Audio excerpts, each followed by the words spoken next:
Yes, we are. Busted. Yes, this is basic geometry. Your flat Earth geometry. Flat Earth geometry. This is basic geometry. It is. I called you a flat earther. My name's Ramsey. Insisting that your flat Earth geometry will work.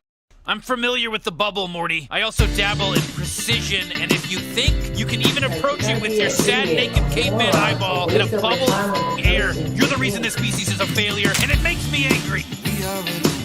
Did he say a five-sided square question mark?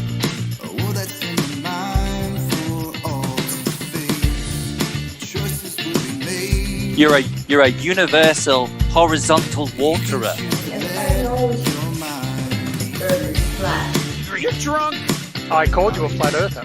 You want to experience true level? Do you? Yes. You want to experience true level? That auto level is establishing a horizontal. That's just the way it is. Because I've done the test with an auto level, which gives you a horizontal. Yeah, it's gonna look super flat.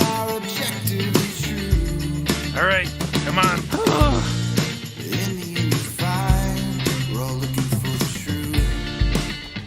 Wow, it's so. Three coplanar points. Oh Christ! Yeah, true level, bitch. I called you a flat earther. If you're into math, there's a certain shape where you could make a five-sided square. Are you suggesting that horizontal can't curve?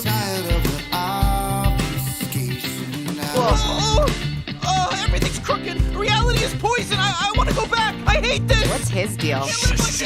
Morty. Go to school, Summer. I'll go on Morty's memory and do a little. Randy, come on, that's a globe. And he eventually just gave up and said, yeah, I agree, it's a globe.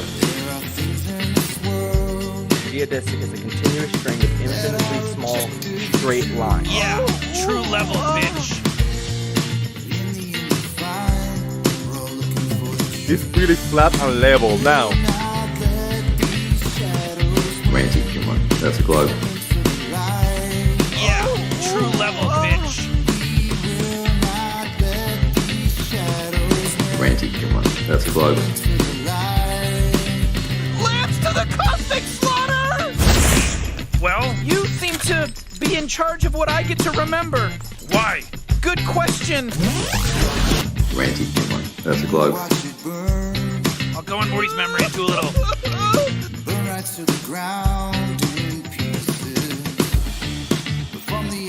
Wow, it's so.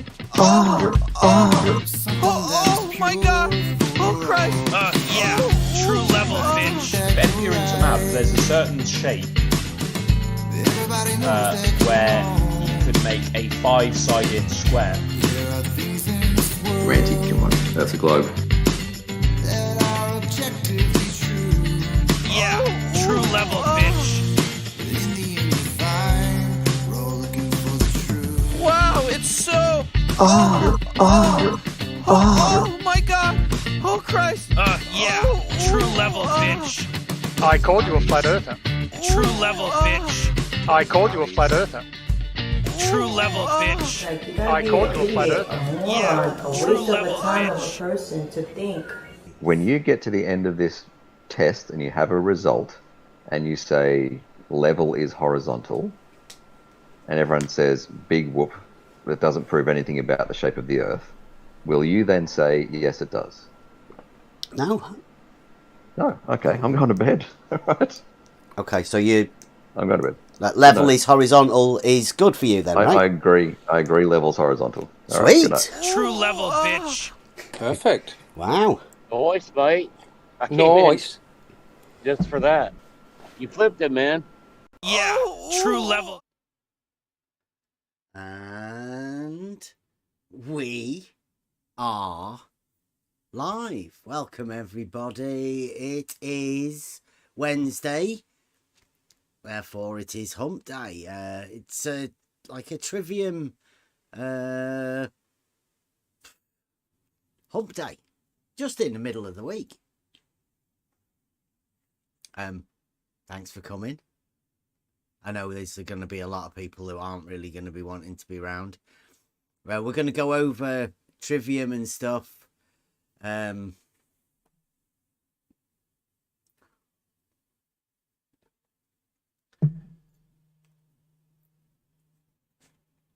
Ute's telling us that I Can Science That has done an 8-part thing about Euclid. I bet he hasn't.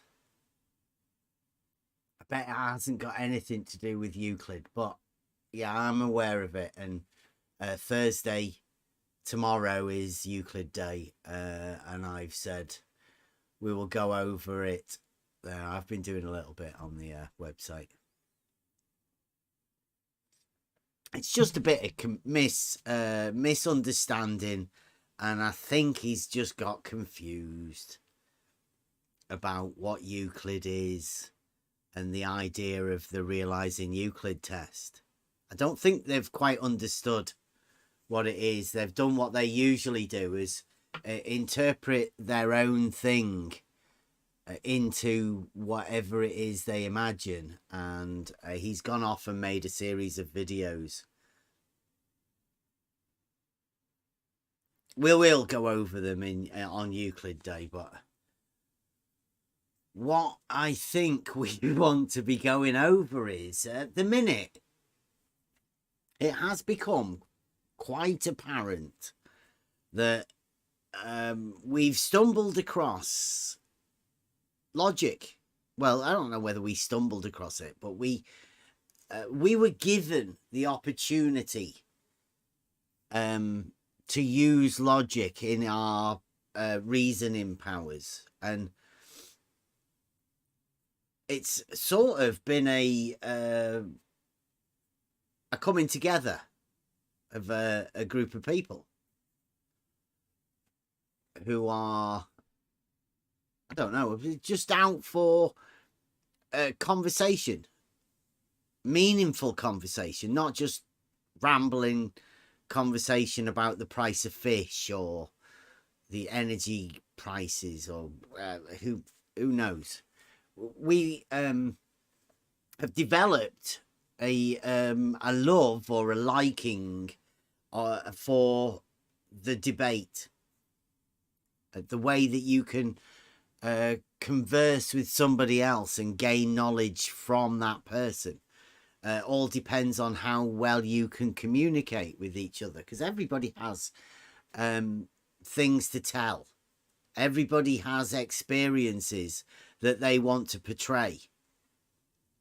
And I think that's what we're doing here, is we hope to have meaningful conversations. Now, there is another group of people that seem to not want to join in with this type of thing, but I mean, that's okay. We've realized now, after I've done my studying, like we've done our studying for the group, we don't really need this certain group of people, but it is very helpful to understand how to combat this, and how to more effectively gain information. And that's what we're all about. Wednesday nights usually is the trivium hump day, but I think we're going to expand that, because it seems unfair to do Tuesday logic, Wednesday trivium, and Thursday geometry.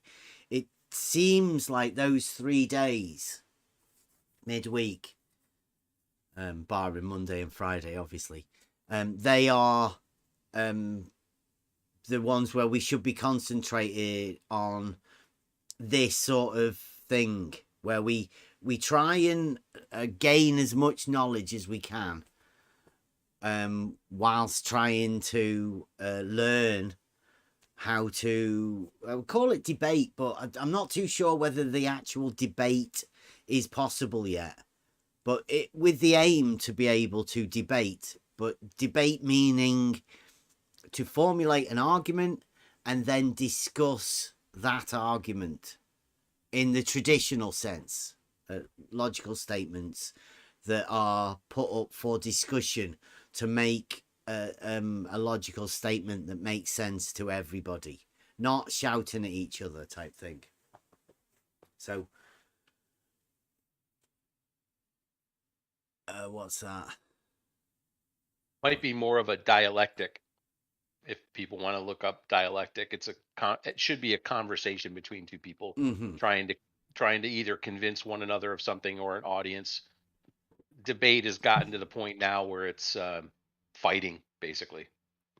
Yeah, the meaning of debate seems to have changed by maybe channels on the on YouTube or whatever proclaiming to be debate channels, but I don't think there ever has really been a debate. I think they've made a bit of a mockery out of debate, to be honest, which now it seems like actual debate is not possible. So what we're going to aim to do, or what I hope we can do, is have that discussion around how a debate works, and also be aware of all of the tricks that are available within these debate scenarios. So yes, we are up for a debate. If anybody wants to sort of challenge anyone for debate, then yeah, but it needs to be structured. We need to know how these debates are going to work.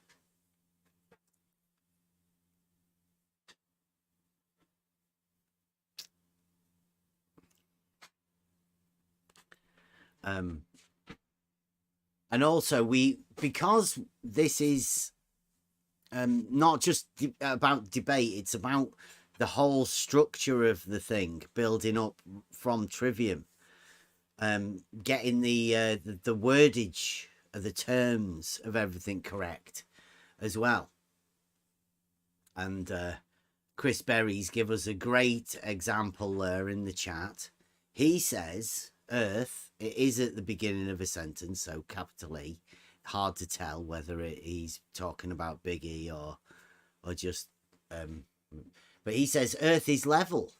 Well, I would say not.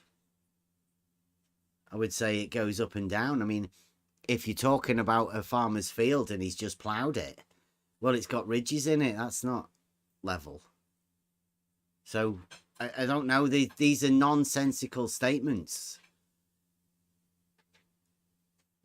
Yeah, I don't think you could relate the state of the Earth to being level unless you were to show a picture of, like Rakir says, when the guys water the land for him.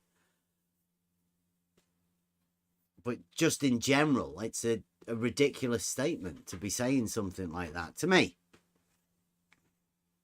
Yeah, certainly not in general, right? I mean, there's the salt flats, which perhaps, right, make an argument. That's maybe salt. The salt would be flat there, right? Yeah. But yeah, normally no. Earth level, no. You don't know. Anytime somebody, go on, sorry. We'll say anytime somebody says a statement like that, I always refer to Kia because he does the grading for the ground. Like, have you ever come across a piece of property where you don't have to grade it, to get it level? Yeah, I mean, if you want to say that it's being semantic about that, well, yeah, it is. But in order for you to be able to construct a proper statement for a debate scenario, you best be precise with your words. Just saying Earth is level is a ridiculous, nonsensical statement that's so open-ended, it doesn't really make the point. So I would say that sort of a statement needs to be fixed.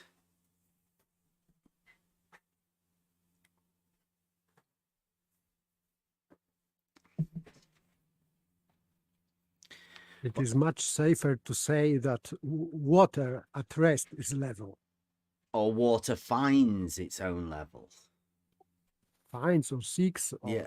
at rest, but not Earth, because Earth is more rigid, so it can take shape, any shape. So it is not linked to communicating vessels principle.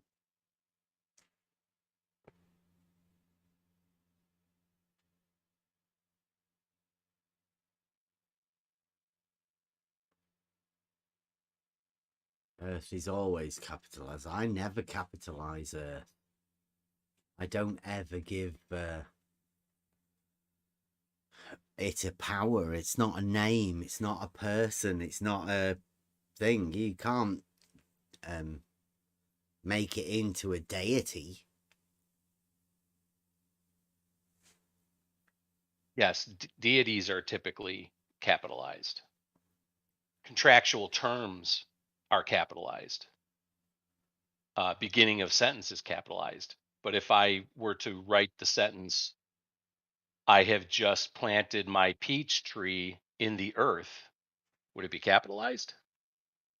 So perhaps either that person needs to rethink their idea of earth or their idea of always.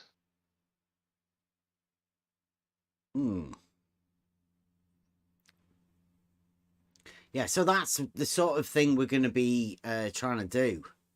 I mean, not that we want to be pedantic about it. It's just in order for us to speak more efficiently and effectively to each other, it helps if we have an understanding of how we use the words and not have to go into a 5 or 10 minute conversation about the use of a word. Because I think that's all it will be for months, a fair few months at least, anyway. Because I think in this server we've probably dealt with it, but everybody else seems to think we're a little bit strange. Because I don't know, maybe we don't play the argument game.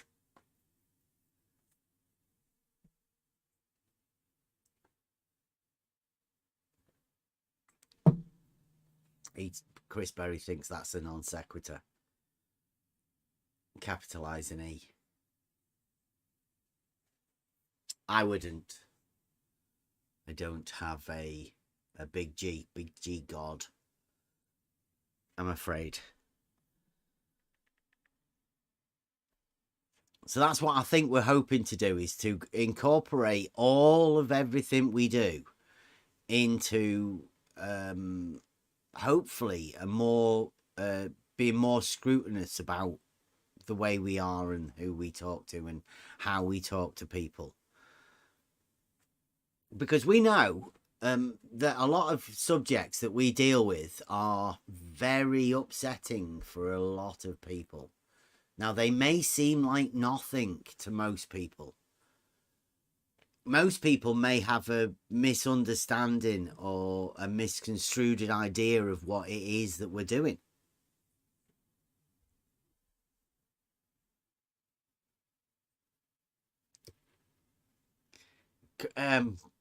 Chris, is that you offering to come in? Like, I don't know what you'd be able to understand. Is it the capitalization of the big E? Because, I mean, this is trivium, right? So in order for us to understand the grammar, then I would say, yeah, well, that's what we're after. That's what we're doing. I would say, me personally, I do not capitalize Earth unless it's at the beginning of a sentence, like Kev said. Sorry, Kevin said. I don't know whether Kev's around.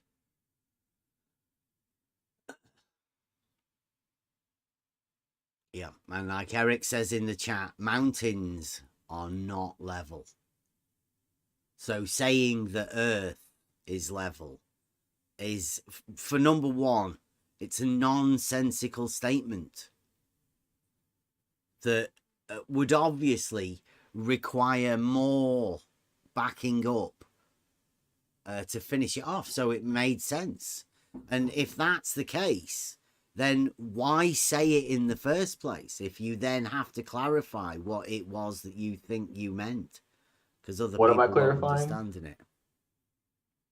Well, the statement. So you want the you want Earth is people to- level with a capital E was your initial statement. Right. So you just don't follow the standard norms of grammar. No, initially I wasn't particularly picking on the E, the big E, because it was at the beginning of the statement. I was just saying that in order for you to say Earth is level, doesn't really make any sense. It doesn't, to me anyway. Well, then you just don't know what level means. Well, please explain. You then equated level with being flat, and level Who has? isn't flat. You did. No. The first thing you said after that, you said something like, "Oh, Rakia plows his field, and there's like bumps in the field, therefore it's not level or it's not flat or whatever you said." You equivocated the two, and they're not the same thing. What do you mean by level, please? Can you define what you mean by level? Level simply means that the machine is parallel to Earth or horizontal. But you said Earth. Yes. So the Earth is the machine. Earth is horizontal. Again, that doesn't. You just changed the word level for horizontal, but you're still saying the same thing. I'm reading the definition. What do you mean by horizontal, though? So now I need to define horizontal? Well, like, when you say Earth is horizontal, do you mean the ground? Or do you mean the trees? Or do you mean the water? What is it you mean? All of it. Because everybody knows what horizontal is. It's either a line or a plane, isn't it? Correct. Right, so Earth, then, is the one. What do you mean by Earth? Everything that encompasses what we call Earth. The mountains and the valleys. Yes. They're all horizontal to you, or level. Correct. What does that mean, though? How do you get level? level? We're all on the same horizontal plane. We're all on the same level. We're not, though. No, one end is not higher than the other. I don't know how one many end of more what is not higher than another? Of Earth. Of a mountain. One end of Earth is not higher than the other. One part of a mountain is higher than another part. There is only one peak that is higher than anywhere else. Well, I didn't say the mountain. You're saying you mountain. did. You said mountains and valleys. Yeah, you incorporated mountains and valleys into your statement that the Earth is level. Right. And then I said one end of the Earth is not higher than the other. Which end? Pick. Doesn't matter. Look out at all directions. You see one end higher than the other? Are you slanting down? Are you flying down a slant? If I'm on top of a mountain, then yeah, I'm looking down. Where's the level?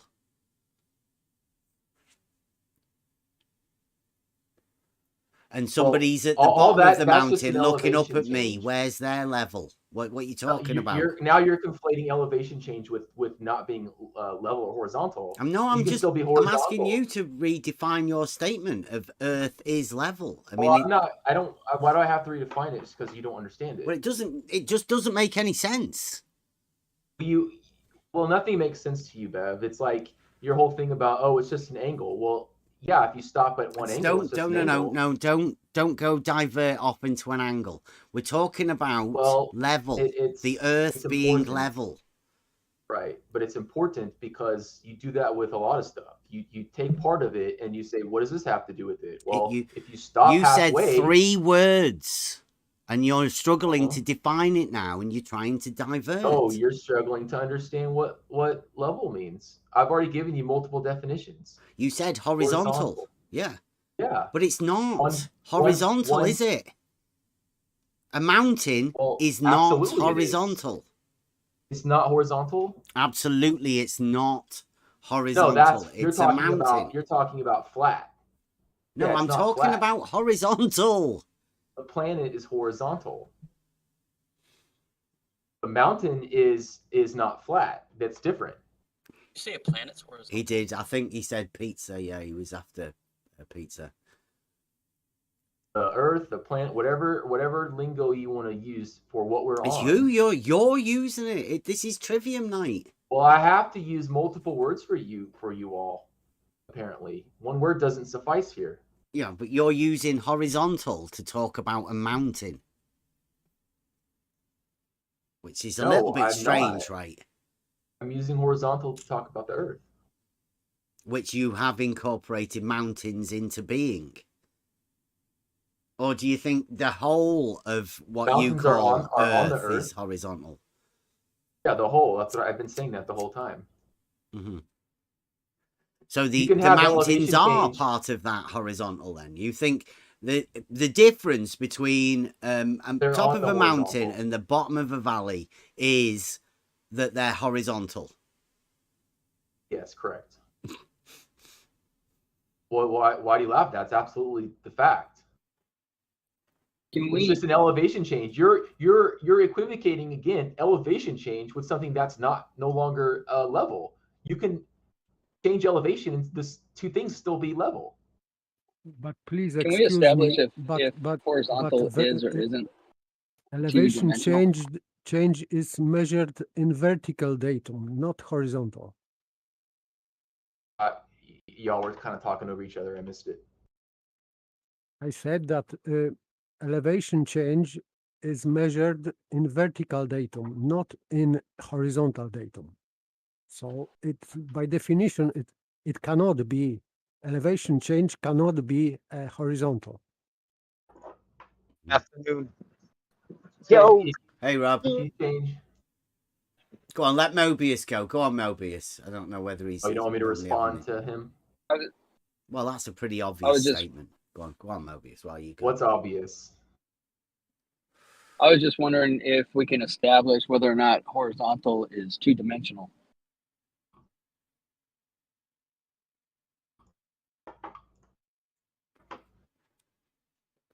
So you're telling me you can't have a 3D object that's horizontal? You tell me.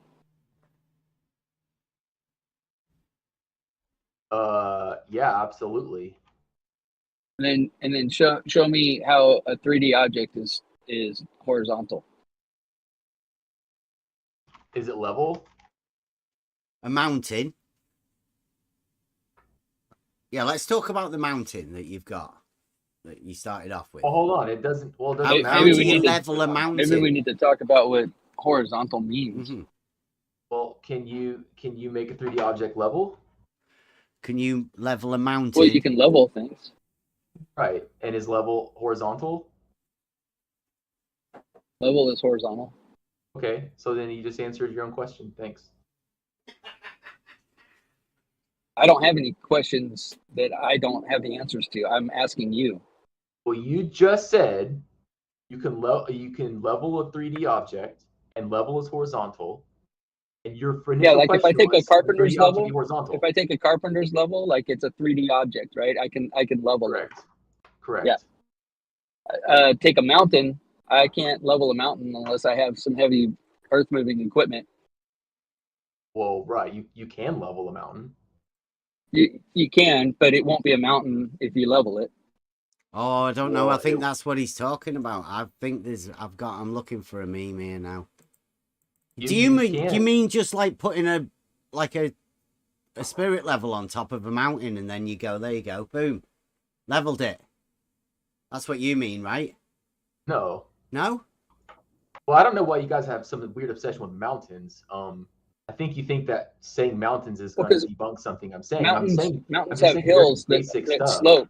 That okay. The slope is obviously not horizontal because it's sloping. So how can you have a slope that's horizontal?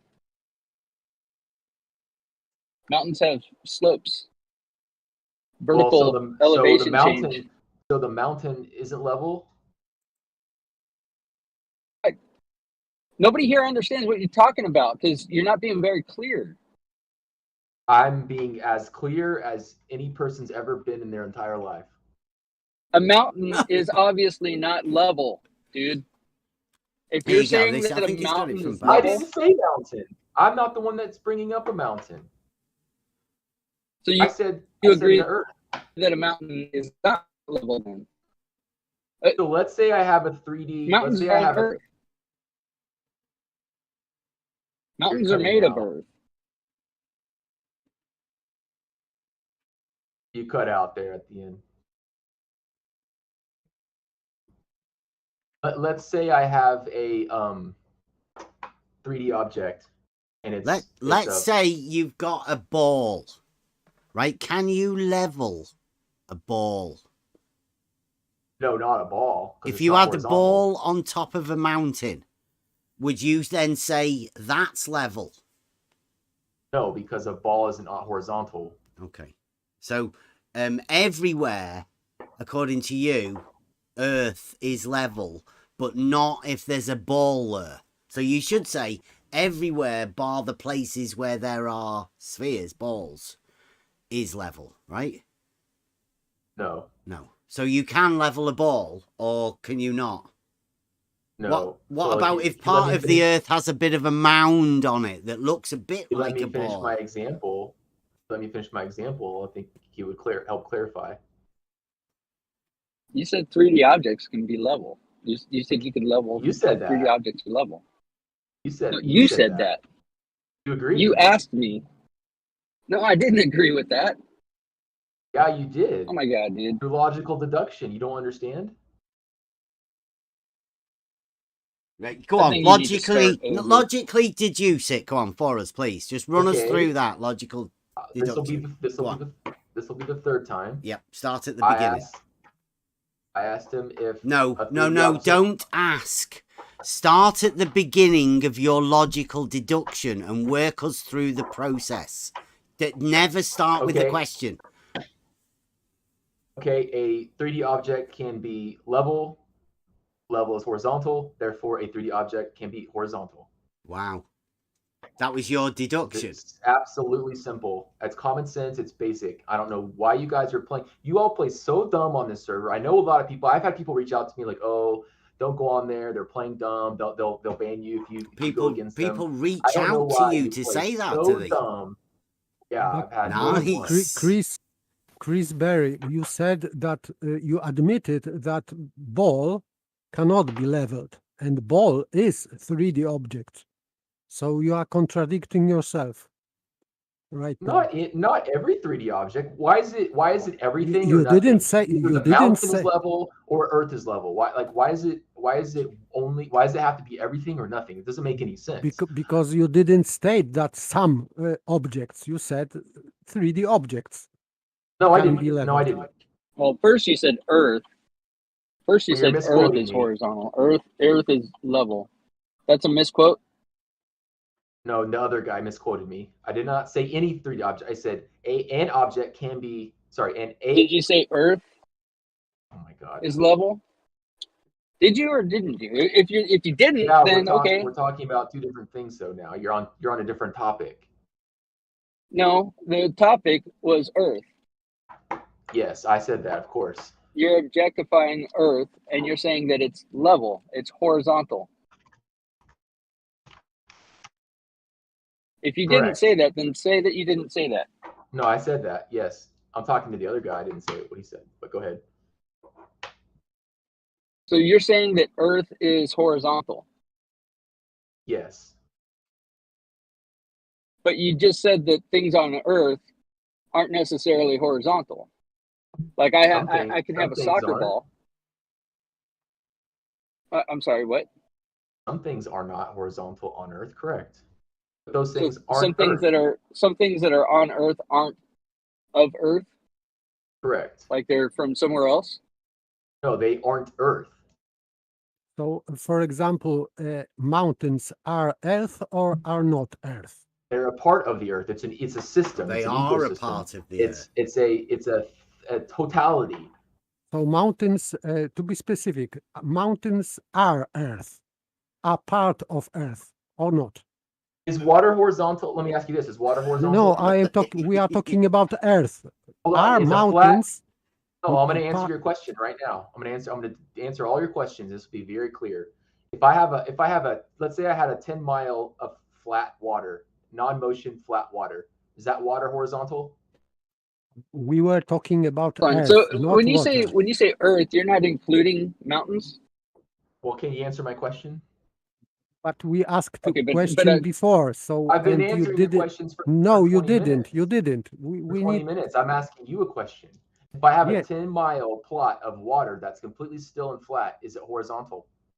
Okay, but we were Is still it talking about. horizontal? We were talking about Earth, and Is it you level? said that some object on Earth maybe not horizontal, and that's why we ask about are mountains part of Is Earth the or 10-mile not. plot of water level? My specific question is Well, I've answered if mountains are two on questions. Earth, object on Earth, or are just Earth, part of Earth. This is the distinction. I'm Object going to on answer Earth. all of your. I'm going to clarify every point we've been talking about with a simple statement and question. Is the 10-mile of plot of flat water level?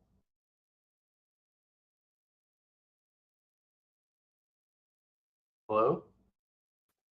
I don't know if I got your question.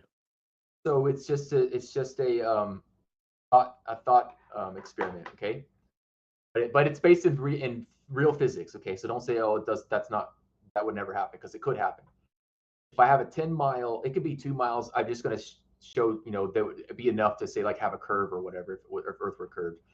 I have a 10-mile, right, which is plenty. If you're, are you explaining something by asking a question, Chris? Well, yeah, I have to explain apparently. So if I have a 10-mile, you're doing that by asking a question, are you? If I have let's say I had a 10-mile lake, and the lake was completely still, right? No wind, whatever, and is that water level? What do you think, Chris? We'd like to hear Well, what you I say. know the answer. That's why we. I'm asking you. Yeah. Well, we'd like to hear your answer. I've been answering questions for 20 minutes now. I'm asking you all.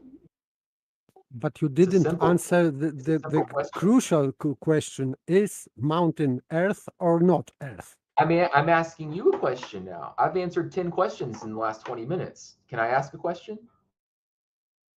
I'd rather hear a statement. You are just telling a story, imaginary story about something. You all can ask me questions, but I have to ask. We're trying to get. We're just trying to get some clarity, Chris. We're not attacking you. Can we maybe go back and, Chris, can you restate your original point to all of this, please? Oh, I'm audience. trying to get there with the question. So the question is, if I have a 10-mile lake that's completely That's not your original point, Chris. Sorry. Yeah, I was going. That's your original point, is that there's a 10-mile lake. Well, if you cut me off, then yeah, that's it, because there's more to it. But you keep cutting me off. So, you want to hear the whole thing, or do you not? Sure. Doesn't sound like your original point, Chris. I thought your original point was the fact that Earth is level. It is, and I'm about to. So you're doing it with a 10-mile lake. Okay. So why didn't you just say my original point was that Earth is level? That is my original point, and I'm now reiterating that with. Oh, well, I'm glad we clarified that. Thank you. Sure. Now I'll ask the question again for anybody who wants to answer it. It's a very simple, basic question. I have a 10-mile plot of a lake or whatever of still, completely still water. Is that water level? It should be level. Still undisturbed water will be level. Yes. Does water equal Earth? Well, it's part of the Earth, isn't it? No, it is not. It's not. So we've already found a major flaw. So you can have a 10-mile plot of level water, but the Earth would not therefore be level. You were talking about Earth, and now you're talking about water. Do you want to make your mind up? Water's on top of the Earth, isn't it? Below the Earth too, right? If Different the elevations. if the water I'm Earth talking about. if the Earth were level, we wouldn't need water level tool to establish horizontal plane, because we would use just Earth for that, and we don't. Well, let me say it this way: if the water is level, Earth must be level. This is non sequitur. No, it's not. How can a non-level Earth contain level water? It is non sequitur because water level is going according to principle of communicating vessels, and Earth is not.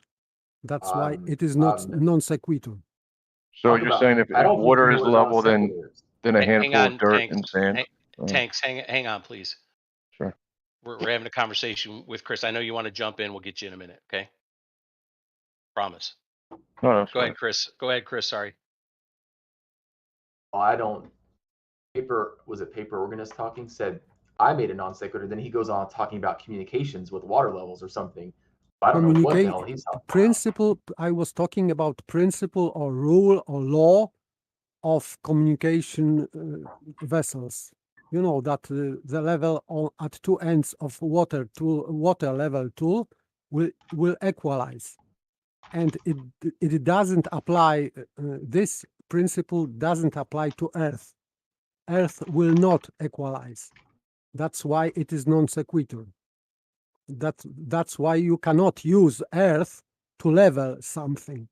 How can the level water be on top of something and or in something that's not level?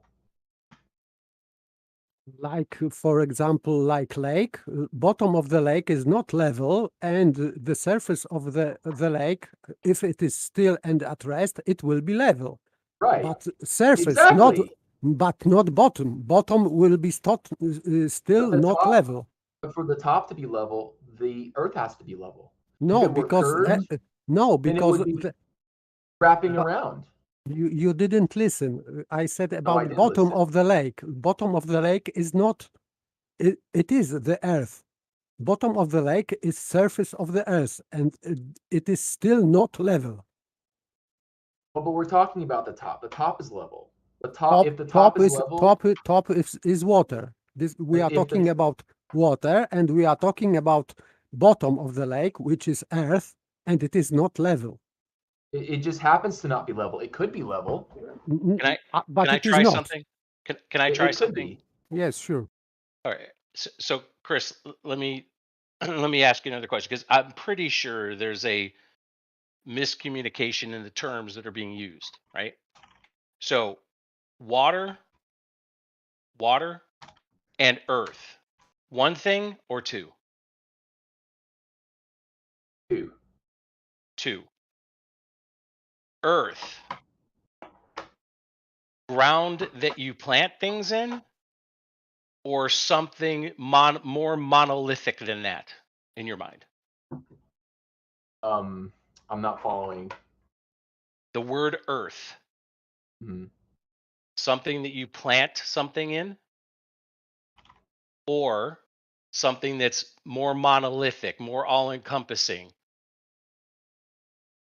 than just something you plant, say, a tree in. Yes, more than that. That's, I don't know, that I would call that dirt or soil or something. Okay. Paper. Earth. Something you plant things in, or something that's monolithic, all-encompassing, bigger? Planting. I choose planting. Okay. Chris, do you see the miscommunication? When many of us hear, and I would agree with paper, right? Your word for soil, ground, is earth to us. Many of us here. When you say earth and you capitalize it, You're thinking of something much more monolithic that includes. Right, which is what we've been talking about the whole time. No, I'm sorry, we haven't. That's until this very moment, we have not gotten on that page. So you are, so that's when you, odd. let me finish a second, Chris. Let me finish a second. So you are talking about something when you say Earth and it's capitalized, you are talking about something that I'll speak for myself, others can speak for themselves here, something that is conceptual in nature. When we talk about Earth, when we hear Earth, or when I, again, if I speak for myself, say Earth, I'm thinking of, I walk outside, my feet are touching the ground, the grass is planted in the earth. Agree on that, right? Sorry, So Jose, that's- we're having a conversation, Jose.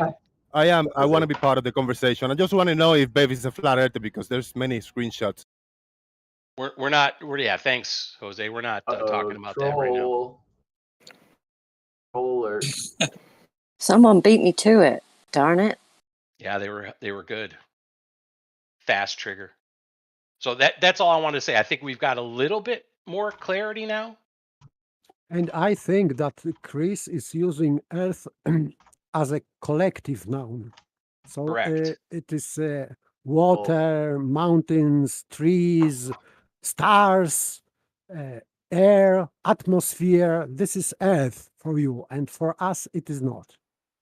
We dissect and discern between water, between Earth and air. Very much, yes, exactly. Would you accept that, Chris? Is that all right? Sure, that's all right. But now that you know I'm talking about the totality, I don't know if that changes anything. The totality of Earth is level. If any bit of water on the Earth is level, especially above a mile, then the Earth must be level, because if the Earth weren't level, then the water wouldn't be level, but it is. No. Have you ever heard of a tarn? A tarn? A tarn, yeah. T-A-R-N. Tarn. No. So we have them here. They're just lakes, but they're up mountains. Now, do you think those lakes are up there because it's level?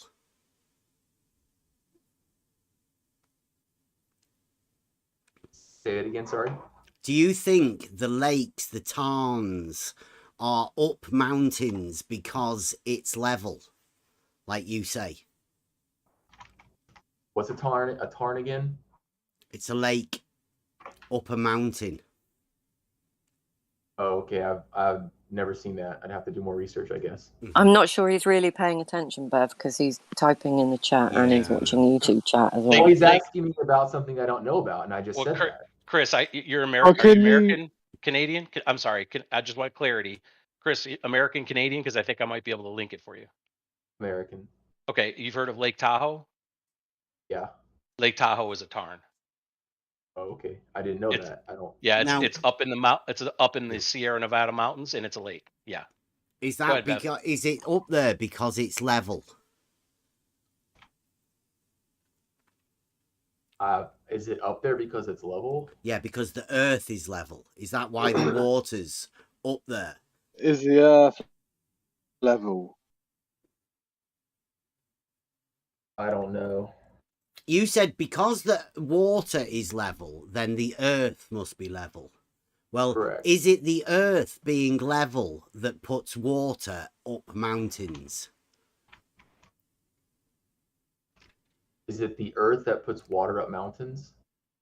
Is it the Earth being level? You're being very slow today, Chris. Obviously, this is a tricky one. You say a nonsensical statement at the beginning, and now you're left wondering what the fuck you're doing. No, I'm the only one making any sense. Yeah. You're talking about tarns and water up mountains. Like, yeah. I just don't know where you're going. I'm trying to work out how you can equivocate water being level to the Earth being level. They're obviously two separate things, and they No, they're aren't not. the same. They are. And they don't behave the same. Mountains are level. You can have a slope in something and it still be level. If the mountain were leaning, then it wouldn't be level. Then we're on the same page. It's not leaning. I think it's Okay, pretty obvious, leaning- Chris, that you don't understand what level is at all. No, absolutely do. Well, you think changing elevation changes something level or not? That's You just false. said a mountain was level. Mountains are level. Like what? What Are sort they of a leaning? stupid statement Are they is that? leaning? Are they leaning? Yeah, there's a slope. Slopes is something sloping and leaning. Is not the Leaning Tower of Pisa is not level because it's leaning. It has Okay? a slope to it, yeah? Well, I don't know if it does or not, but it has a lean to it. It's a slope. Come on, It's dude. leaning. Hang on. Give me 2 seconds. The Leaning Tower of Pisa is in no way horizontal because it's vertical and it's off vertical. Because it's a tower. It's not a plane. It's leaning. Yeah, like it's leaning. Like, come on, Chris. You're better than this. What? What is the Leaning Tower of Pisa leaning? Can you? Is it level? Can you? Spot on. You need to explain spot on. You need to sort your signal what's out. level about a mean mountain? Plumb. The tower would be plumb, not Is horizontal. the mountain? Hang on, there's no level? point talking over him. Hang on. Spot on, you're gonna have to sort your signal out, mate. He might not be able to hear us. He's gone mute.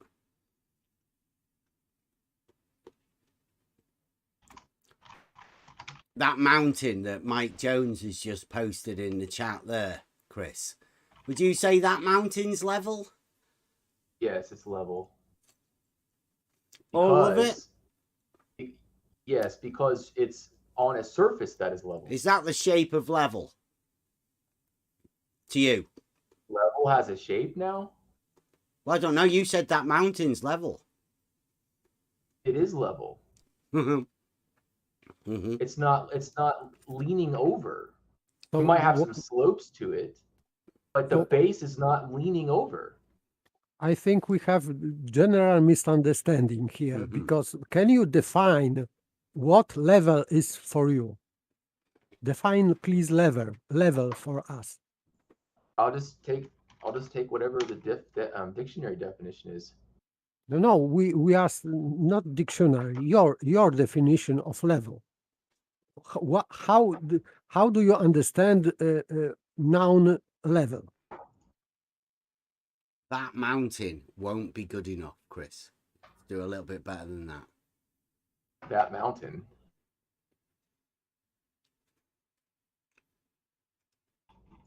What do you mean, that mountain?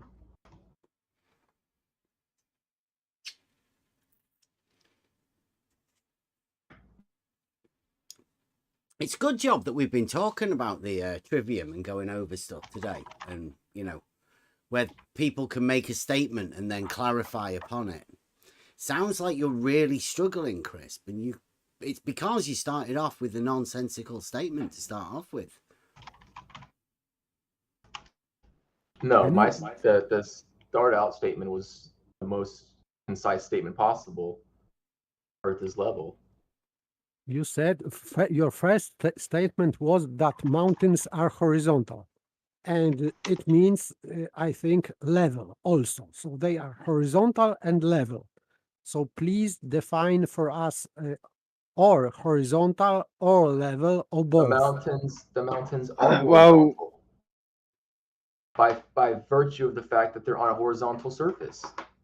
No, this is not definition. We asked about the definition because definition is saying what the thing is.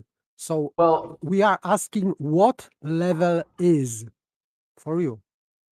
So if you want to keep talking about mountains, I'll just concede and say even if the mountains aren't level, the surface is level, the surface that they're on is level, the earth is level, the totality is level, Water's level. You can't have water be. You The can't have water Chris, on the surface be level, but the surface not level. Chris. Like, it's just common sense. It's basic physics. My common sense tells me else. Yeah, like, I don't think that if you poured water on top of that mountain that it would stay. I think it would flow down the mountain. Sure, it would until it found its level. Oh, that would be the mountain. That would be the mountain isn't not surface being level, of the Chris. mountain. Come on. Wow, how does water Isn't find the its level on a surface- non-level surface? The surface is the mountain. Right, but ultimately it flows down to some point on the Earth where it finds its level, correct? You all say that. How can it find its level if the Earth isn't level? The mountain doesn't find its own level. I didn't say the mountain. I said the water. So if this mountain is level, Sorry, I as you misheard. said, and water is level also, so why on this mountain not listening there is no lake? It should be You're lakes not listening to here. me. I said I'll concede that the mountain's not level. I don't care about the mountains. Water's Okay. way more important to this. If the water finds its own level, that means at some point it's on a level surface. Yeah, but you're saying Earth is level Is the water on the Earth? when you're talking about the water. Is water on the Earth? You said they were separate. You said they were separate at the beginning. Well, is water on the Earth? There is water. Is it on Earth? Okay. Is that water finding On its level? gravel? In Water the flows air. a container. Water takes the shape of a container, Chris. Does that water find its level? In the air. In The the water air. that's in the air. No, the water that's flowing down the mountain in your all's example. The one that's flowing is it down the finding its mountain. level? It's flowing down the mountain. Is it finding its own level? While it's flowing. Its own level. Yes. Is it therefore on a level surface? Not if No. it's flowing, Chris. At some No. point it will stop flowing. It's seeking level, but seeking level doesn't mean that it finds already. But sometimes it does. Of course, when it is Okay, at and then- rest, it does. Right, Yes. and Seeking therefore equilibrium. Level. Seeking equilibrium.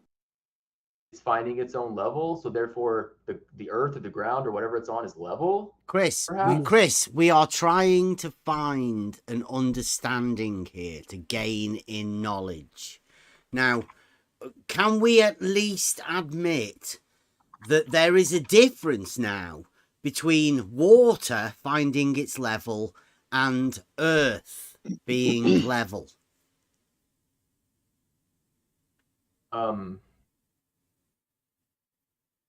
Is there a difference? Well, I don't know if there's a difference or not. I don't really care. My point. Well, has one's been- water and my one's point has Earth, been isn't it? proven. My point has been proven that if water is on the surface of the Earth Chris, and it's stop finding going its own off. level, then the Earth must be level. No, that's ridiculous. If the water No. finds its own level, then the water finds its own level. It stays If Earth nothing about the Earth. If the Earth Nothing. was curved, would it find its own level? If the Earth were curved, like if there was like a mountain with a bulge on it. No. If the Earth, the land, the ground were curving away. Yeah, like a at mountain 8 with a inches per mile bulge with a squared. lump on it, like, or a divot No, or if the Earth something. were round. Okay, fine. I'll clarify it. If the Earth were round, would water What find its Earth own level? we talking about, Chris? The thing we're on. Where are you stood right now? If You the know, thing that's we're on the- was that's round, the would Earth. lo- That's would the- water- that's the part- It's part just a of basic. Earth I you don't stood even know on. the answer. I'm just wondering what you guys think. If Earth were round, would water Is find the its Earth? Is the Earth that you stood on right now? Is that level? Well, I'm just asking a question. You can't answer my question. So am I. Okay. So, if Earth were round, would water find its level? Water finds its level. No matter what shape of anything is underneath it, above it, to the left of it, to the right of it, it doesn't then matter. you think round Earth is level? Like, again, you're just spouting out nonsensical statements that I don't even think you understand what they mean. They don't mean anything to me. It's nonsensical. Chris, you are using strange words. By definition, level is straight, so curved line cannot be level. So don't you ask question if globe can be level. No, it cannot be level because it has curved surface. Okay, and I agree with that, but then Bev said water will find its level no matter what. Did I say that? When did I say that? You just said that. I think I was the one that said there's water in the air. Is that finding its own level? Or do you just mean eventually, at some point? Actually, it is. Actually, water in the air will find its own level eventually, yeah. In the form of precipitation, rainfall, it then hits the earth and then it finds its level because the earth is level. If earth wasn't level, it couldn't find its own level by sheer virtue of how physics works. And sounds like you go on repeat there. You press it. Yeah. So for those, because it's just all goes together. It all ties together. Yeah. If I can, it summarize for the folks that have been along with us on the trivium, right? Since this is trivium night. Mm-hmm. Remember we talked about predication, right? Saying something about a subject, predicating on a subject. So what Chris and others do, and it's fine, Chris, again, we're not attacking, we're just making an observation, is you're predicating on something that's conceptual. We are not willing to do that. What's conceptual? What you call the earth as a totality, as a monolithic thing. Okay. And you're saying because there's like mountains and hills and valleys, therefore Earth can't be level. The totality can't be level because the hill, the valley, or the mountain is not level. We don't. Many of us here don't know and don't care, even if there is a totality of whatever you think there's a totality of. Don't care what it is. We don't make a claim. We don't think there's a totality. We don't claim any of that, Chris. You do, and it's fine. So what we know, well, hold on. No, I'm not. It's not a claim, okay? Unless you just want to deny basic reality, that's fine. But wow, the totality, Chris, come on. The totality is land, air, water, mountains, oceans, trees. That's what I'm talking about. The totality that we can see and all of that you just mentioned is not level. The only thing of that is level is, as we've said, water that is at rest. Or liquids is level. So then if the land that the water is on wasn't level, could the water be level as well? If the land we've been through this. We're going back into a circle again. Both paper has said and other people have said if you go underneath a lake, that is not level. So no, the earth that the water is sitting upon is not level. Oh, so you don't think the earth is level? Definitely not. Definitely not. Oh, here comes Rakia yelling. I'm not yelling. So this is how it's going to be, right? Well, I don't understand why you're trolling. I'm the only one that's making any sense, but I'm the one trolling? Yeah. So I think, Chris, that you are slightly trolling because if we are talking about the bottom, if we are talking about the bottom of the lake, you are immediately jumping into surface of the water, back and forth. His response to me was a troll question. His interruptions of everyone, what he said about Rakia the first time I opened my mic, it's just a troll. Mm-hmm. Well, it's a fact. If you're the fact that it's a troll. Yeah, if you're gonna invoke other people that have brought you in, who brought you in then, Chris? Who brought me in for what? You said people have reached out to you. Yeah, and based exactly what Ricky is accusing me of being a troll. So people reach out and warning me like, oh, if you go on, you'll be accused of being a troll. You might be banned. I'm not Who accusing you of being a troll. I'm stating who as a does fact that? what you're doing is a troll. Oh, Yeah. because I'm arguing a different perspective. No, not the way you're acting, the way you're approaching me, the way you're interrupting, the questions you're asking. Like, it's not meant to gain knowledge. You're just trolling. I'm not interrupting anybody. I don't know what you're Okay, talking can we get off the fact that trolls are calling trolls?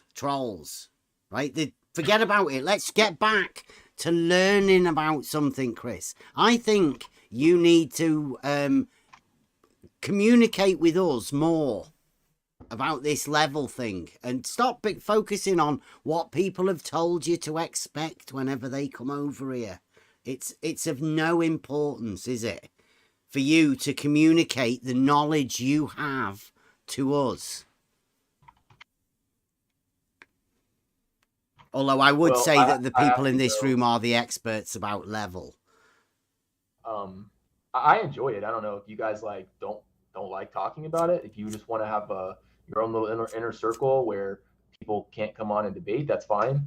I don't. You think this is a debate? Call the troll. Do you think this is a big debate, Chris? Would you like to come on and arrange a debate? Do you like this word discussion better? A discussion. He likes to capitalize it.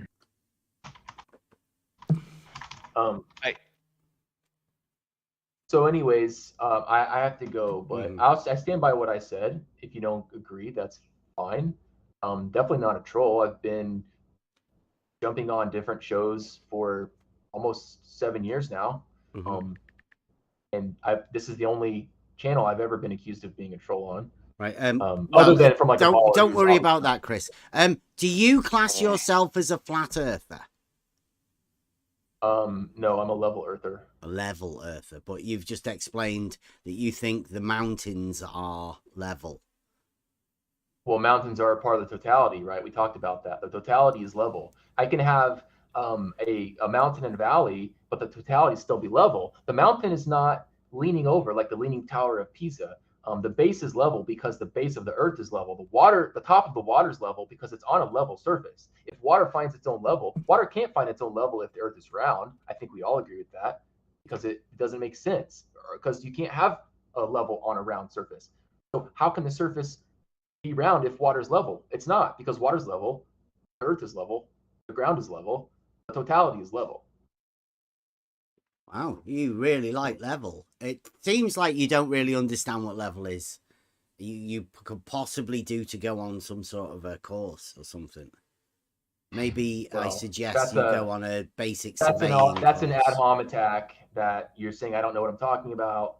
You definitely don't seem to understand what level it's just an ad hom. Well, that's an ad hom. So I don't need ad hom attacks. If you want to attack the argument, go for it. Chris, I think you're all right. I just don't know your argument, man. I think you're all right, dude. I just don't know my argument. Oh, it's good. Thanks for being here, Tanks.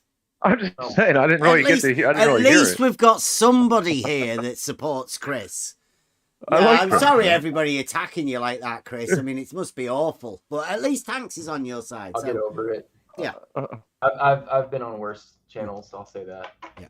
Well, okay. See you later, Chris. Hey, Yeah. Tanks, you want to go over what you heard, like what you think his argument is? Like I'm not sure. I heard a mountain when it falls over is level. It's Trivium Night. It's Trivium Night, Tanks. Go on.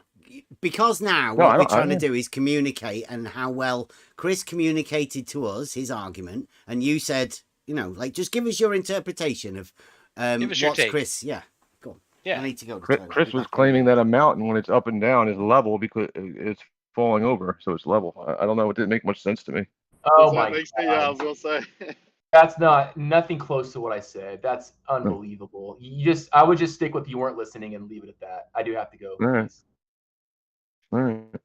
Okay, Tanks, I'm going to go with you on this one. I heard him say some things that were really similar to what you just said. I mean, the mountain has a shape, it's level. And Bev asked him a couple things. You think that shape of that mountain is level? And he said yes. So I agree with you. Maybe we did misunderstand him, but I do agree with you he on wasn't. that take. Thank you. Yeah, his argument wasn't that clear. That's all I'm pointing out. It wasn't very clear.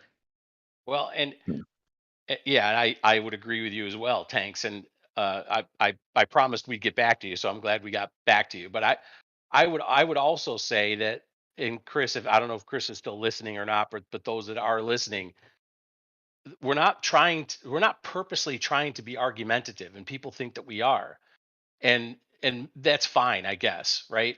But the thing is that the term there at the end, we got to it, right? Bev asked if he tags himself or considers himself a flat earther. And he said, no, I consider myself a level earther. That's why when people come in here and they're typing in the chat, there is one word that we've banned. That word is not a word, it's earther. The only time that it's ever used is in conjunction with level earther, flat earther, globe earther, if there is such a thing. Right? That's the problem that we have, is this idea, conceptual idea. We say conceptual. You may believe it as a whole, right? You may believe that you understand whatever you think big E Earth is as a whole.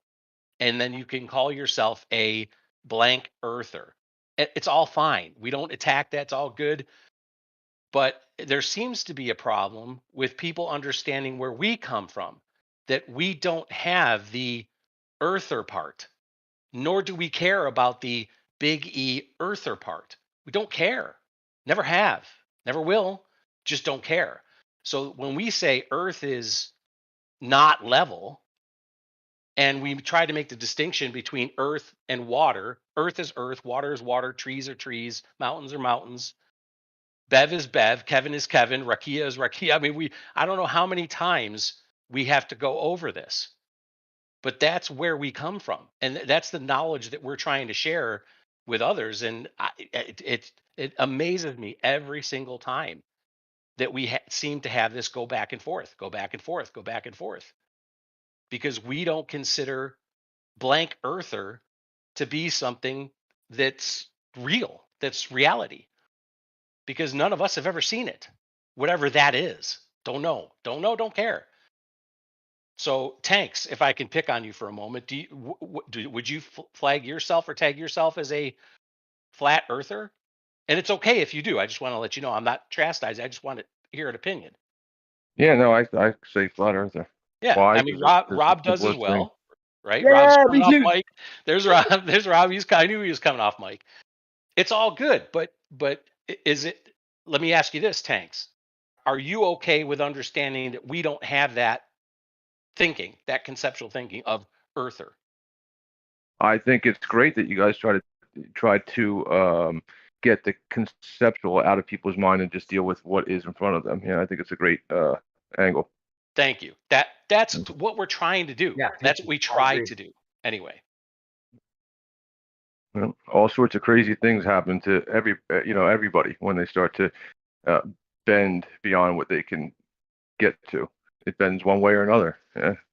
And then other things have to bend, and other things have to, and it gets crazy. Yeah. Yep. But I mean, I thought that was maybe I'm crazy. I thought that was good, although we went round and around and around for a while. Yeah, that's what we were after. I mean, Emma, I think I saw a comment that said, Emma put, has Chris been watching what we were talking about? Because this is pretty much exactly what we've been talking about, where we need to go for this sort of a day. Yeah, I don't think earther is a term that should be used or is needed to be used. Somebody making something up so they can start like, let's call it an argument, but it's not an argument at all. Because nobody knows how to formulate an argument. Nobody even knows how to formulate a statement. Because a statement, in order for a statement within logic and what we're talking of to be true, it can either be only true or false. Well, Earth is level is a nonsensical statement. It's not a statement because it has no meaning. That was my point at the beginning of it.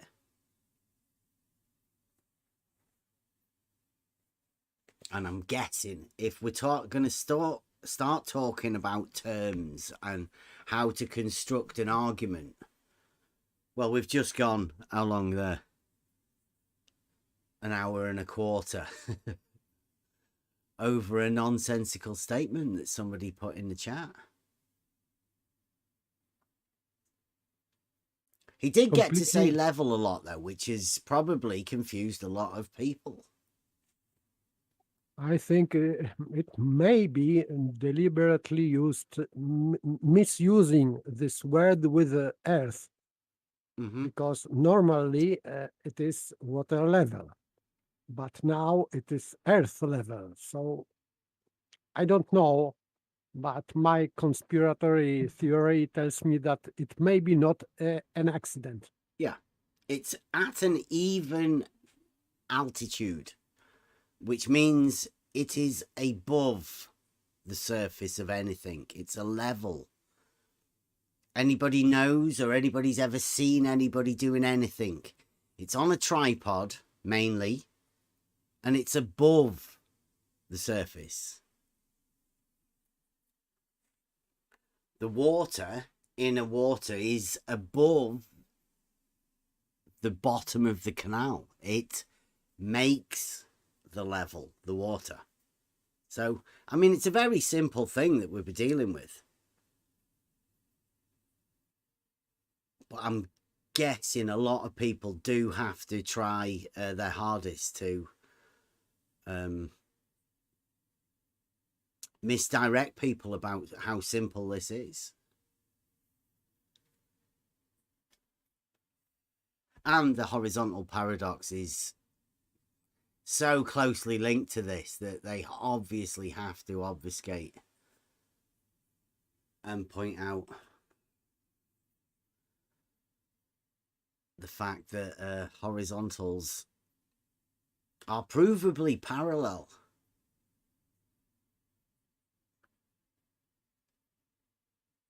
And that, I mean, I don't think much more needs to be said about that, but just think about horizontals and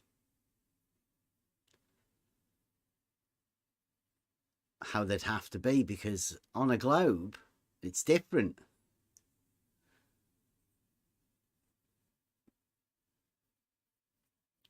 A lot of they them cannot exist. I know.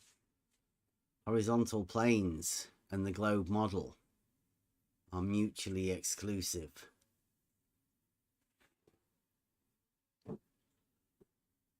And it is very strange to find who comes out to help.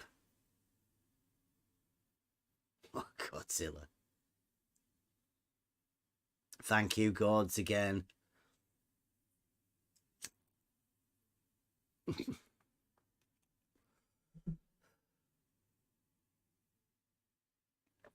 Everybody's getting their memberships. Thank you.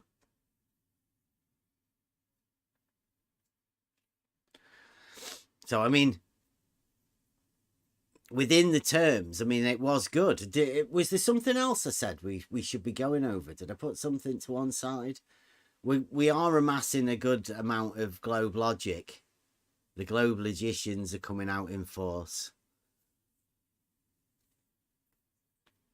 Brenda supposedly defended the logic last night well enough for him to feel confident that it's a globe proof now. Horizontals can't be parallel because something about an angle to a light in the sky.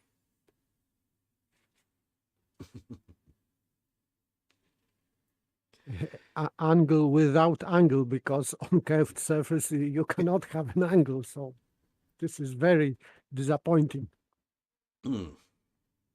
Yeah, his trigonometric rate. I mean, I have been told today quite a few things that horizontal's different. I mean, did everybody see the? Let me get this. Wally gifted us today one of the best. Have you got it there, Mike? Because I think you've got it. I'm going to have to put this on. It's probably been on screen before. Wally made a meme for us, and he's obviously been infected with the horizontal paradox. I think I pinned it here. Here we go.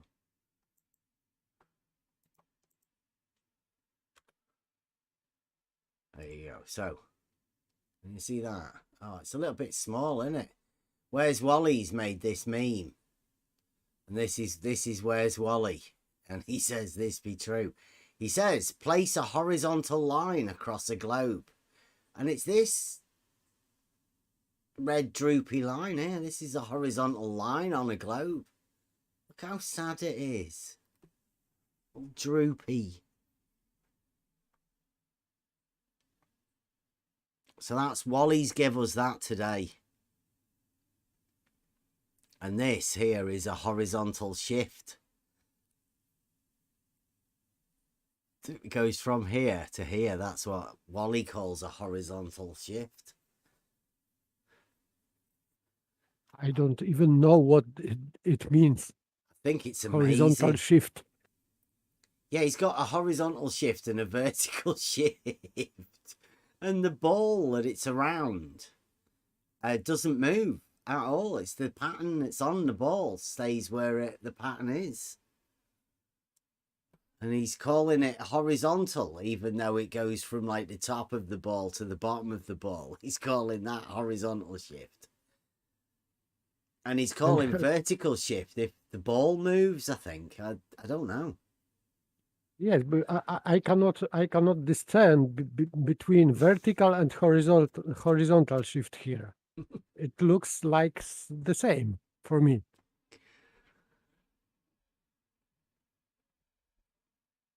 Well, vertical shift is away from the ball. Can you see that? There's a gap. Yes, so it is The change ball's in moved. elevation.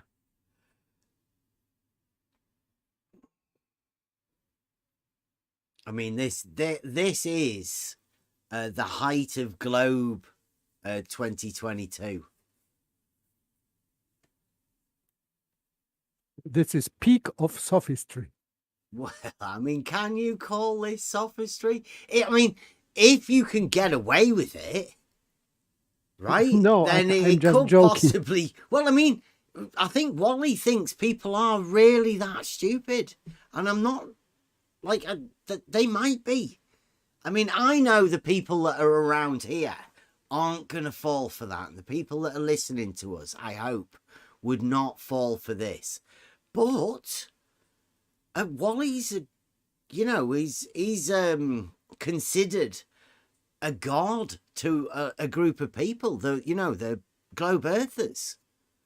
They'll have to believe it. Look, he's made a meme of it and everything. He's put his research into it. The globe Earth massive, who are definitely underneath Wally. Wally's one of the high priests of the globe religion. They're gonna have to take this. This is the gospel of one of their high priests. Speaking of those high priests, anybody know who that WS guy is? Is he somebody around here? He does the anti-flat Earth memes. WSFlatEarth.com or something. Yeah. You know, Wally did some stuff of that when he started doing his memes when he was round here. Prestigious. At the beginning. Not anymore. He's took the flatearth.ws things off it. So, I mean, who knows? He's definitely delusional enough to be able to do flatearth.ws memes.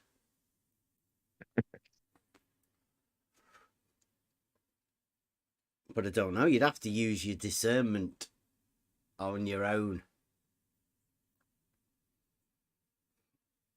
Yeah.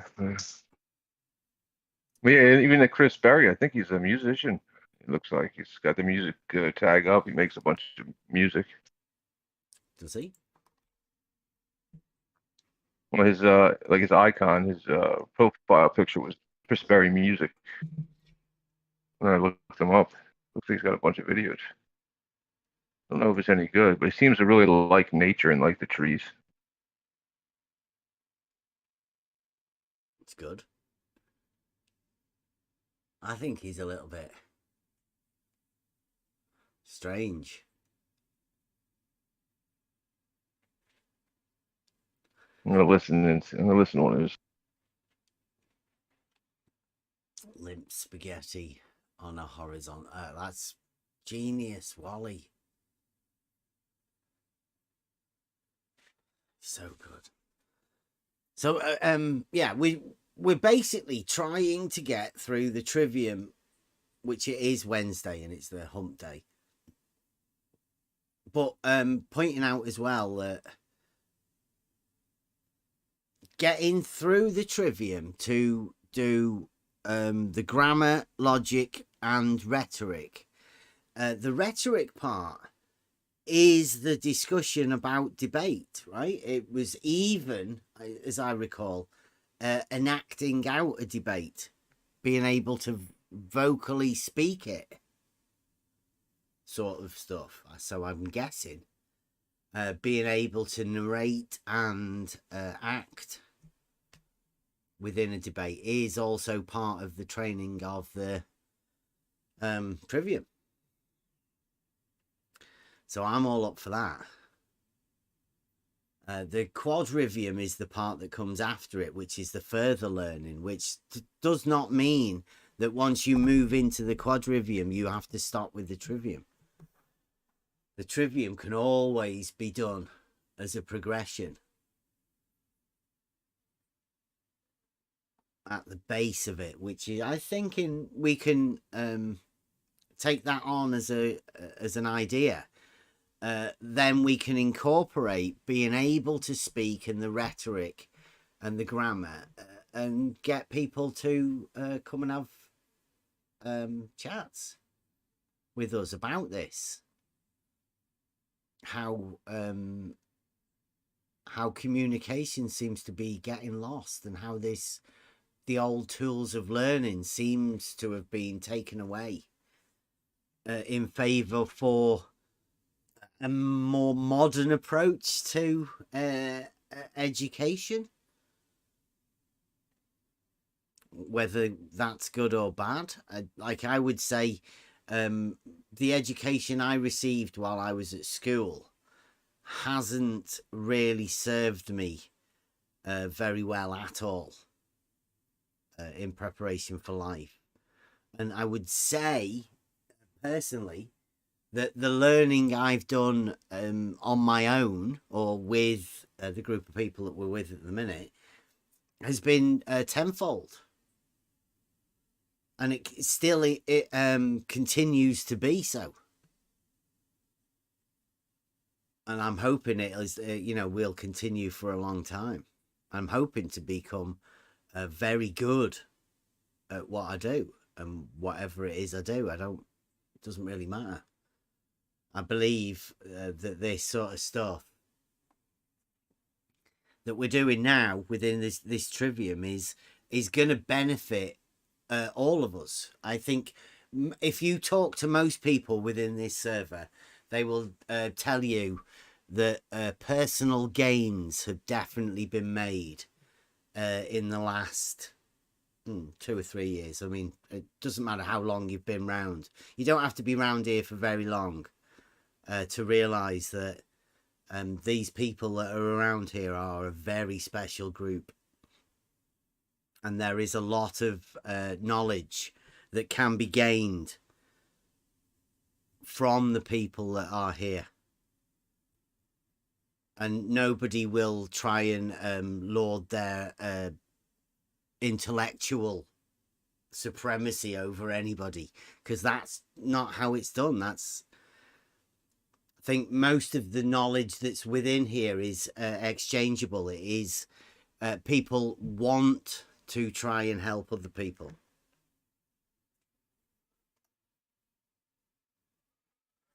And also we like to have fun. Most importantly, it's never serious.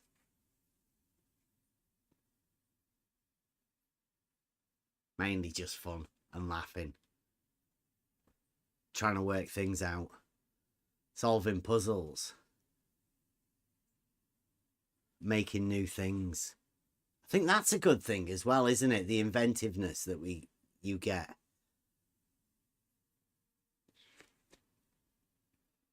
Inspirational group. Come and join us. Click on the link. Come into the Discord server. There's all sorts of people and all sorts of conversations that occur. Nobody makes any judgments about anybody. Just we're here to have this conversation, and because the trivium is about learning and how to exchange knowledge between, there has to be more than two people. There has to be at least 3 or 4 really, to keep a check that this exchange of knowledge should occur between a lot of people. So we're up for talking to anyone. Apart from people like Jose, we've already had enough of that. Why 3 or 4? Is it just because you're saying you need more people to like fact check or keep other people in check? If there's just you, how do you know that you're logic and you're not biased? Okay. If it's just you and somebody else, then you could also end up being both biased towards the same thing. And like, the more people you have, the more viewpoints you get. Yeah, it's messed up because my mind went right to a model right when you said that. So I wonder why he's saying 4, like a certain number. No, I just said 3, 4. What model did it? Oh, wait a minute. No, I got to hear that. What? Explain more, Tanks. What model? Oh, it went right to maybe the grand idea of the zodiac having 12 personalities necessary to come up with the logical truth. Okay. Well, no, that's interesting. Yeah. Different personalities at different types of checks and balances. I see. I think the concept is right. That the more people that you get, the more puts and takes you get on certain things. The more questions are asked. The questions are, I think, was it Buster? Buster brings us all the good words. The Elenchus. Was that Buster or was that you, Bev? I can't remember. That was Buster. Yeah, it's Buster's always got the good words. Songwriters, what do you expect, Yeah. right? Yeah. So the Elenchus is questioning. It's what Socrates was supposedly had done and got himself killed. Had to ingest poison or be banished because of the questions that he asked. Question after question after question. You ask too many questions, people want to kill you at some point. But yeah, that's when you get multiple people together, you're able to ask these questions like we were, attempting to get at with Chris. And we don't want it to be necessarily a defense mechanism. It's just the ideas that Chris was talking about were not foreign to us because we've heard these earther terms before, but it's like we're trying to make sure that we can have the meaningful conversation as well and understand that when you say earther of any kind, it's like immediately for us it's like, okay, you're talking about something conceptual. That's all it is, something conceptual to us. It's like pick anything that's conceptual. That's what it is. Okay, so not real, we think, right? Not real, conceptual, can't really lay a claim on it, can't predicate on it. The more people you get, the more you can work through those things.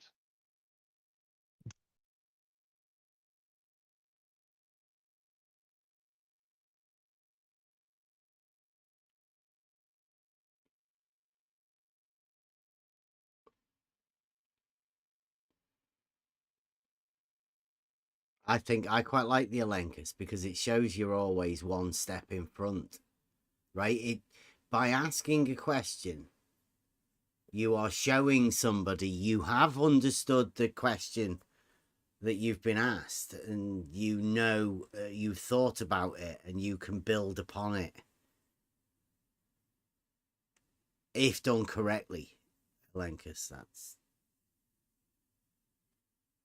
to me, it's like an art. Well, there's an intent behind it, right? As well, an ethical intent, not an intent to get you, gotcha. Yeah. It's a thought-provoking intent, get you to think. Try thinking. I've heard that song. Yeah. Strange, that, isn't it?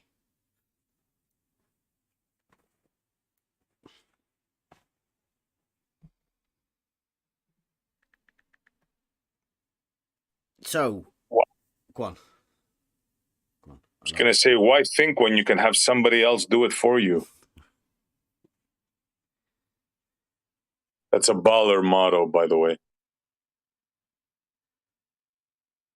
The guys on Twitter are really struggling to understand where the paradox is within the horizontal paradox. You're kidding. Now, yeah, because, see, I always said these sort of things that occur. Now, horizontal planes exist in reality, and they cannot exist on the globe model. But the people who have the globe model obviously live in reality.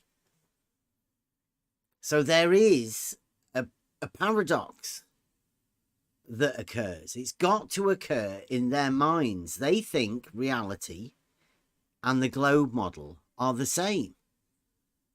But they know that in reality, horizontals exist, and they think that the reality is the globe model.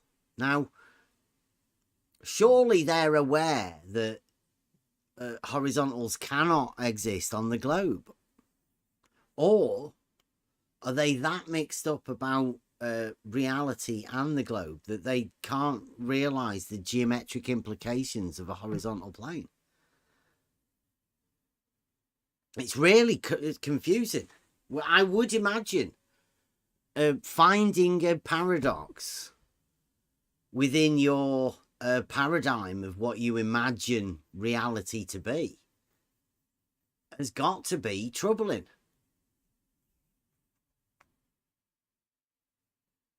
And it's got to be even more harder to discuss it with somebody.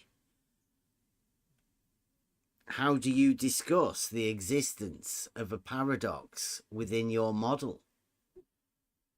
You'd have to just deny it, surely.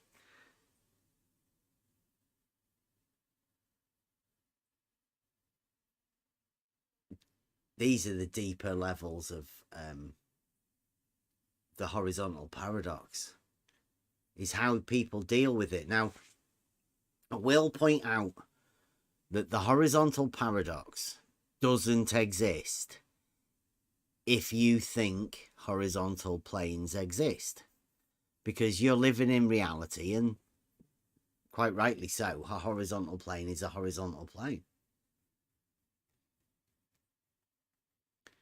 The problem with that is that all perpendiculars to a plane are parallel.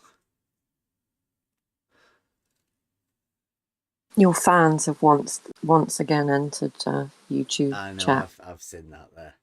So Rumpus, the great Rumpus of the never to be finished Bedford level test, citing. Sometimes you might cite him down there if you're lucky. Rumpus says horizontals exist on the globe.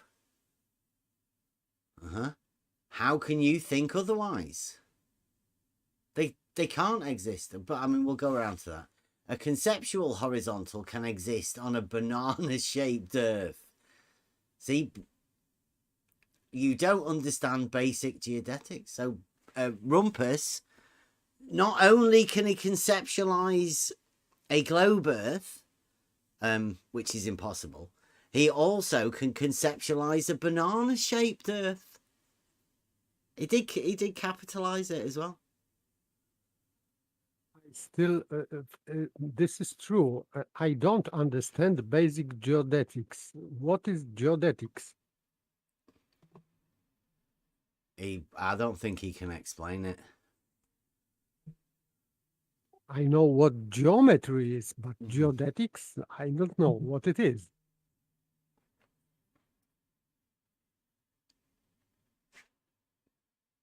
Yeah, well, if you would like to come forward, Rumpus, and state some sort of an argument, because I think this being the trivium, I think we should midweek require people to formulate some sort of an argument to be put up for discussion. Anybody, any day, midweek, but that's what we will hopefully require people to do. If making a claim or a statement or something, we could at least put it in the form of a logical argument that can be scrutinized. Would I be right in that, Kevin? Is that the sort of the rules of the trivium, the sort of stuff we should be going over? We could get all of them, the logic, the grammar, and the rhetoric, then all done together. Yeah, well, yes, that would be beneficial if we could have them all. I would say that they're not all necessary. We can learn from even the poorest attempts at grammar, logic, and rhetoric. But yeah. Yes, we know nobody will come and debate us, Rumpus, because we know nobody can formulate an argument for the globe. Thus, no debate. But we can discuss things, Rumpus. We don't need people like you to come and let us know that you don't have an argument in order to not debate. It's pretty clear. Over the 4 or 5 years that I've been around this bunny ears arena,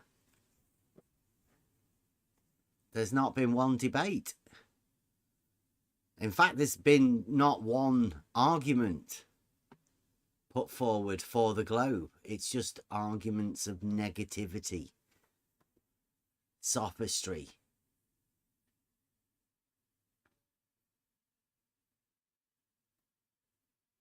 Rumpus is saying his test's going to be done within a month.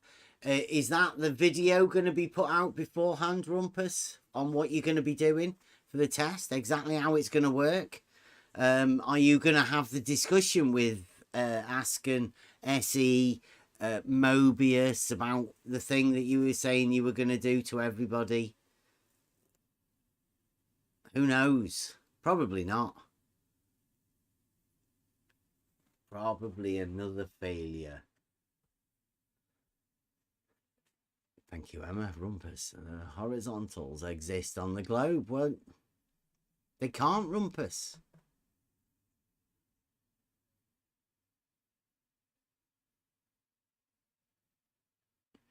What? Well, I can science that, provided the logic on that, didn't he, Bev?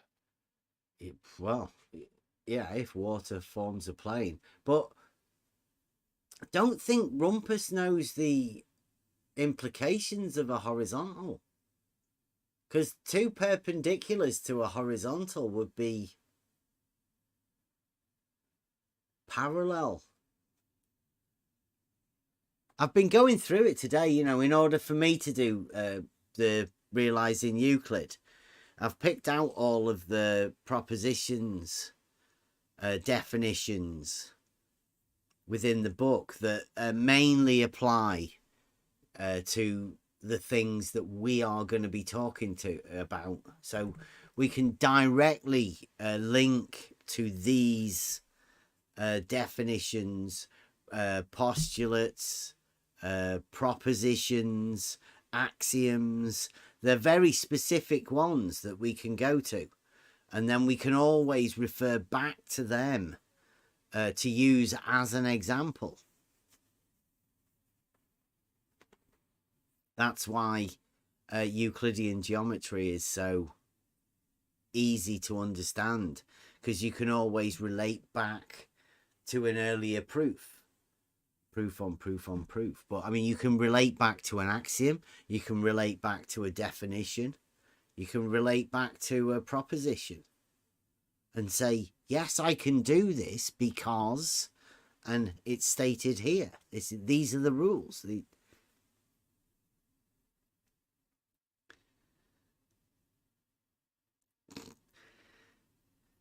Rumpus has got a month to organise 10 to 15 people.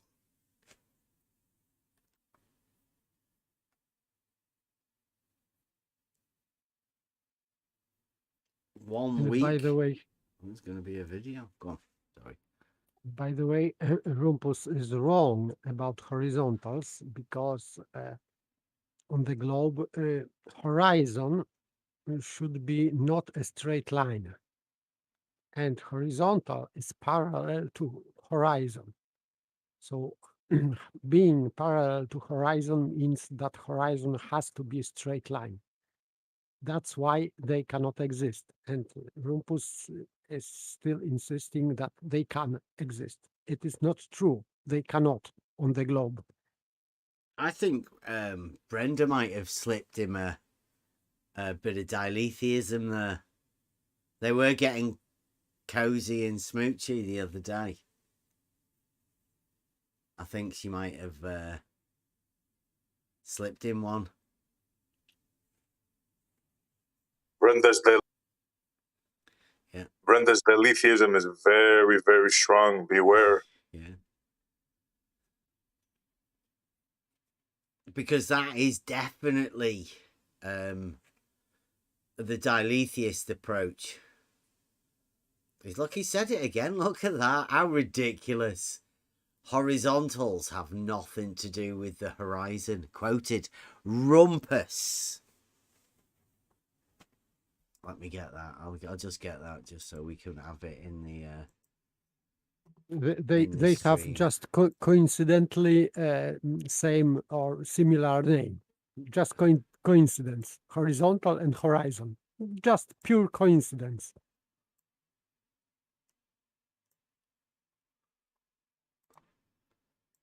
Yeah, there we go.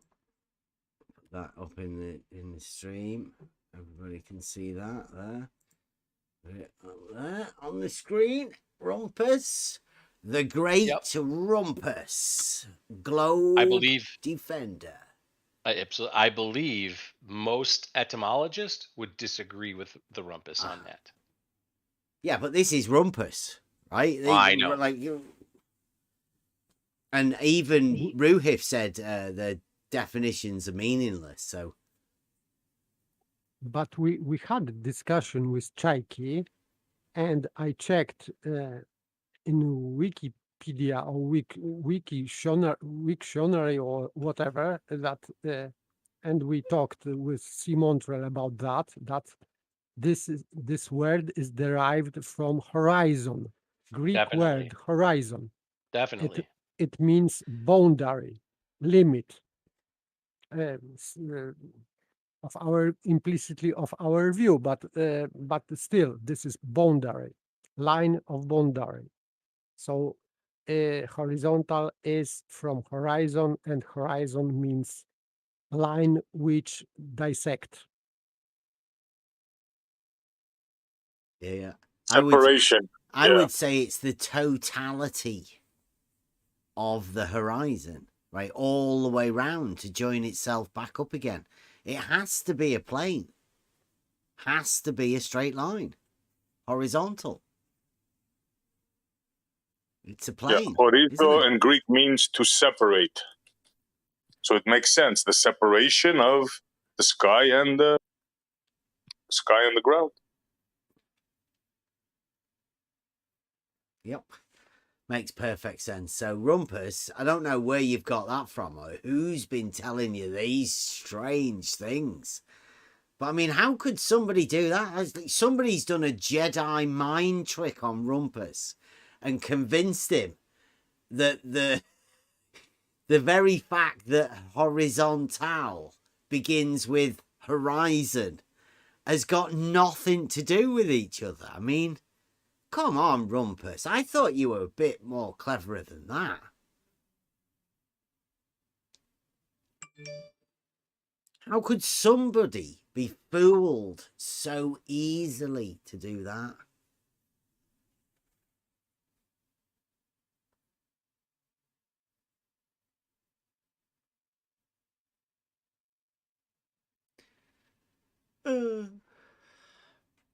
We've got some fans in here. Nice one. Rumpus is looking for 17 feet of drop over 6 miles. It's good, isn't it? The water level when I was there was 1.25 meters above mean sea level. It's not very high, is it?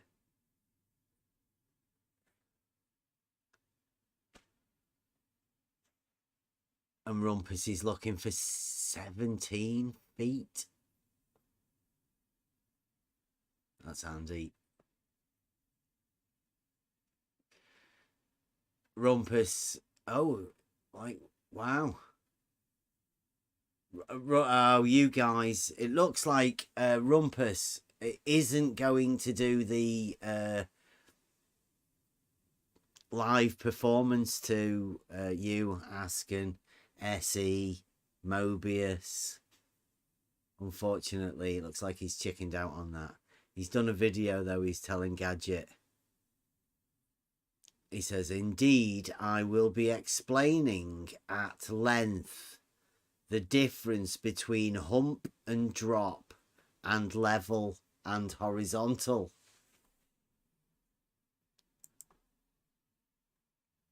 I'll get that, put that up on screen for you. Just so everybody knows what we've got to look forward to.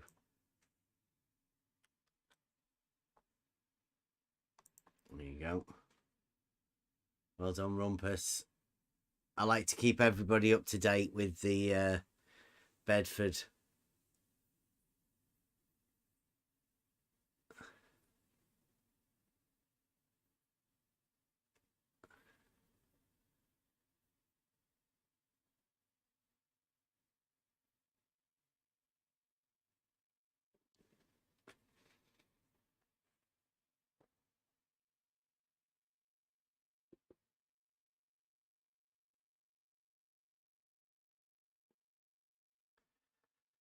Is Rumpus will be telling us about his live streaming the videos, who's manning the stations.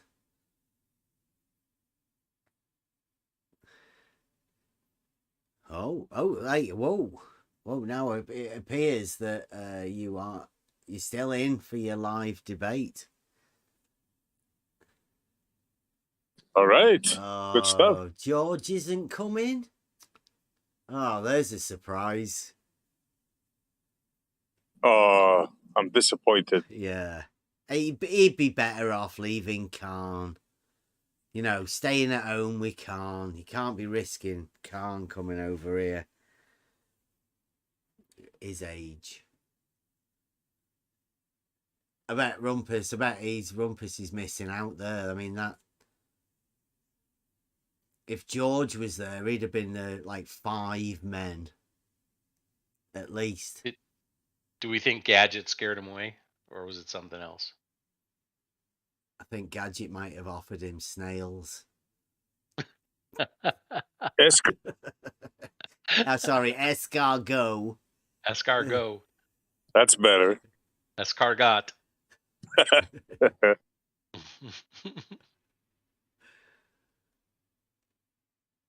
Makes the slimy little buggers sound better. It's a big project, Rumpus. It's a very big project, isn't it? Really? Is it?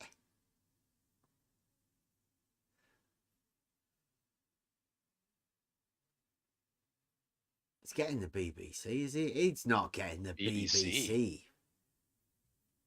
Sure, why not? not? No, he's like, Wow, you can't be doing the test in a month and you've not contacted the BBC yet.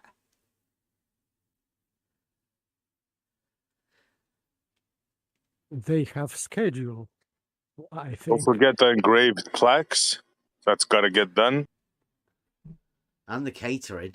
The catering, yeah. There's no way you can book catering at this time of year for the end of the year for 15 people. Get a catering truck. 2 days, Rumpus. You reckon you get it done in 1 day? I reckon two days. You'll have to find a bed and board for 15 people.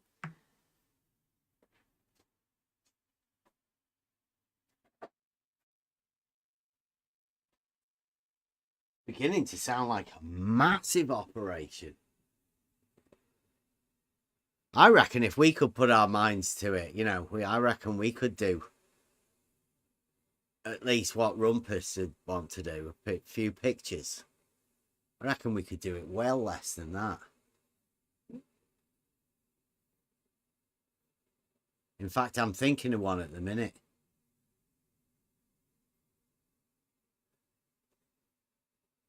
Are you going to have 6, 7 stations like the Rumpus? With 2 men on each station? No, I reckon we could do it way easier than that.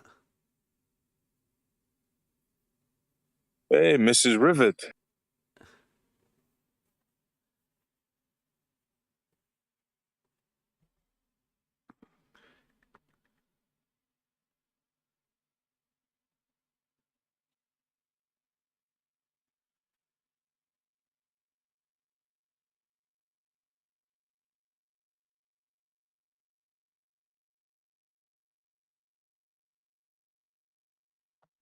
Wally's here posting his memes again.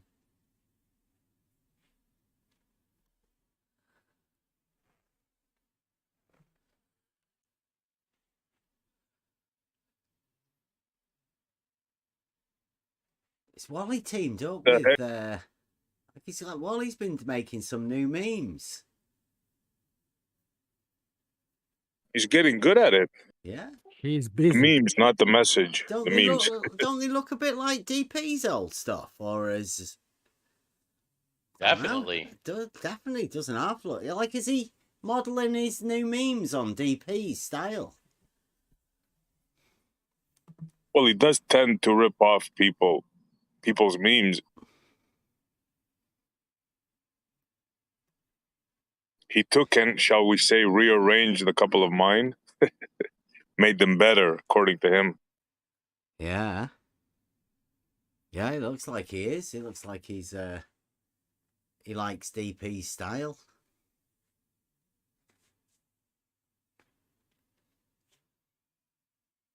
Well, DP always made good memes. Yeah. You can see where his influence is rubbing off on Wally. It's interesting. Or has Wally teamed up? Perhaps. Maybe it's a collaboration. Yeah, maybe. Sorts.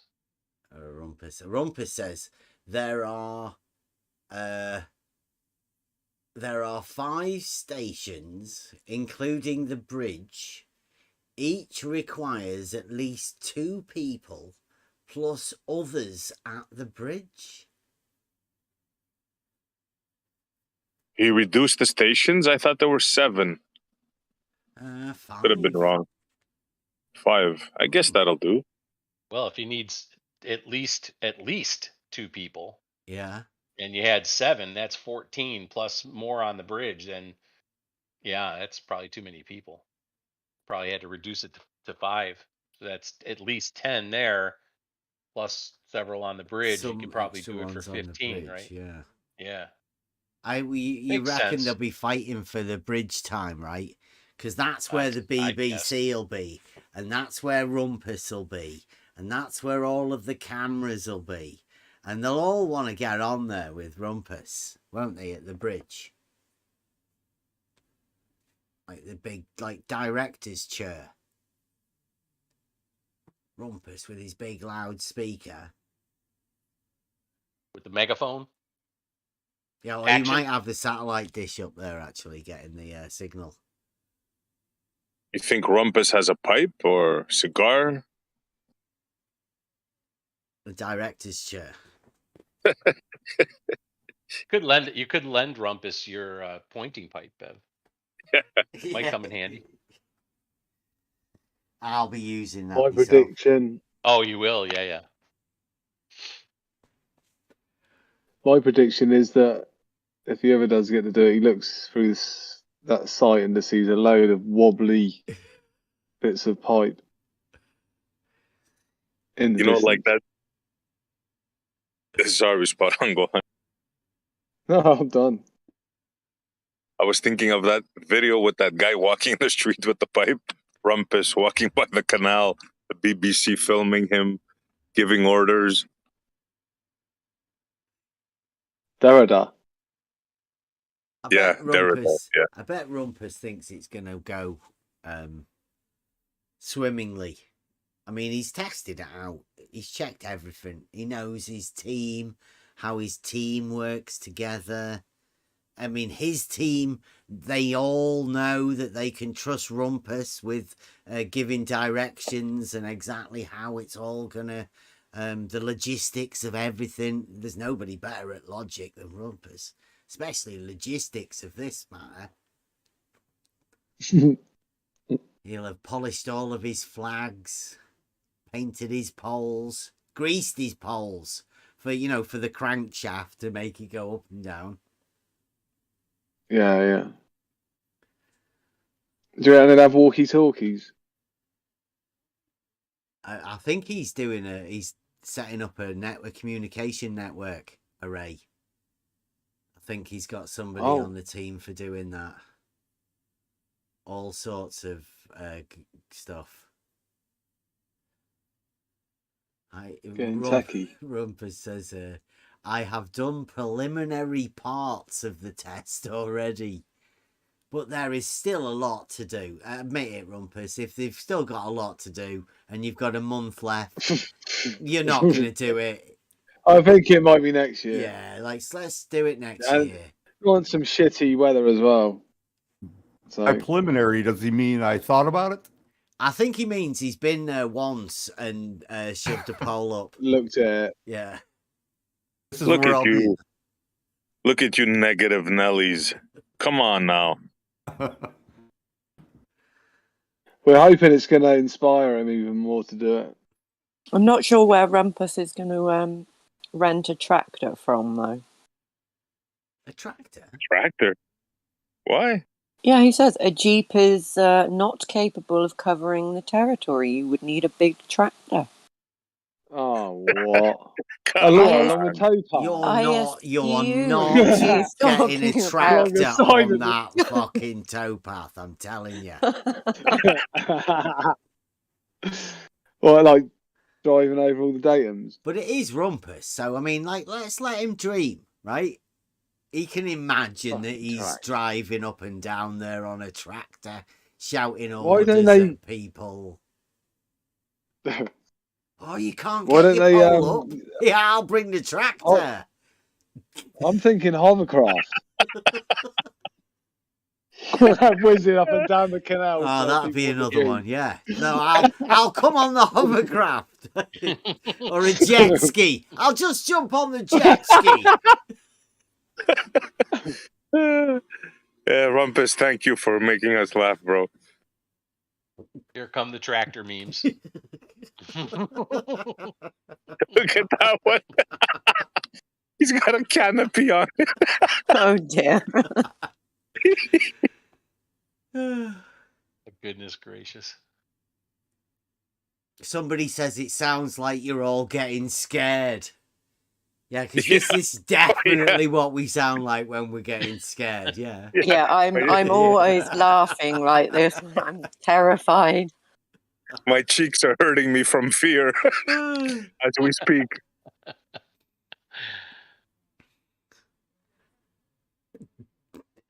Oh, this is good, man. What a laugh.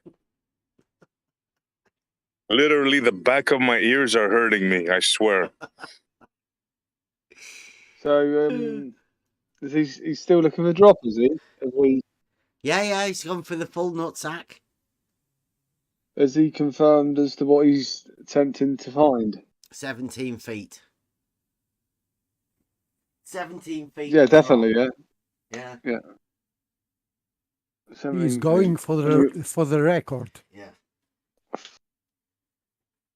I reckon 17 feet. I'd measure if I wanted to do it cheap, I'd measure the sluice gate at the far end, right, to see how high that is above the level of the water. Mm-hmm. And that, we reckon, would be a pretty good... I reckon you could probably put a bit of tape on that as to where 17 feet was above the level of the water.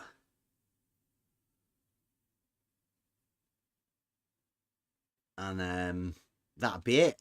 I think that'd be game over. All you need to do is to look from one end to the other end.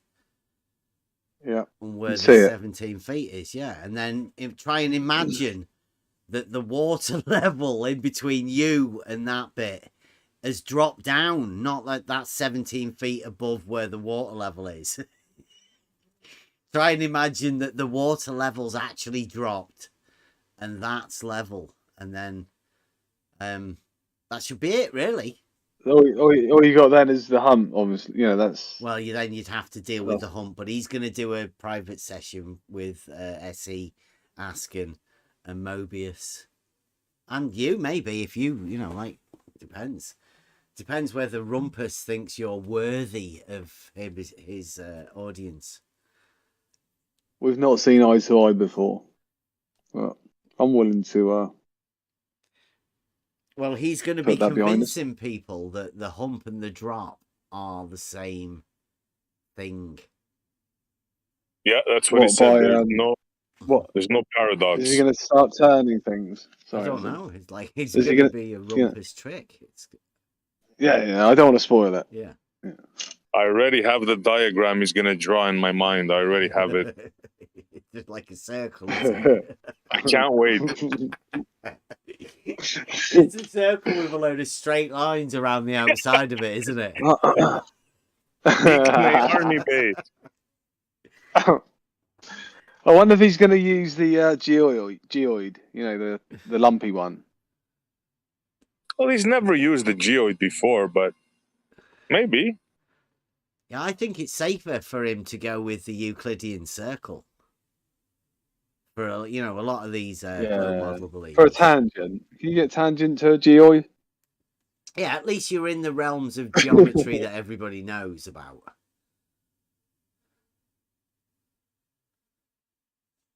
Then people can understand. That geoid is a tricky thing. What is it? A straight curved line? Something like that? A tangent at the slope of a point of a gradient or something like that. I think I can remember, Rumpus. Think I've got that video saved. It's been ready and waiting for us to go over it, Rumpus and the tangent. At some point we could go over it. But I mean, it seems like we've not been lacking for material to be able to talk about. Although people may think I'm just waffling. But it's got to be better than listening to Rumpus talk about a tangent, hasn't it? Geoid, the ellipsoid, schmipsoid. How many psoids are there? I wouldn't know.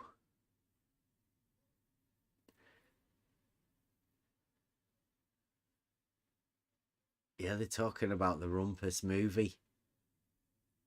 The Rumpus went to Bedford to prove a globe. And the BBC followed.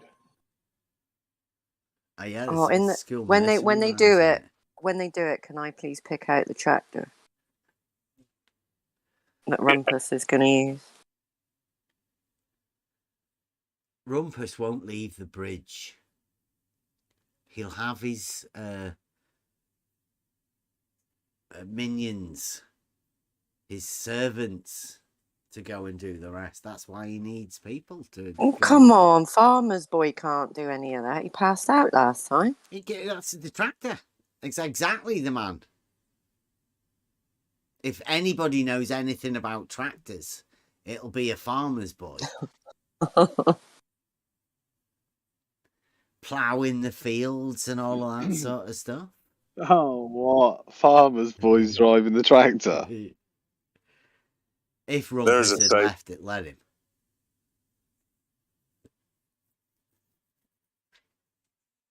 They'd be arguing over who was going to drive the tractor. It depends who looks more authoritative, whether you're actually sat in the director's chair or driving the tractor. I suppose driving the tractor would look more manly, wouldn't it? But isn't that like a menial task? Rumpus wouldn't do that. He would have a driver, no? Well, I don't know. No, Rumpus likes to think he's upper class. He's not.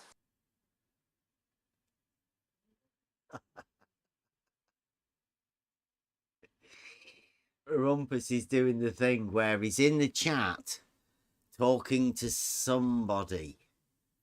Timothy P. Southwick.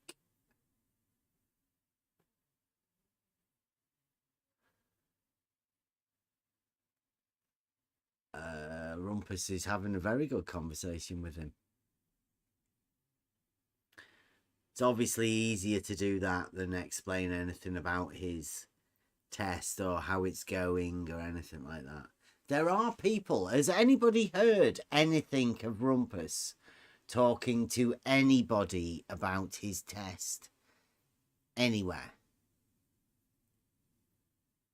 Because I would have thought within the globe community, this should be the biggest thing yet. Definitely the event of the year. Can you remember when Soundly did the Globe Earth live tour of 2019, I think? Can anybody else remember that? The Great Globe Earth live tour? How easily you lot have forgotten. Who was that again with? The Great Globe Earth live tour, where they did Lake Rainy Lake with George and Jesse and Soundly and Tim Osman, I think. And then they went to go and do Lake Rakia.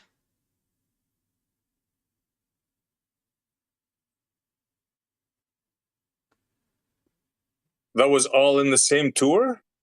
Whoa. Hey, Bev, I remember 6 months ago, no, not probably 6 months ago, but about 3 months ago, Rumpus was in Blues Channel and he was giving all the details about his test coming up. Oh, was he? Yeah, Oh, well, I was we didn't listening get in. to it. Well, we'll have to go over that. To give us a link, they should have done a special. Yeah, I can't remember what day it was, but Farmer's Boy is coming down with a machete to protect George and stuff He like went that. there with last time with the machete, yeah.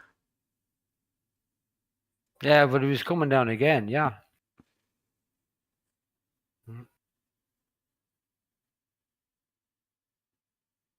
Are you allowed to carry machetes in the UK? No. I wouldn't think so, no. But I didn't think so. That would be a shame if anything happened to Farmer's Boy with the local police or anything while carrying a machete. Yeah, dangerous. Mm-hmm. Well, I mean, Rumpus needs his enforcer. You never know what it's like. That other guy was telling us, Andrew was telling us about all of the equipment that they had stolen. So, Farmer's Boy with the machete may be because of all of that stuff that they had stolen. No, the machete is to protect George. It was all about to George. protect George from you, Bev. Yeah, and protect George from the Bev crew.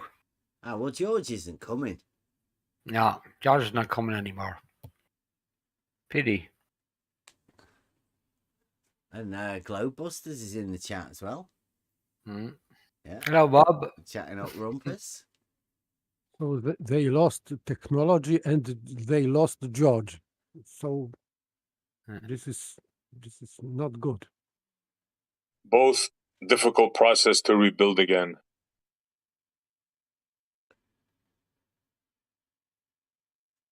Hey, Bev, I don't know if you know, but there's a big in-war about the ether in FE at the moment.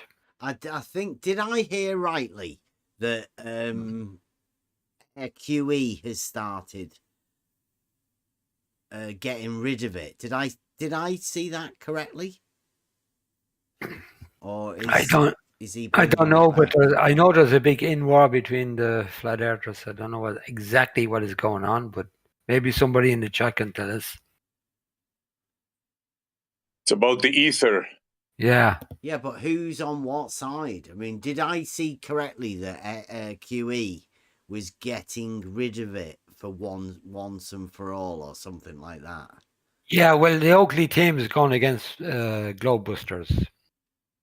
They're all fighting. Hashtag same team. Yeah. Nah. Just kidding. But anyways, yeah, QE says there is no ether. Bobbing them say there is an ether, but we ain't seen no ether. We just see empty space. But you all agree, like Chris Berry, that mountains are flat, right? You may have a difference in the ether, but no, he didn't say mountains were flat. He said mountains were level. Oh, sorry, mountains were level. Right. Yeah, I'm not trying to. And horizontal. Muddy the water. Yeah.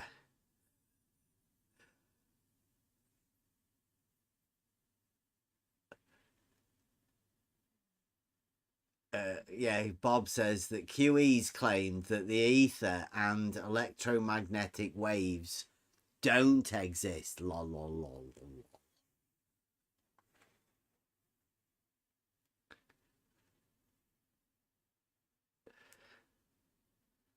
And Jose thinks that flat earthers saying that they are not flat earthers is an example of infighting. Yeah, Josie. It's great. Pretty cool, that. Yeah. So the globers that aren't flat earthers is an example of the flat earth infighting. That's brilliant. I like the way you can tie that in like that. Well, it seems like it's all going to shit. Nobody knows what anybody else is thinking, right? You may as well say that there's never been a group of any sort of earthers together. Everybody's just out for themselves. Right. And people wonder why we have a problem with things that are conceptual only. Because you can make things out to be whatever the hell you want them to be and then argue about it. Yeah. This is why religions argue with one another. Yeah. And look at the Rompers. Look at the Rompers having a big row with Globebusters. Yeah. And QE. Yeah. But now you'd be like, you're a flat earther. It's like, well, what sort of a flat earther are you? Well, you could be anywhere. Like, you could be anything. Nobody knows what a flat earther is. Are you a Catholic flat earther or a Protestant flat earther? Which are you a Muslim flat earther? Are you an Islamic globe earther? Where are the intersections? I need to know. There are no intersections because they are all parallel. They're all parallel. Good paper. That's good. Exactly.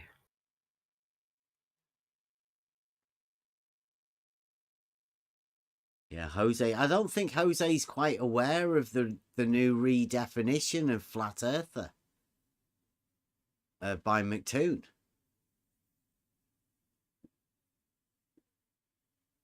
He's basically added in all mathematics teachers in schools.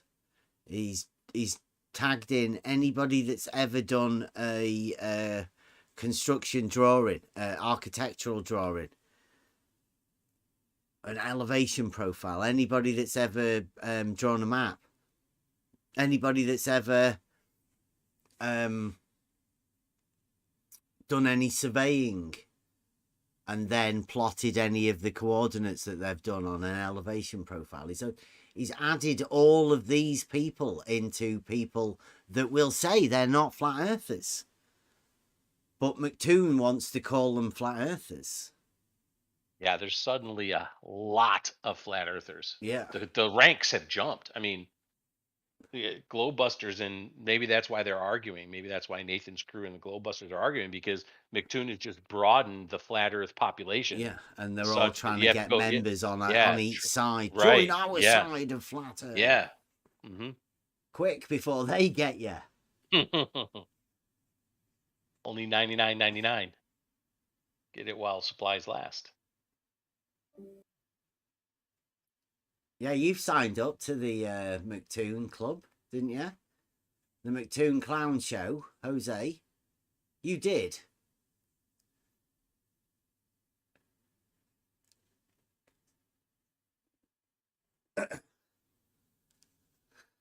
Jose's doing well. He's a good lad. Well, now the chat's interesting. I know.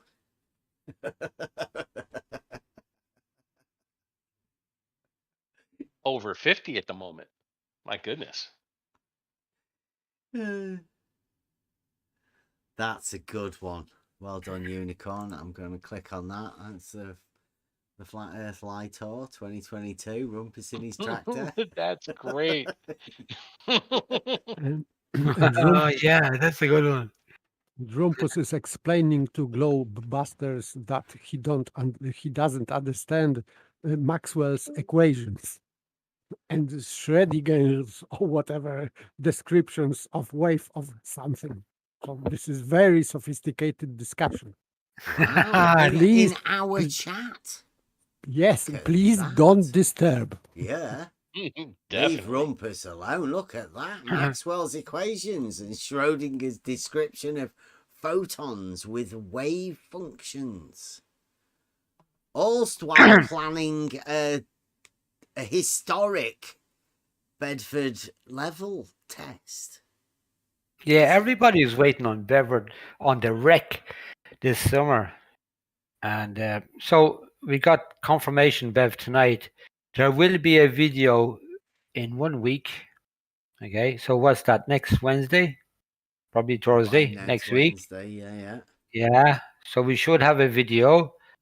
Rumpus, well, can I just put a shout out to Rumpus? If you let us know with this thingy, Rumpus, I will put it out to my limited subs that I know, but at least people might get to see it. I'll do my best to let everybody know about this historic test, Rumpus. We want it to happen. Bev, can I put a link to Rumpus's channel in chat? In the in the top chat. In YouTube. Yeah. I'll post Rumpus's channel in the YouTube chat. Okay. Yeah. He is doing it on his own channel, isn't he? He's not going to be doing it live and exclusive on Blue Marbles or anything. I seriously don't know, but I would hope Rumpus starts doing stuff on his own channel. He needs to get out from underneath Blue Marble's wing. He can't be co-hosting for Blue Marble. He needs to go on his own. Needs to go solo. It's about time Rumpus stood up on his own I'm just in his channel now, Bev. The last time Rumpus posted the video was 2 years ago. So, yeah. We So need he's a bit not- of activity in the Rumpus channel. You might have been doing stuff privately in the background, right? He doesn't have to show people what he's doing. He could be exclusively live in the background. You'd never know. I bet he's got some stuff working on it. This video will be polished. I hope so. Yeah.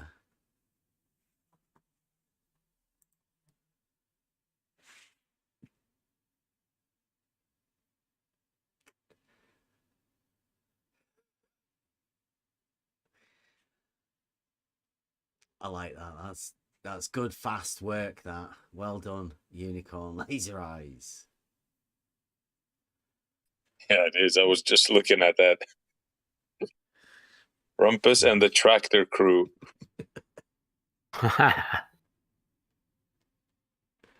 It's quite a way down that thing, you know, walking. But you know, like if you're going to be one of those people at like in the mid station, you're just going to have to get walking. Sat out there in the middle of the thing. Videos. He's put an S at the end of it. Rumpus has got a series of videos. I was rather hoping, because Rumpus, when I was talking to the realizing Euclid tests, when I was thinking of talking to I Can Science that, I was thinking about demonstrating our test, and I was hoping for the other one that he was going to imagine. I was hoping he might be able to give us some sort of a geometric backing for your test, like we have for ours with the realizing Euclid. I was hoping that I Can Science that could at least lead us into the realizing Euclid for your test, because that's the theme we're on at the minute, is realizing Euclid, and there must be some Euclidean realization that you have to go for your tests. There's got to be, right?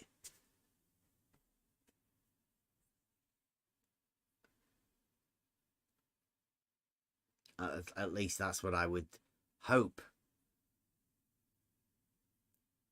That the realizing Euclid tests at least have taught us that. Or maybe not. Maybe people haven't actually realized that the realizing Euclid tests are based around Euclidean principles and the propositions within Euclidean geometry. The foundations of geometry and mathematics.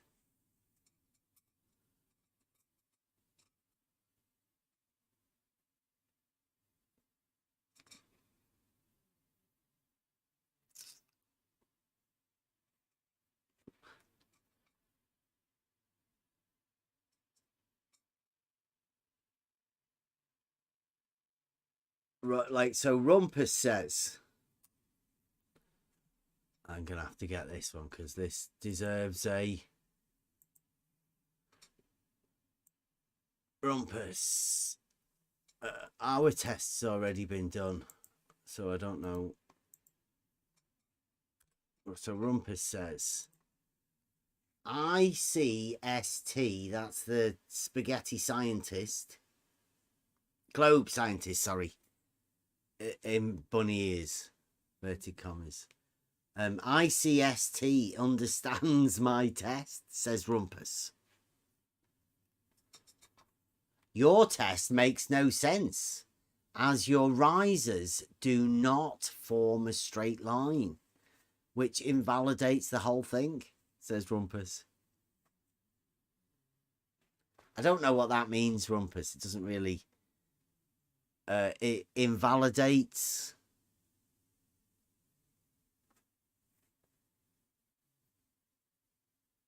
I don't know what that means, Rumpus. water, I thought that water level doesn't need a straight bottom line to be level.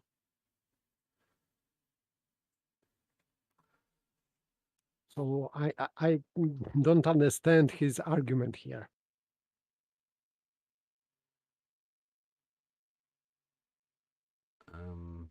No, Rumpus says, if one accepts the observation that observations show reality, then my test will show, drop, and determine a radius.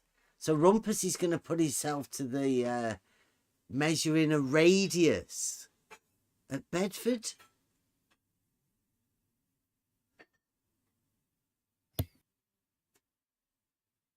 Measuring a radius?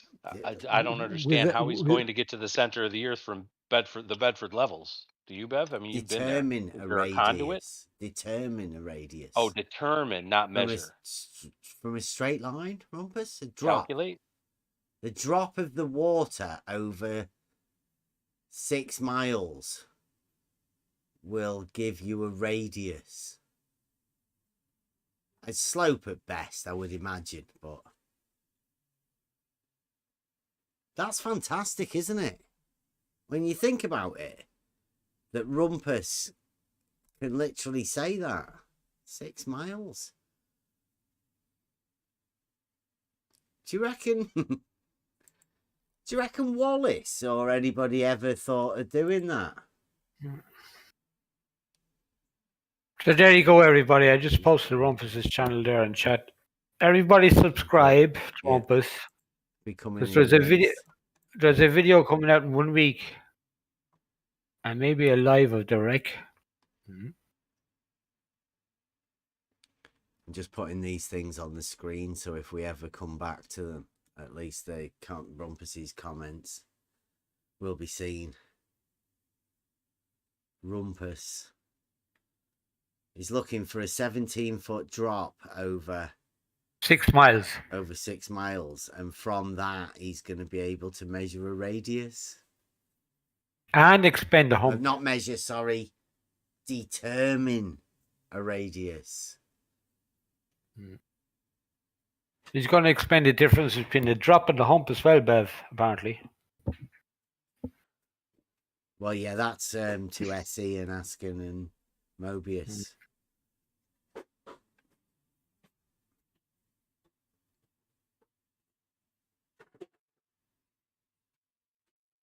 I can't wait until Rumpus starts putting some of his videos out. Yeah, so everybody in chat, sub, the link is in chat there. Sub to Rumpus's channel. Leave a comment.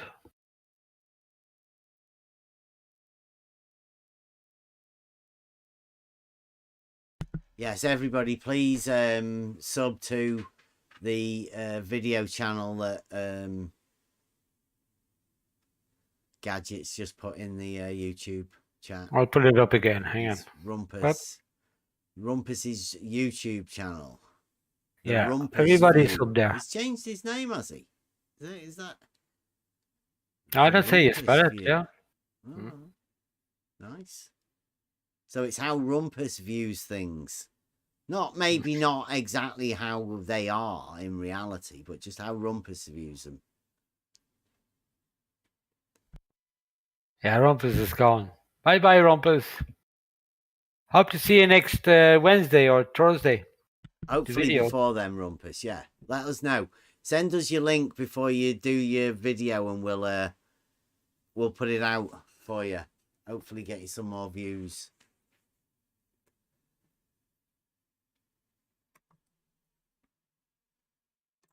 Good to know that we get another radius. That was good. His channel is going to get subs tonight, Bev. I'd say everybody's going to sub to that channel. He might get 2 or 3. Ah, everybody in here is going to sub to that channel. I know.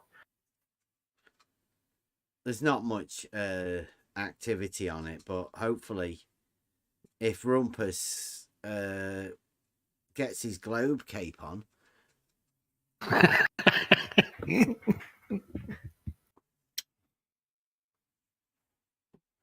Then he should hopefully. That was good on a glove cape, yeah. Wally actually done that. See that? Wally's posted that in the chat right now. Where, in Discord? Yeah. It's on the that's Wally, look, Wally. Yeah, yeah. I put something out this morning. Since we're live, I'll put it out to the YouTube as well. If you're so inclined, take a snapshot of that or your phone or whatever. If you got what Wally just pictured that's on the live chat, take that. Wow. Show that to any 3 random people and ask genius or perhaps needs a mental health checkup. Wow. Any 3 random people, anybody. Well, we'll try to tally votes here soon. Horizontal line. Yeah. Just show that to somebody. Go horizontal line, a horizontal line. Yeah. Take a I screenshot. must have missed. Screenshot. 3 random people. We're doing a test for tomorrow. What do you think? I might have missed Not part tomorrow, of the, I might have missed part of Friday. the question. What's in the live chat, John? It's in the live chat. Okay. Yeah. Yeah, Where's from Wally Wally. has posted a picture. He's initially done a meme. Mike Jones has clipped a bit of it to say, look how ridiculous it is. And Wally has taken that and added to it himself. You're talking about the horizontal line. Yeah. Yeah. So take a screenshot of it. I'm going to blow it up now. Look at that.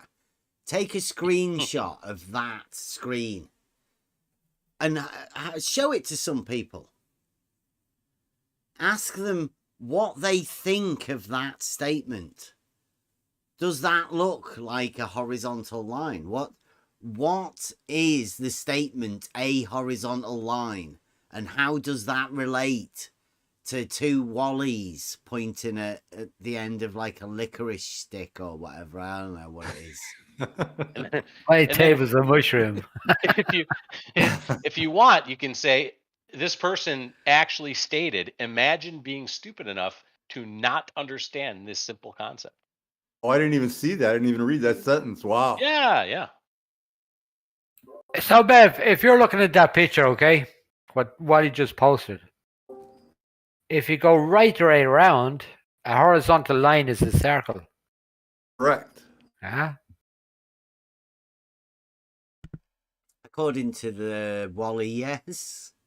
So what's the problem with that? No problem. No problem.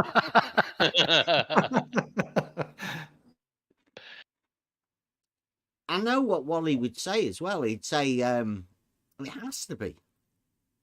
Come on, you can't defend that as a horizontal line. It's a globe. You have to, right? You have to. They've been exposed to the horizontal paradox. Wally at least knows the outcome that he has got to go to in order for him to keep horizontal lines on and his globe model. This is what Wally has to do to horizontal lines. Here's another good question that just to piggyback on McToon's thing. If you don't agree that that is a horizontal line, does that make you a flat earther? Yes. According to McToon, yes. If you don't agree that that is a horizontal line, I mean, I think we can get more people in the flat earth camp. I'm thinking this is just... Yeah, I mean, like, what would that have to do with started off- flat Earth?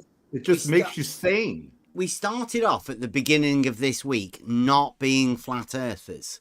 But yes, since McToon has redefined flat earth, I think we're unbeknownst to us. fully on board the flat Earth We camp now, and we're recruiting We have to people. be. We're pointing out to people Yeah. that they didn't know that they were flat Earthers, and they are now. Either. That McToon's helped everybody. Yeah, they had no idea themselves. Mm-hmm. And it's never really bothered me. Right? It's a label that means nothing. To me, anyway. It doesn't mean a thing. But obviously to Wally and McToon, this is something they want to do. They want to bestow flat Earth upon everybody, it seems. They're not happy at just calling one or two people flat earthers. They want everybody to become flat earthers.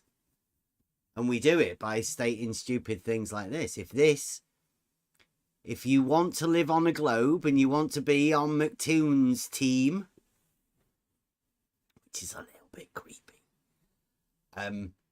then you have to go along with this. That's what they dictate. Wally and the McToon team. Mm-hmm. I think I have to do a disclaimer now that I've read Unicorn Laser Eyes in the YouTube chat said, "So funny, Wally. Who is paying you to post these gems?" Now, there has been some discussion around these parts, whether or not somebody named Mike Jones is actually paying Wally to do this, but he swears that he is not. So I just wanted to put that out there since Unicorn Laser Eyes brought it up in the YouTube chat, that there has been that conspiracy theory. I mean, it goes in with all the other conspiracy theories, the 9/11 stuff and the Polk stuff and all that stuff. It goes in the same hopper with that somebody named Mike Jones might have paid Wally to do these things, but he submits that he definitely has not. So let me just put that out there since Mike is not in the Discord to defend himself. Yeah, and I would also say that we can quash the rumor that Wolfie is hiding under the sock of Mike Jones. Right. And then they're playing Wally to do all of this sort of thing. It's got nothing to do with Wolfie at all. Mike Jones and Wolfie are not the same person. And also, it's still a little bit less dubious, but I mean, could it be a humiliation ritual that he has to go through? See? Certainly possible. Possibly. Could be. Because it seems that way to me. I mean, if you want to point people towards flat Earth, really what you do is you broaden the scope for flat earther to include anybody that really does any practical jobs anywhere, or anybody can reason anything logically from school. Include them into the term flat earther, and then point out how fucking ridiculous the globe model has to be. And people will easily say, oh, well, since I'm a flat earther anyway, at least I don't have to believe that stupid shit anymore. So, I don't know. Oh, here's FE in YouTube chat.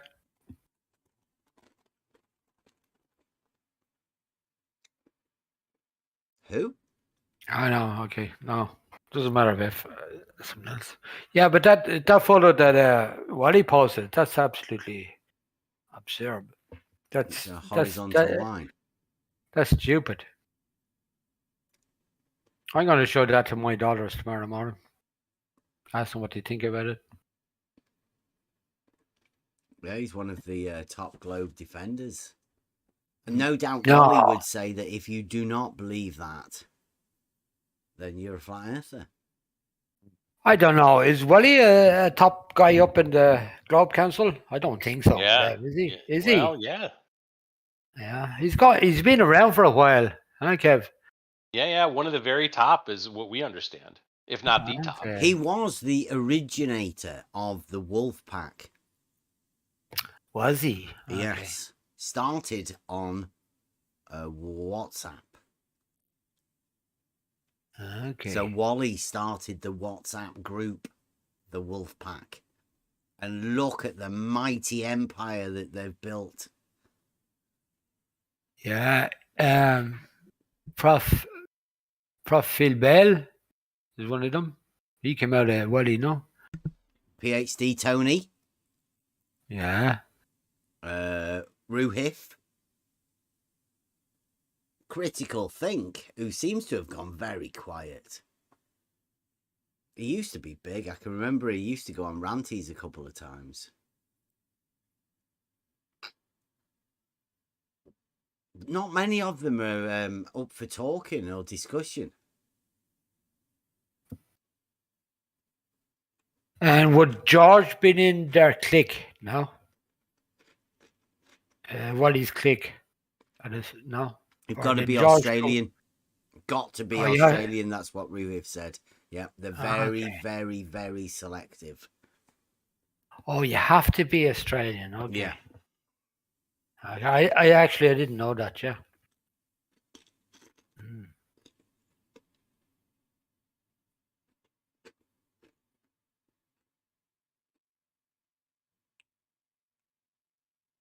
Funny that. Yeah.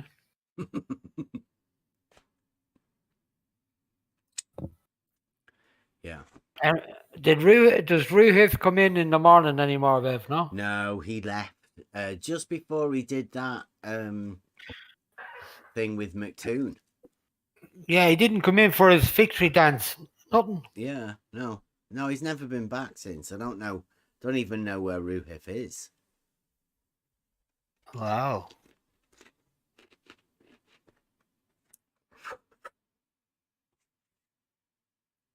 So he did his thing and then he went missing. That's kind of suspicious, isn't it? He made a video. I don't know. Nobody's ever actually done anything to, I don't think the win was gained from that. It was meant to be something to do with Nathan, and he was meant to be, at least he told us he was setting it up so he could go against John. So he could lord himself over the Nathan Oakley crew. That's what he said he was doing it for, and he doesn't seem to have done it. No. So I don't think he's even convinced himself that he did very well in that thing. I think everybody knows he was being fed information beforehand. And I can't help thinking, was it a setup between John Oakley's crew and Ruhif just to get views on the internet, probably? Because it was really shite, that debate. It wasn't even a debate. It was on McTune's channel, How much money did they generate or views out of that? I think it was all a big setup. I think McToon is struggling for flat Earth content. Yeah. And McToon has definitely set himself up as a debunker. He is the top flat Earth debunker. I think McTunes and Oakley are working in cahoots to get views. That's what happened with John and Ruhif, I think. They set up things like that so they get views. It's an interesting take. Yeah, just my opinion, because when you look at it, Bev has gone around for the last 8 years. McToon is generating money. Oakley is generating money. We're talking about shit. They're going around in circles for the last 8 years. So why not make money out of it? Bring Ruhif in, bring John in, bring whatever in,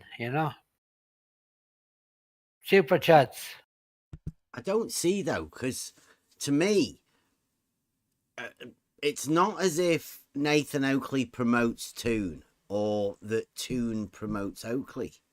Not live, Bev. Probably they're in cahoots, in private chat and DMs, setting up shit like that, for the audience.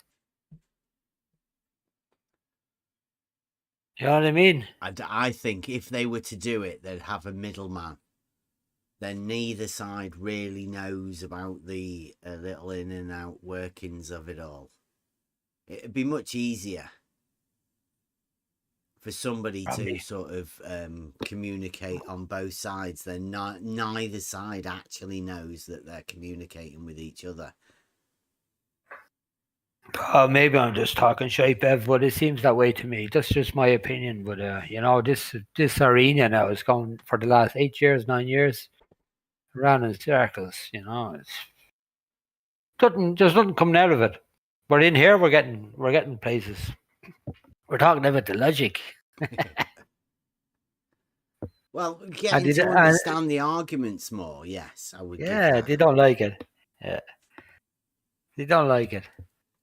That's why you get flat earthers in here like Dan the Waterman and who was in Chris Berry earlier on. You know, they don't understand it. If Chris Berry came in here 6 months ago and he listened to what you were saying 6 months ago, he would understand. You know, they just come in and start talking about shit. I think Chris Berry came in about 6 months ago. Yeah, but he wasn't listening to all your shows. I don't think they have. Nobody has to listen to all of the shows or anything. And I don't know. When with people like Chris, it seems like there is a combativeness that isn't. I don't know. I don't know where it comes from.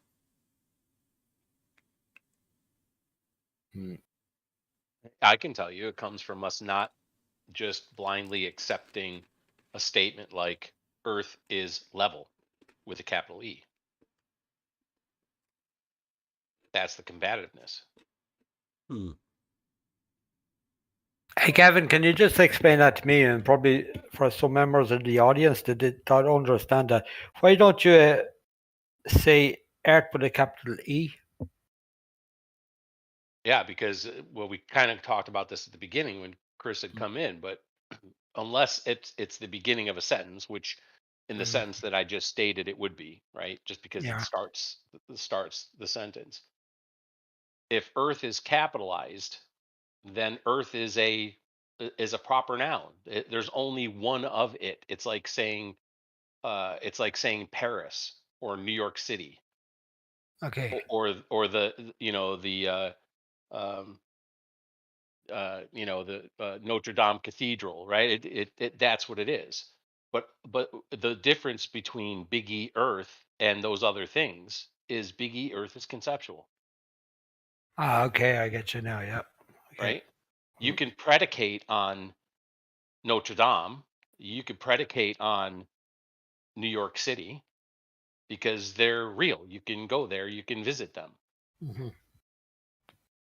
But those of us who believe that the Big E is conceptual, we're not just going to let someone use that term without clarifying it, because again, to most people in this Discord, Earth means something I plant my peach tree in.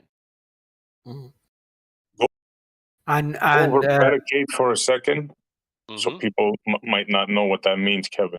Yep. So predicating is predicating a subject. A subject is a thing in reality, a thing that is not conceptual. Now, and then the predicate is what you're saying about that subject. You might be describing it.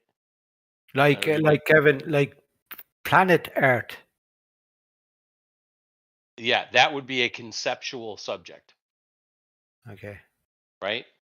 But a rose that you would hold in your hand is not conceptual. That's real. Right? Now you could say, imagine a rose that you hold in your hand, and is that conceptual? By definition, yeah, probably it's conceptual. But can you hold a rose in your hand? Yes, you can.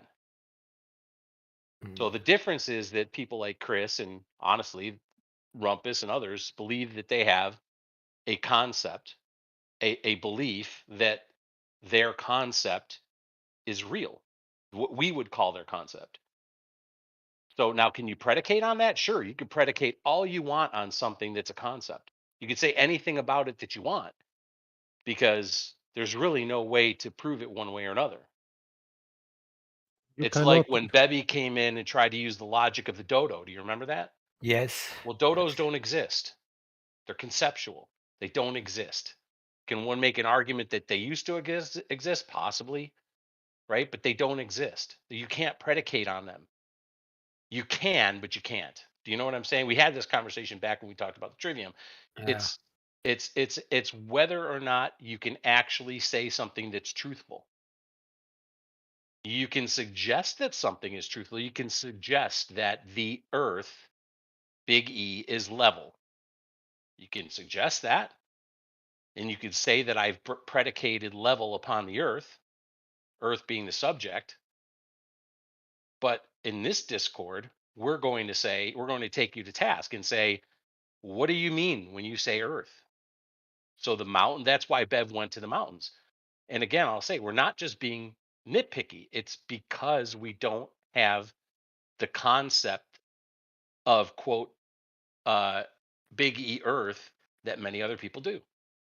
It's just kind of the way we are. You could either accept us, not accept us, say that we're off our rocker, say that we're lying, whatever you want to say, it's fine.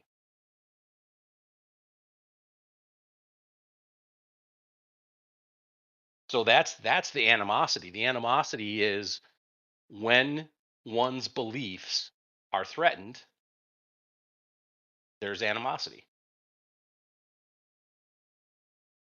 Absolutely. I mean, if you're holding a red rose, right? And you're talking with you're having a dialectic with somebody else standing there. You're holding a red rose. And you say, look at how deep red those petals are on this rose. You've predicated red upon the rose. Now, really, the only argument that can be had at that point is your interpretation of red. If you're colorblind, maybe it's not red to you, maybe it's something else, right? We can argue the shade of red that it might be, but you're not going to argue the basic concept that the rose petals are red. Why? Because you're holding it in your hand, you can see the thing. Therefore, you're predicating upon it. But when you're talking about something conceptual like Big E Earth, what can you say about it? You can say any damn thing you want to say. I mean, Rumpus said it doesn't. You could have horizontal lines on a banana Earth. You can have a banana Earth if you want. You can have a pizza Earth. You can have a dome Earth. You can have a globe Earth. You can have any kind of Earth you want. And that's why I equated it to religion, right? You can have a Catholic religion, you can have a Protestant religion, you can have a Jehovah's Witness religion, you can have an Islamic religion, you can have a Buddhist religion, you can have a Shinto religion, you can have any kind of religion you want to have. Why? Because they're conceptual.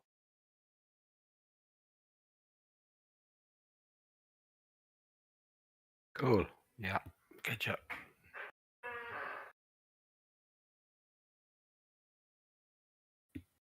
Was looking for the difference between, because whenever I see big E, right, I relate that to the big G, as in God.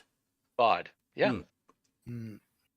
I do as well. And if you think of the difference between God with a little g and God with a big G, it's sort of similar, I think. But because it's the contextual idea of God, it's always a deity, which the Earth, I think, either is a deity or it isn't a deity. With the difference between the big E and the little e, which is different than God, right? The difference, But I would, well, within the Bible anyway, right? Yes. The gods within the Bible with little g are just things of worship. Yep. Rather than the big G, who's the big man. Correct. Correct. Which I don't know. I mean, yeah, whether that relates to big E and little e in a similar way, I guess you could debate that. I think it does. And this is coming from someone who does have a conceptual belief in a big G God and thinks that it's real. So I understand where people are coming from. I get it. I totally do. But at the same time, I also say it's conceptual. Even for me, it's conceptual. Can I predicate upon God? Sure can. I could say all sorts of things about God that I want to say about God, right? Yeah. Can you predicate upon yourself? Can you predicate upon yourself? Yeah. Sure. Well, then Are you real? aren't you predicating upon God then? I don't know. That's conceptual, I guess, isn't it? That's conceptual. Well, yeah, but wouldn't what's wouldn't God? that be a little g when you're doing that, right? Because you are worshipping Sun, right. upon a thing. You're not worshiping, but you're predicating upon his creation. Yeah, I suppose. I'm just throwing stuff out there that you could talk about. Well, no, I mean it's a good thing. I mean, I'd like to point out though, right, that whenever I hear the big E coming from anyone like Chris earlier, that it does sound like it is worshipped. Yes. I agree with you on that. Yeah. And it needs defending, right? It needs defending, and you get defensive about it. Anybody ever have arguments about religion? With Oh family yeah, members of or course, whatever? yeah. loads, Oh yeah. God. Yes. These arguments, not arguments. I need to stop saying that. It's a misnomer. These fights are very similar to those kinds of fights that you have with family members or whatever at Christmas time, or in the US we have Thanksgiving, in Canada we have Thanksgiving. It's sitting around a dinner table. If you might bring up religion, mistake. Do that at your own peril.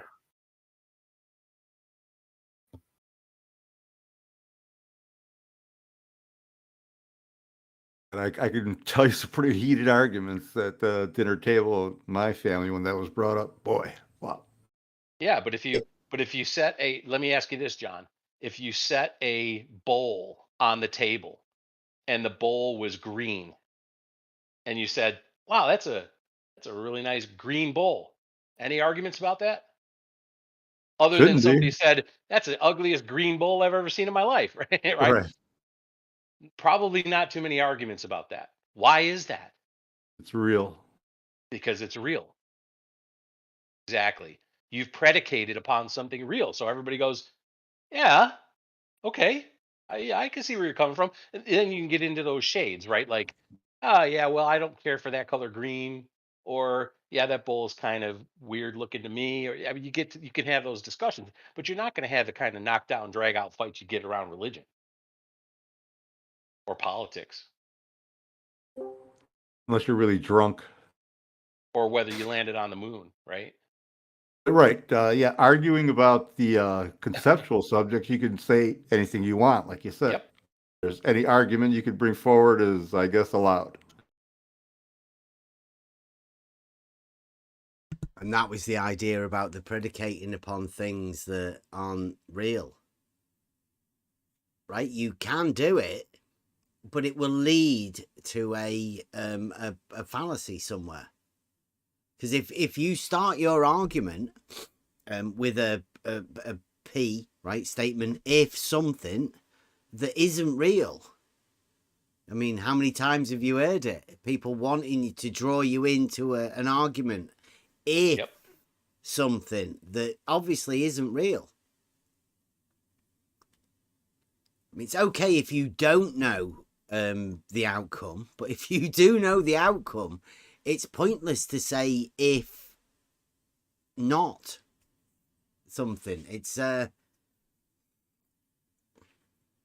don't know.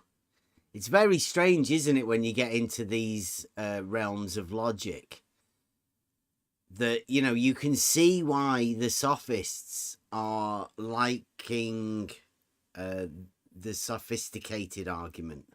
Yep. And the poets, right? Way back when, the poets. Yeah, they would love that kind of stuff. Create the conceptual for people, get them to imagine things, and then you can take them. You suspend disbelief. It's what we do when we go to see a fantastical movie, right? It's when we go and see a I don't know, a Marvel superhero movie, or whatever, or Star Wars or something like that. You go see that, and you suspend disbelief. Why? Because it's all conceptual anyway. Doesn't matter. Anything can happen. Still waiting for Odin to give me my hammer back, so there you go. See? It's just a story, yeah.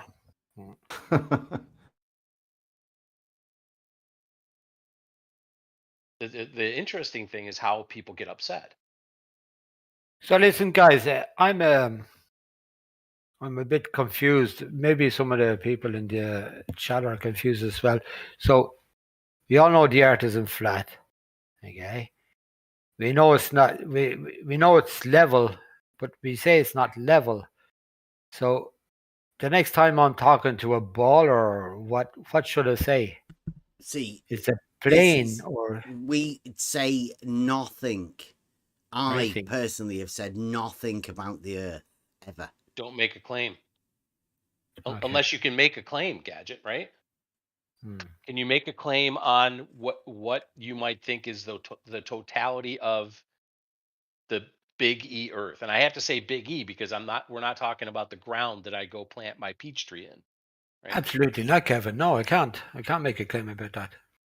Then that's the answer. You don't make a claim about it. That's why they get upset, because we say we're not flat earthers. Why? Well, of course you're a flat earther. No, we're not. We don't have a concept of big E Earth. Well, you can't imagine that. I can imagine anything you want me to imagine, but I'm not going to claim that. There's a big difference being able to imagine something and then claiming it. It's like, again, it's like watching Thor on the big screen and going, yeah, that's real. Yeah, of course, yeah, that's 100% real right there. Of course it is. Did the Vikings believe it was? Sure they did. But Thor is a god, isn't he? But water at rest is level. Definitely. If it's at Would rest, it's not making moving. would making the claim that the ground is not moving be an irrational claim? The ground is not moving. Ground beneath us is not moving. Yes, as stated. Well, that depends on if the ground is moving. If you're on a snow cap and the snow gives way, the ground is definitely moving. Kevin. All right, but I just right. This is what I'm saying. You need to be very clear. But yes, if you walk outside your house and you're not in an earthquake or on quicksand, then yes, I get that. It's fair to say the ground is not moving. Do I really have to explain all those points when I Yes. make it? Okay. You suck, dude. John wanted to say spinning. Yes. Yes. You forgot about Earth tide. Earth tide. The land tide. My goodness. Damn, forgot about Earth tide. Go on, That's John. a I didn't mean whopper. to. I didn't mean to derail you, John. Go where you were going. What? I don't need any more punishment from you, Kevin. No. John was talking about the spinning ball.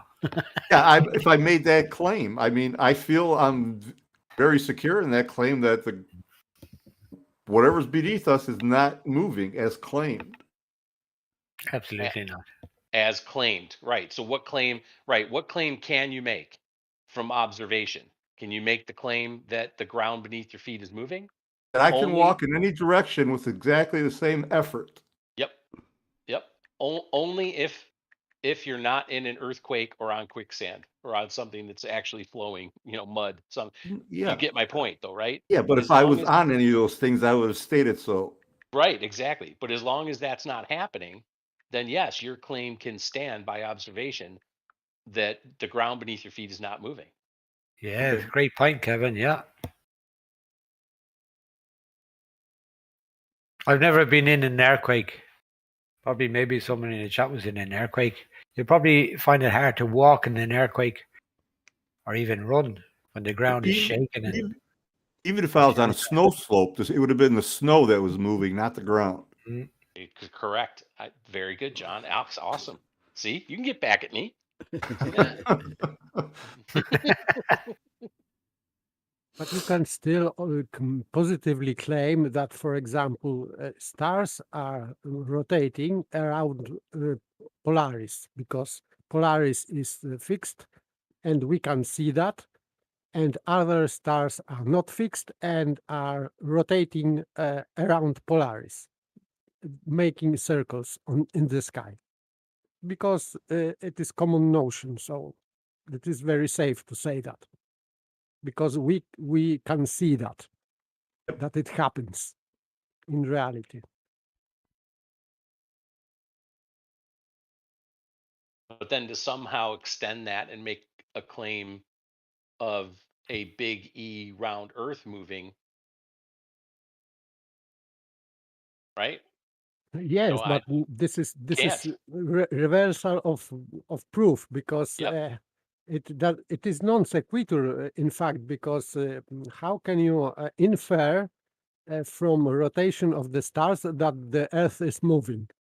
So this is just for me, this is nonsense. As we can see that stars are moving, therefore stars are moving. Right. Nothing more. If you can see that the car is moving, it doesn't mean that the earth beneath car is moving. This is nonsense. But That's a really good one. That's great. Yep. Just because the car is moving doesn't mean the ground is globe moving. globe is saying that we are moving because stars are moving. So you can make this reductio ad absurdum, and we can talk about car, which is not moving because Earth is moving. But Polaris, right? They say is 680 light years away. I can't even fathom light years. What is a light year? This is measurement of time based on measurement of speed of light, which is not measured anyway. Correct. So this is how far light travels in 1 year. complete horse shit. So yeah, so their claim. How far does light travel in a year? Can light travel for a year? How fast is light? Knows. No one knows. There's no certainly no one-way speed of light. I So just there's no way googled to it. know. 680 light years away. I can't fathom that. How far is that in millions of miles? Beyond your comprehension. Yes, you cannot imagine, and these scientists or pseudoscientists, they are deliberately using that kind of numbers because you cannot imagine. And if you cannot imagine that, you cannot falsify it. Correct. So, I had to come back. Just a sec before I finish. Sorry, Rob. So Sorry. Polaris is the closest star to Earth. Yeah, in their model. Yes. I don't know. Yes. I don't. Or is it the brightest, or is it the closest? I don't know. I can't. I don't. It's the one that doesn't move. Isn't it supposed to be like 4.2? Yeah, it's 4.2 just a light years? light in the sky that is deemed to not move. Yep. Okay. Correct. Okay. That's all it is. And we're talking about how far away this is. Like, what is it that we're saying is away? You were breaking up there, Mobius, a little bit. I said, what is it that we're about is a distance away from us? Like, no, Mobius, your connection is gone. Yeah, I think we got it. I think Mobius was saying, why are we talking? Gadget was just asking, what that was. That he couldn't fathom a light year and how far away that would be. That's why we were on that. Rob, did you want to jump in now? And this is all distances, light years. This is science fiction. Yeah, go ahead. Yeah, it's all paper. Absolutely right. It's all science fiction. It's just Poor Just Rob. to feed the sheep. Just Go ahead, waiting. Rob. I'm here. I just wanted to say, can we even prove that light travels? It means it implicates that you have some theory about light. If you say that light travels, it means that the light is the thing, like photons or whatever, that they are traveling from the object to your eye. So this word traveling has implications. So I don't know, but for me, this is just an explanation. Would it not have to have a start and an end, which I don't think it has? It would implicate that this is a thing which is traveling, like car or whatever, object, traveling object.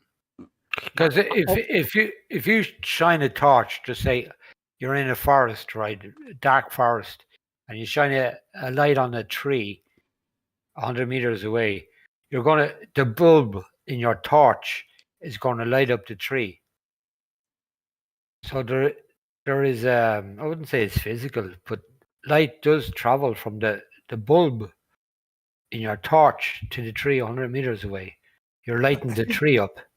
I think emanates is the better word. I don't think it travels either. It's Yeah, instantaneous. I think this is like sound, exactly like sound. It is Sound, vibration. On just as air is vibrating and is carrying sound by vibration, because air is vibrating. That's why it is coming to your ear. Vibrating air is coming to your ear, and your membrane in your ear is moving according to this vibration, and that's why you are hearing. And this is very well known thing.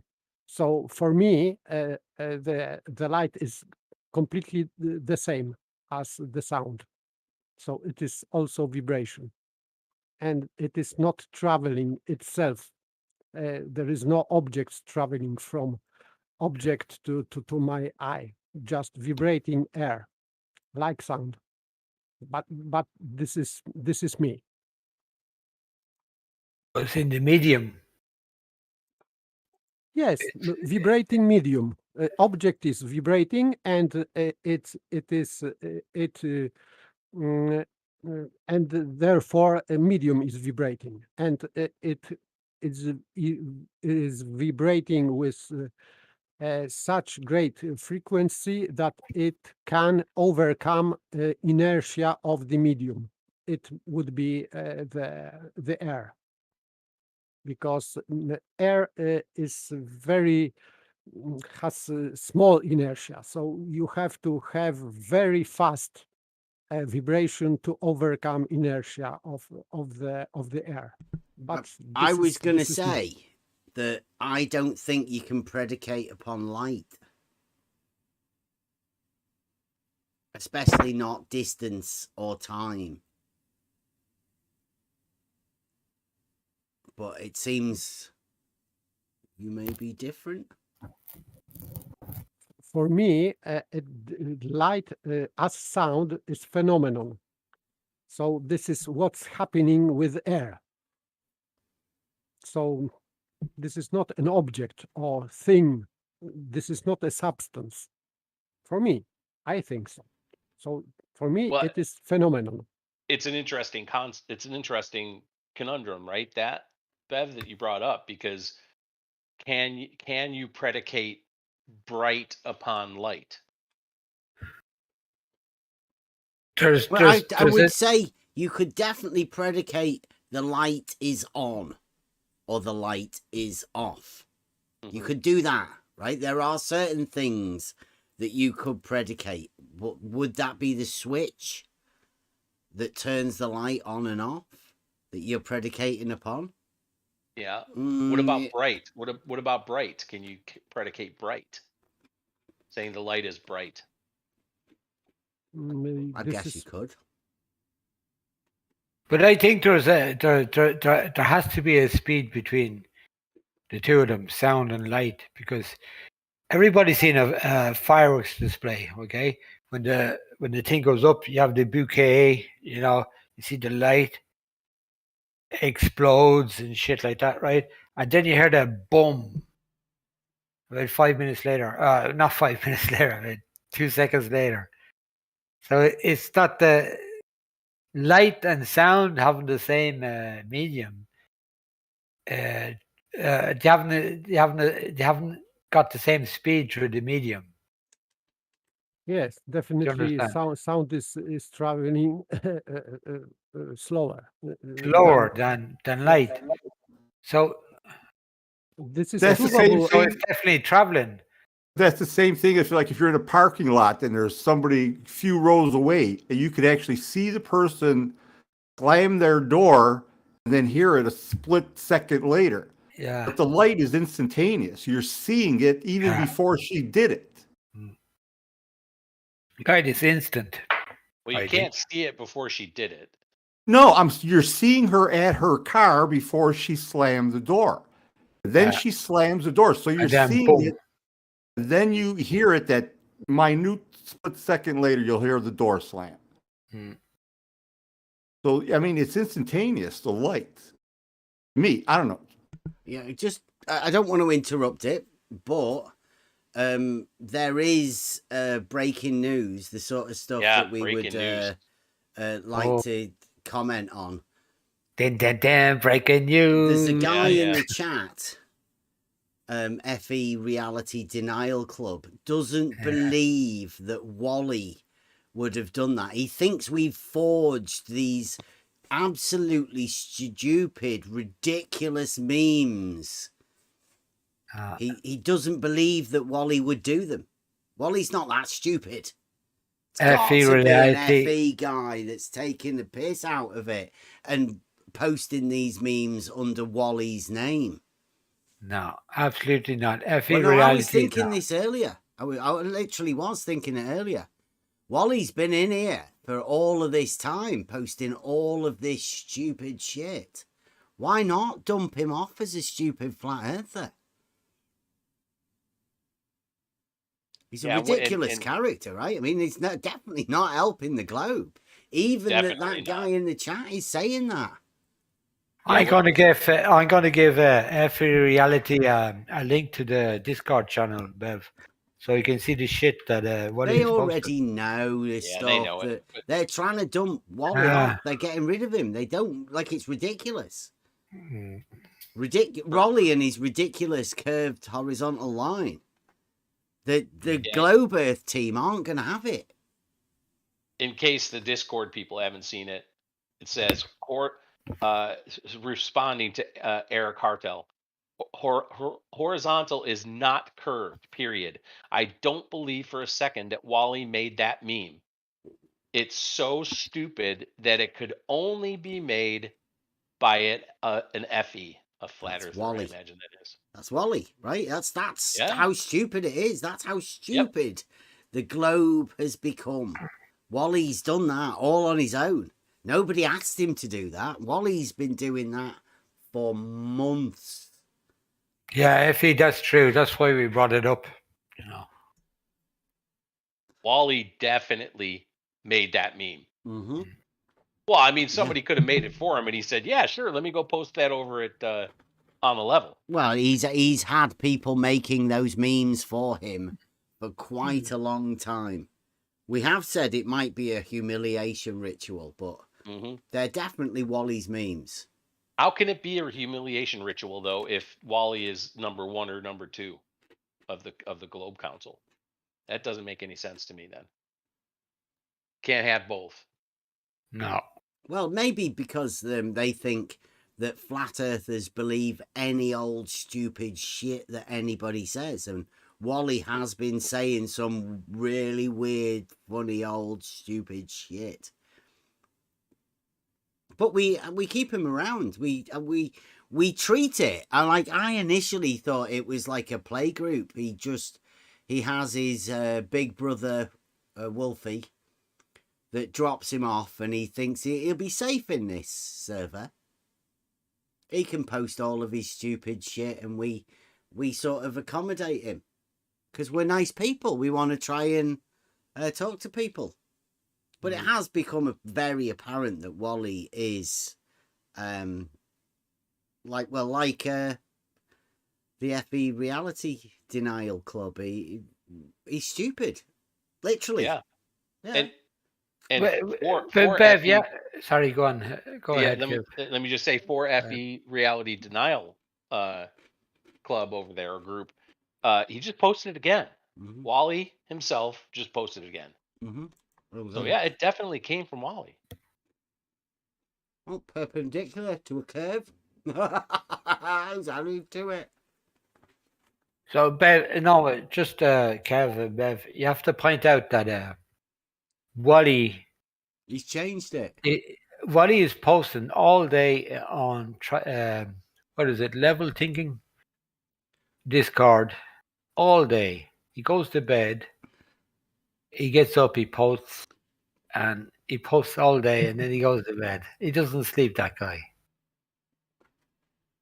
No, he only takes a couple hours break in Yeah, between there's something about us. He's attracted to us for some reason, Kevin. I don't understand. Why is it? He's changing his memes. Oh, look at this one. Mm-hmm. Didn't see it. Vertical shift, horizontal shift. Wow. No, that's the original one. It did say horizontal line, but it's now changed to a level line. Equally as ridiculous, but he has added perpendicular to a curve. to a curve. To a curve. My goodness. I think he's just trolling. He is. He's definitely trolling, right? And like that FE guy says, there's nobody that's that stupid that they'd actually believe it's true, right? It's Bev, that has to be a joke. He's just he's just been funny. He's just been funny. But I mean, there are people on the globe side that think Wally is genuine. So Wally will definitely be fooling people of a lower IQ level. Okay. Because they trust But Wally. You know what his argument will be to support that, right? At a point. No, he's put a line there. He's obviously put right angles. Perpendicular. He's put the little he'll squares say on it. it's level at a point, won't he? Because you can't claim that whole line is a level. He's put perpendicular. You can't get away from perpendicular. It's got geometric consequences to that very term. You can't just get around it. There's no getting around that. That is a blatant lie that I'm hoping people are clever enough to understand. But in the present climate, that's the perpendicular that they need. That ridiculous one that's obviously stupid. The one you that you can't. The one you that need you a straight line to that perpendicular, wouldn't you? Yeah, there you go. Gadget. The one that you can't put the little squares on denoting that it's a right angle because they're not right angles. None of those are right angles. And obviously they are not all equal, which is one of the axioms of even the trimmed down version of geometry that they like to try and use. But they're tied to it. It's like it's an anchor on the leg, on the neck, really. Yeah, absolutely, Kevin. Perpendicular. Wally, you're perpendicular to a curve. Well, just perpendicular. You can't say perpendicular to a curve because the curve is perpendicular to the straight line. And the straight line is perpendicular to the curve. That's the way perpendicular works. It's all backwards. Yeah. Literally. Oh my God. Where are we going, guys? I wonder whether FE Reality Denial will agree with that version now that Wally's changed horizontal to level and put perpendicular to a curve. I wonder whether that's a bit more like him. Not the stupid thing like he had a horizontal curve, but he's changed the words now. It says level.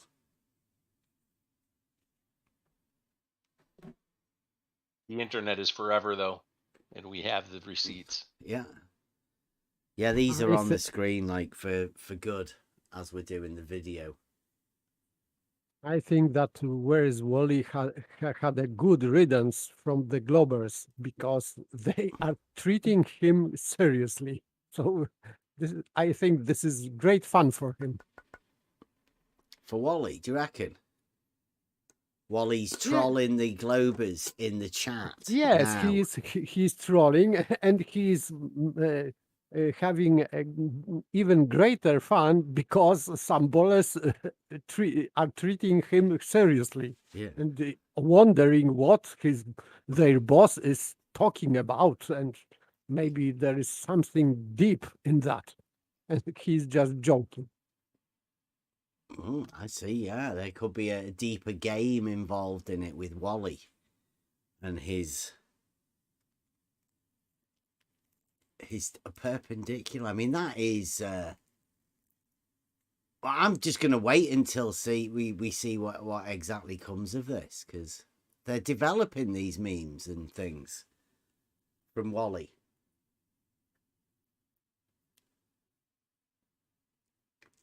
I've seen how it works with him in all of the other ones he's been doing. It's not finished yet. It may be FE whatever, you know, having a go at Wally that made Wally change it. Maybe when we were laughing at him, it wasn't, you know, he thought it was funny. But since one of the FE guy, the FE pretend guy that isn't FE, but he called it stupid for Wally. He didn't believe Wally could be that stupid, and Wally changed it.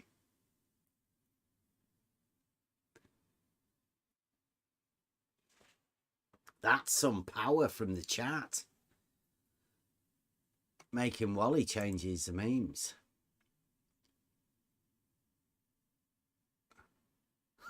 Yeah, I guess again. Wally may be number 1 or number 2 in the Wolf Pack, but can't be number 1 or number 2 in the Globe Council, because I would say FE Reality Denial Group definitely outranks him. I would have to guess. His horizontal lines. Is that better for you, FE? He's fixing it for you. Has he put a rumpus? Fix it, Wally. Was it Rumpus that told him to fix it? Ooh. Ooh, that looks like Rumpus's sheep. The rumpus coming in hot. Look at that.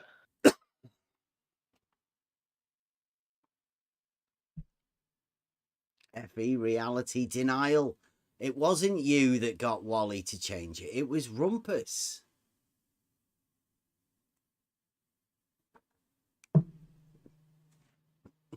Still serves our purpose. I would say you could still take this one to 3 or 4 people of your choice with the blue lines there, and say, what do you think?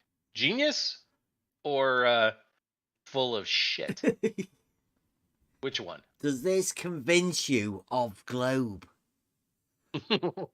Maybe we might be able to show you an elevation profile of a straight line that curves upwards, just to convince you. Would that help make the sale? Can I sell you?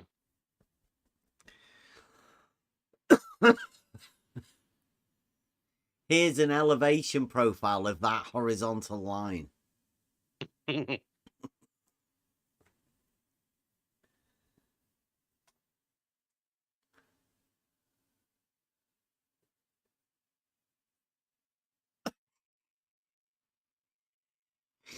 Ian Adamsley, where's the lighthouse, Bev? It's from Rumpus. You remember that? He had a lighthouse hovering in the air somewhere.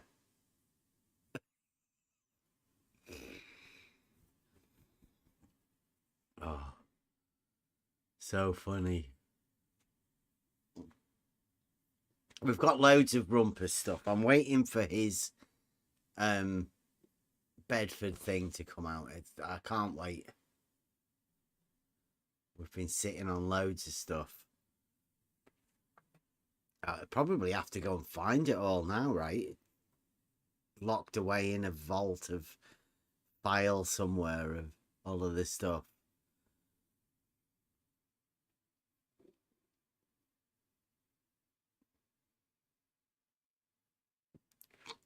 Somebody's posting definitions.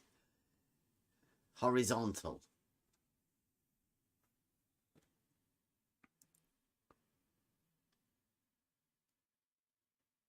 And Star Coder has come to aid change Wally. definitions, some definitions of perpendicularity.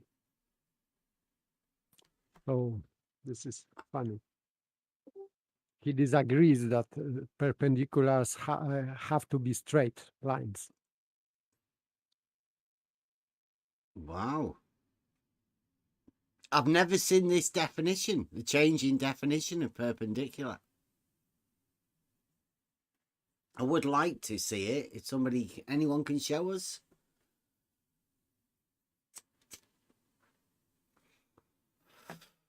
And also the one where all right angles don't have to be equal. Because that's a necessity with a curved line.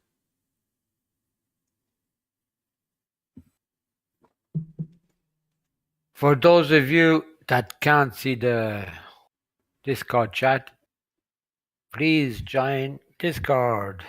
I'm going to post the link.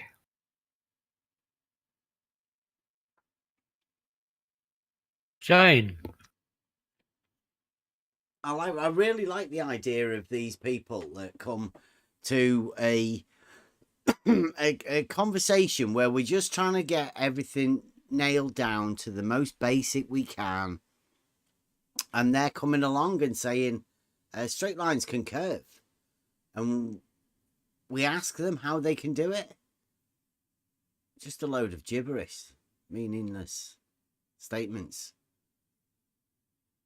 by somebody. I mean, Starkadder, nobody knows who he is, literally. No. Nobody knows who this person is.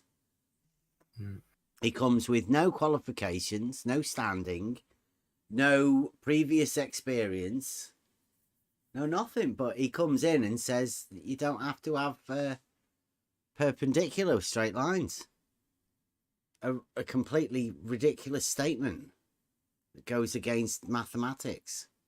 But he thinks he can just redefine it. And he is redefining by appealing to consensus, strange consensus, because often, he says, often people use normal or orthogonal to refer to perpendicularity.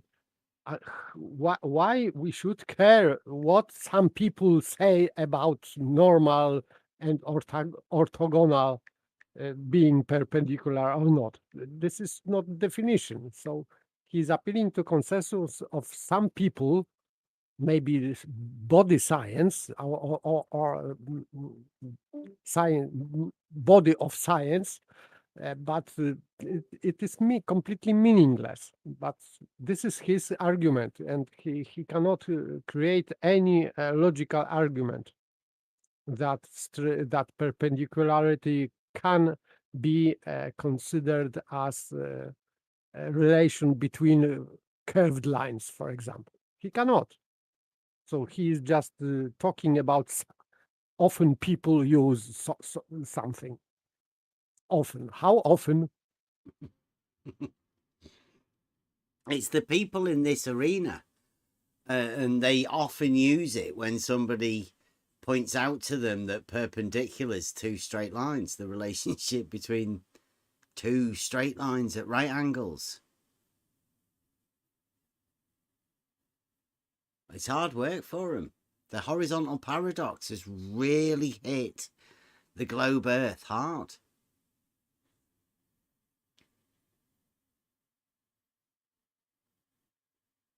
Oh, I think FE Reality is talking about the scientific definition of perpendicular.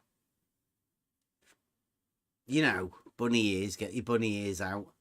The globe science definition of perpendiculars. I don't know who's writing the book. Ranty's good at writing books, isn't he?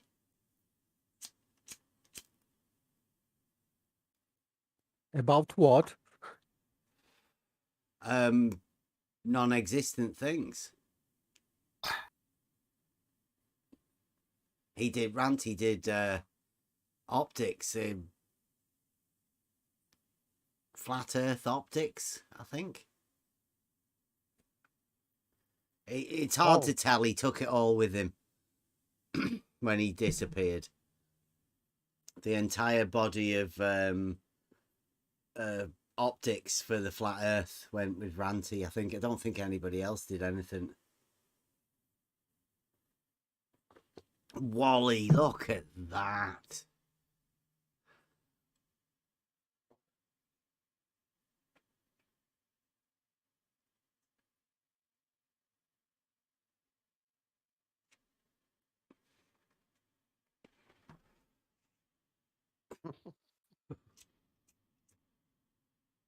He's beginning to look like one of George's. My goodness. Yeah, he has oopsies at the right angle. Yeah. I would tend to agree with that. And Starrod is coming with his fallacious logic. Bev, I sent you a DM, please. Good gracious. All right, guys, I need to take off. No. Wonderful show. Okie dokie. Thanks, Hi, Kevin. All right, guys. Right. He's now got the two lines going through the ball, not at right angles.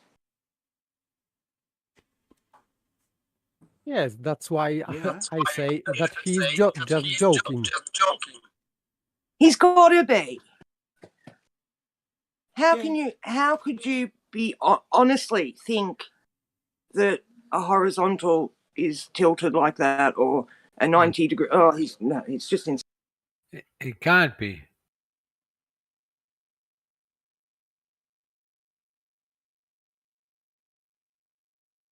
But some people still believe that he's serious. He's just joking or trolling.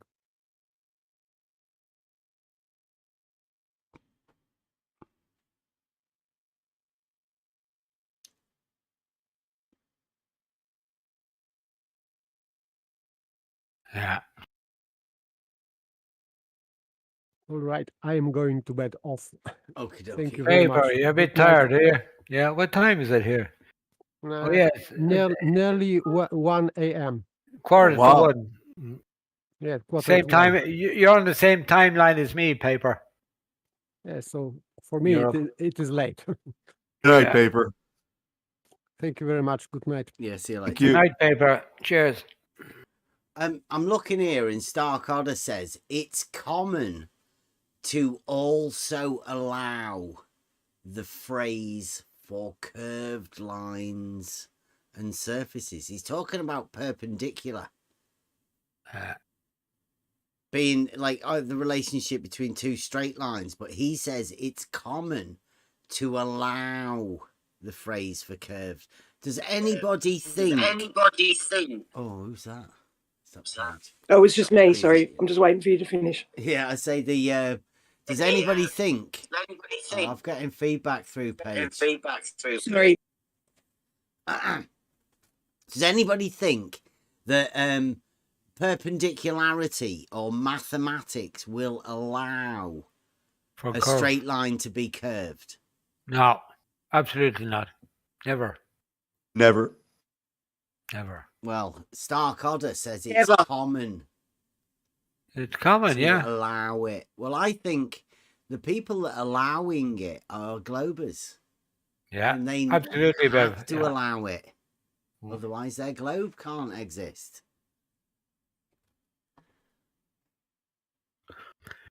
I went to, you go to school and shit like that, building walls, allow for curvature. No.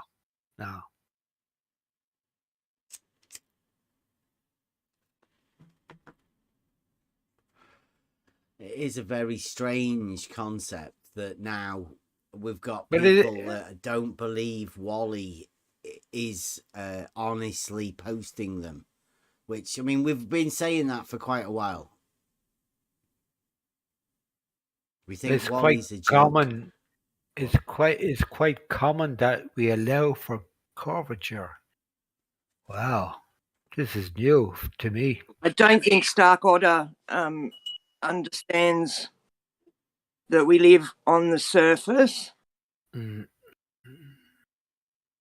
Somehow he's doing his geometry without worrying about the surface that we're using the water from to make these horizontal lines.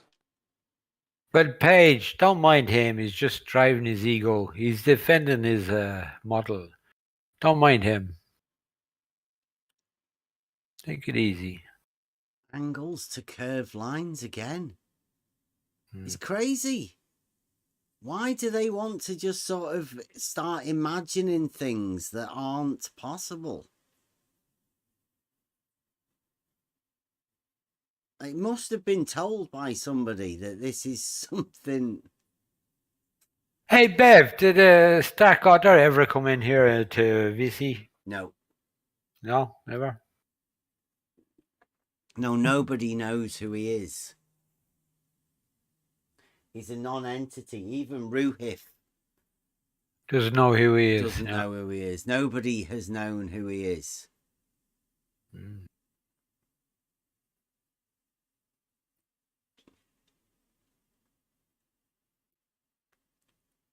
It's like I say, I've been going over the Euclidean stuff to write it up today for the Realizing Euclid. And there's no mention of an angle to a curve. It's impossible. You can't have it. Did you want to do that today, Bev? You're interrupted by the guys that came in straight away. Well, you didn't get around to do your show tonight, really, did you? Yeah, that's what it was. Yeah, we did, because that's exactly what we're trying to do.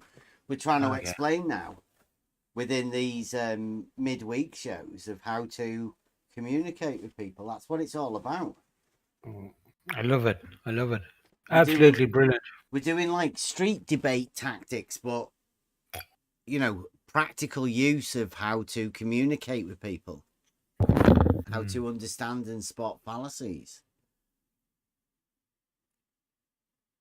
So anybody's welcome to come in. But when we say anybody can discuss anything, particularly things like geometry. I say that geometry, you can't debate geometry, but it seems like there are certain people that seem to think they can. Yeah, people can curve straight lines. That's redefine geometric terms to fit a globe model. Get a 90-degree off a curve? No, I don't think so. Geometry.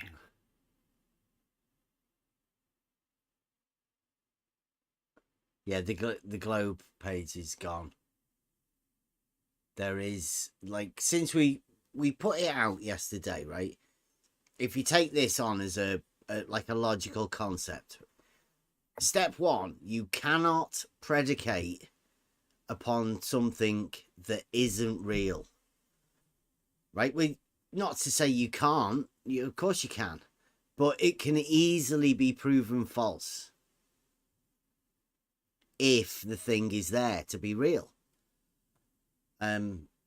So that's why we've stated that the globe just doesn't have an argument. Now, if you think back to however many years you've all been around this bunny ears arena, how many actual arguments for the globe, a positive claim and a positive argument to end up with a proof for the globe, how many of those can you honestly say you've heard? None. Yeah, about as many as you can think that you were taught about the globe in school. Yeah, and your story is you were never taught about the globe in school. No, you were never taught. I was a glober. Yeah, I was a glober. Yeah, go ahead, John. Go ahead. I'm sorry, Go ahead. Gadget. Go ahead. No, you go ahead. I was going to say all you're taught in school is the solar system, and the the location of the planets from the sun. That's all you're taught. Yeah, that's not As really. I I mean, if remember. you want to take that as part of the globe, which I know a lot of them do, they all look at the lights in the sky. I know what you mean, but I was also taught about the glowing core, right? Correct. But it's just a model. There's nothing there. They're not teaching you anything about the globe. Because you try and bring that to anyone around this arena, they'll tell you that isn't the globe model. I was taught, Bev, about the globe, right, from an early age, that we live in a fucking spinning ball going through space and shit like that. But at the same time, I was taught about building a level wall, with home economics, that. I don't know if it's in America, but we did build construction when we were there in school and college. Yeah. We used how to use water levels and levels to build a straight wall and stuff like that.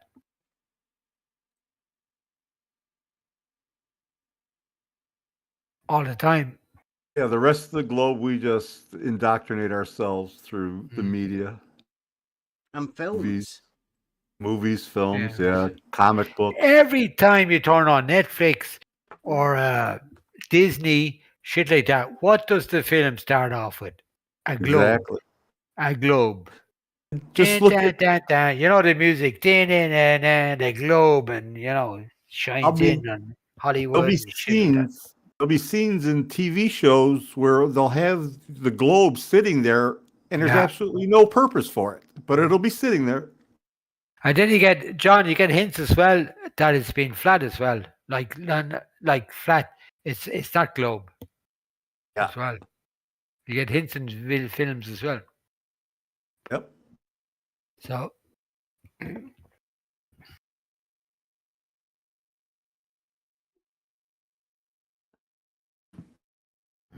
Well, I lived in outer space almost my entire childhood and a lot of my adulthood. Yeah. So Stack Otter is in Discord. Talking about flat Earth again. Everybody always wants to keep talking about flat Earth. Yeah, I'm just going to post a link again for everybody in YouTube. Subscribe, please. Because we got 2 chats going on.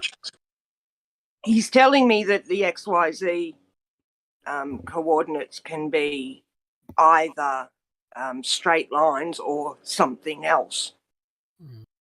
Yeah, they're not though. They're just straight lines. They're all perpendicular to each other. The X, Y, and Z coordinates. Isn't that done on graph paper? Yep. Don't mind him. Nobody has ever produced an elevation profile with a curved X axis, and he knows this. They can't. Yeah, no, but Stark Otter knows this. He's never going to do it.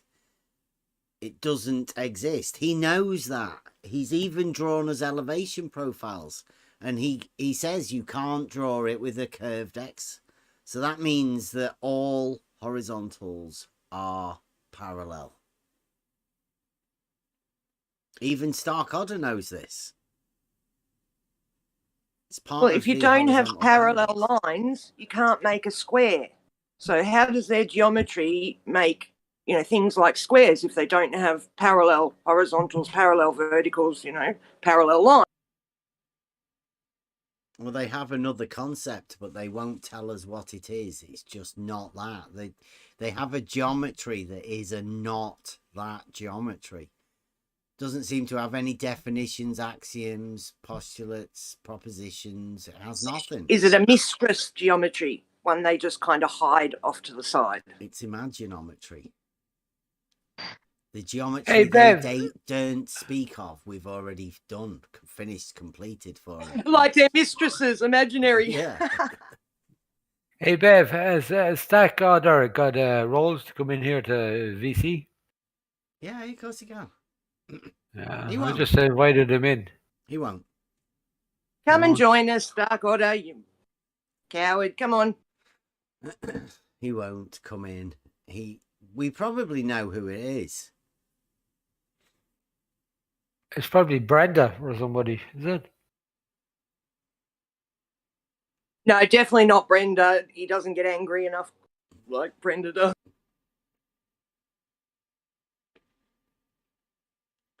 No, he's a globe geometer of the highest order. But like all globe geometers, they can just say rubbish in the chat. Nobody knows who he is. He's a nobody talking rubbish for people.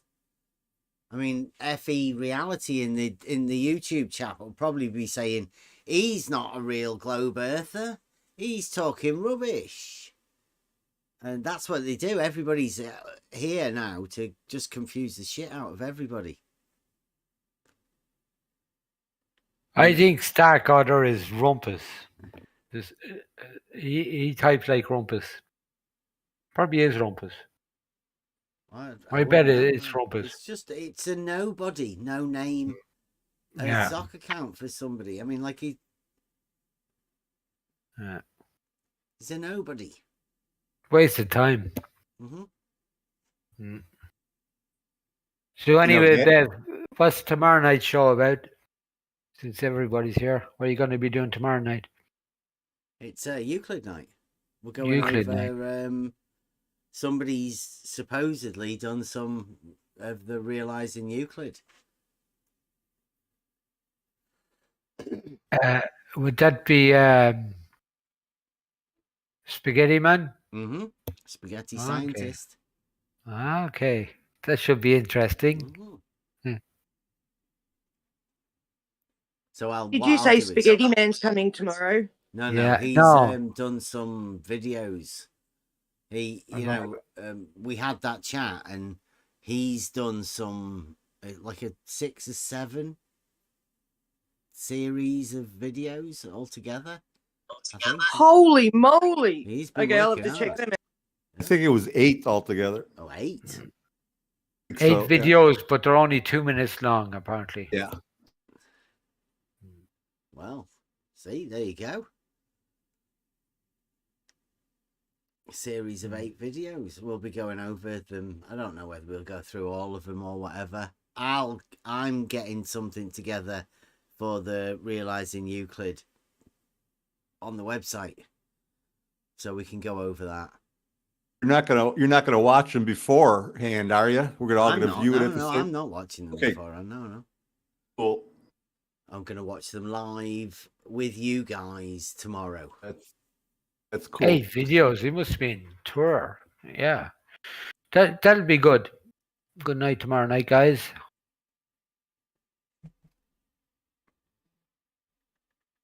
Yeah. 8 o'clock UK time tomorrow night. Yes. 8 o'clock. And properly, Euclid, like I say, I'm going to go over all of the Euclid stuff that I think is going to be useful or used within the Euclid tests that we're talking about. I'm hoping he's going to have done the same. I'm hoping for us to have similar sort of things, but we'll see. Well, we are all hoping, yeah. Get his views on Euclid and then our views on Euclid.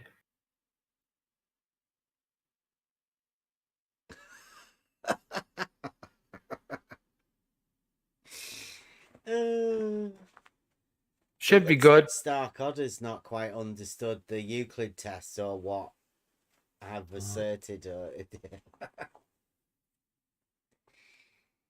I like it when these globers have to misrepresent, because as we went over yesterday, within the globe Earth logical statement, they have to end up with the conclusion. The conclusion is their start point, and they work back from there. So the quite obvious that the conclusion is that Bev's 3 points on a straight line is obviously what Bev asserts. I can't remember asserting that. But again, Starkod has obviously been talking with the rest of the Globe Council, because horizontal planes are a problem. The horizontal paradox is causing Globe Earth Council obvious problems.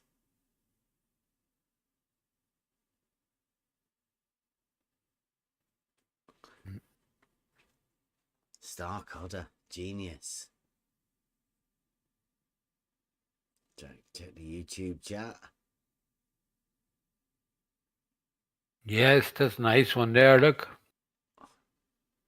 Sure, Euclid defines the word perpendicular to only mean straight lines planes.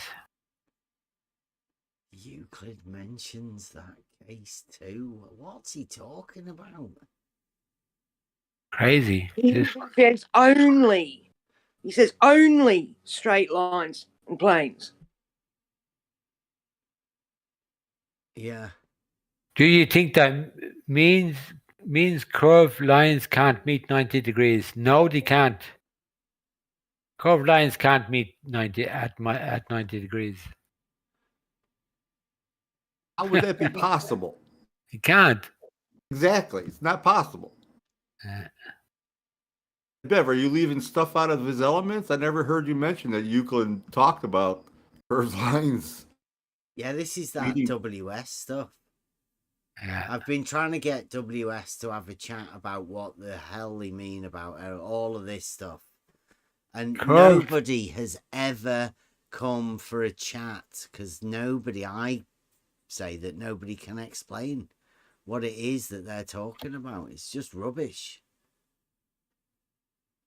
But obviously they've all got together and come to a consensus that they have to be right. For the sake of the globe. Yes, they can't be wrong. It can't be flat. It must be a globe. Therefore, they must be wrong. Even if I can't figure out how they're wrong, they must be. Yeah, you have to be able to measure an angle to a curve. Yeah, you just have to be able to. Yeah. If you can't, then you're stuck to Euclidean principles, and as we've found out, if you perpendiculars only make planes. Yeah, you go with the Euclidean principles, and it states you can't have a globe. You can't lie about Euclidean principles. So you have to start having angles to curves and stuff. Oh, these are all the fantastic things that they have to occur.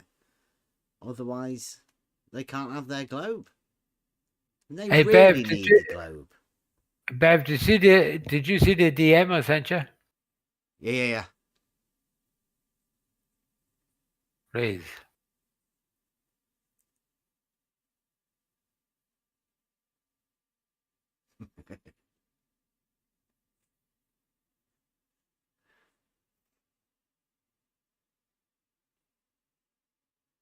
Starkadder can't come and explain it to anybody.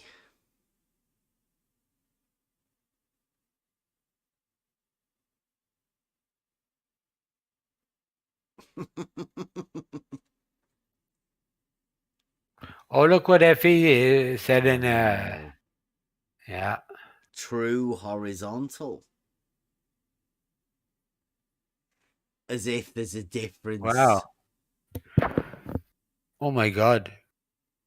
What's the difference between horizontal and true horizontal? Oh no, come on. They're not trying to say horizontal can be almost horizontal and another true horizontal is really horizontal. That's great, isn't it? Yeah, it's brilliant. Yeah. Yeah, that's What's, not that horizontal. You want the true horizontal, not the normal horizontal. The oblique horizontal. Yeah, the acute horizontal. Tilted horizontal, tilted verticals. Ever since that day, Rumpus drew that friggin' sphere on a circle on the board and drew two verticals, one that was vertical and one that was tilted off onto the side. Ever since then, friggin' tilted everything. I've got it wrote on the board, right? It says on the whiteboard, Bev. Yeah. Yeah, I've got it. Says right. Plumb lines don't tilt. Absolutely not. Okay. So how can they not be parallel? Yeah. They can't not be parallel. Yeah, Then. exactly. If they don't tilt, they're all exactly the same. They can't be. They can't be. Oh.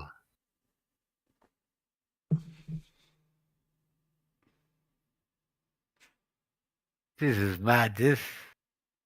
So I think that's another It one is of pure my madness. cheap, you know, Hey, quotes. Paige, these guys, what do you think of these guys, Paige? What do I think of them? What is it? They know I they're don't wrong. think about them. I think it's really that they know sad. they're wrong. They're sad, yeah. They know they're wrong. They're and fighting a losing battle, and I really get the impression they know it now.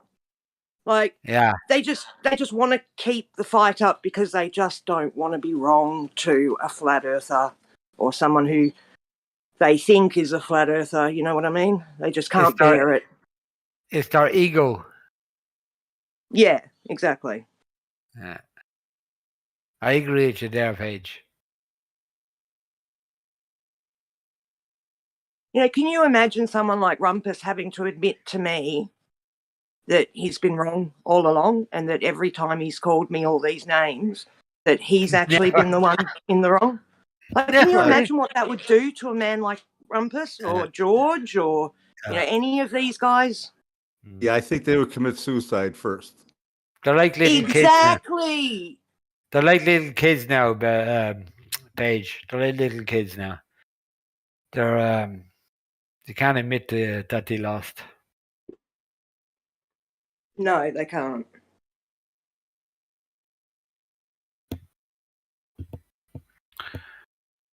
Perpendicular to vertical. I asked the FE reality what's true horizontal. Perpendicular to vertical. Okay. Perpendicular. It's a straight line. Vertical straight line. Thanks, FE. Can't be a curve then, so.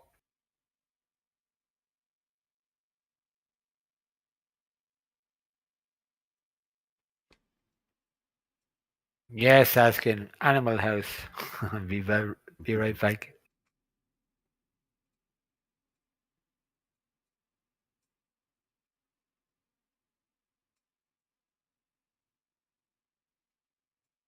I've got this as well here that Stark Odder's put in the chat. It seems a little bit different.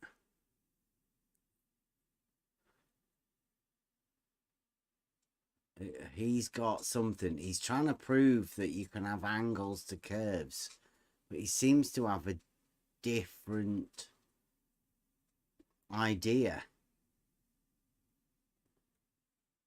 And if you notice as well, the book that Stark Odder's got there, it says, "And I also say that."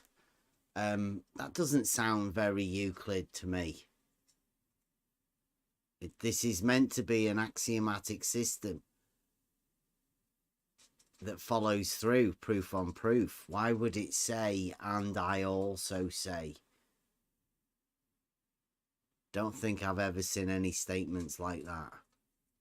Sounds like the one that Stark Odder's got there on screen has been wrote and placed in differently by somebody's opinion.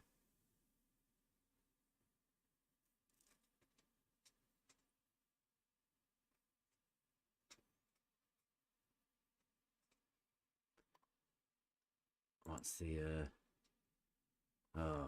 J-Ro, are you going over his logic?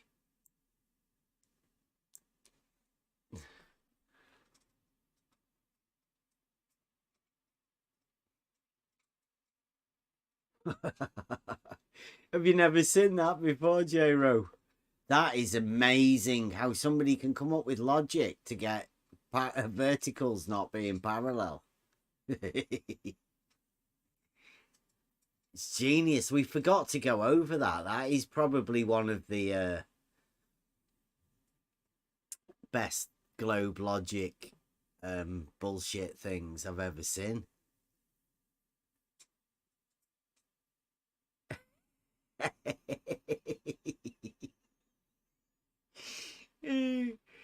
J-Ro, yeah, he really thinks Stark Odder has done this logic, and it's some of the most ridiculous logic you've ever dealt with. And if that isn't an explanation of how they work backwards to formulate some sort of idea of globe at the end, I don't know what it is.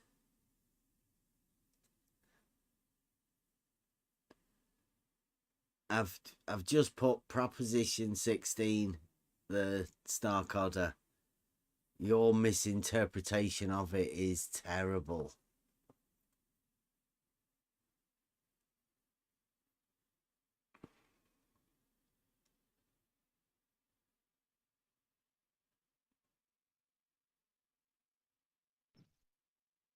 Why don't I hear anything?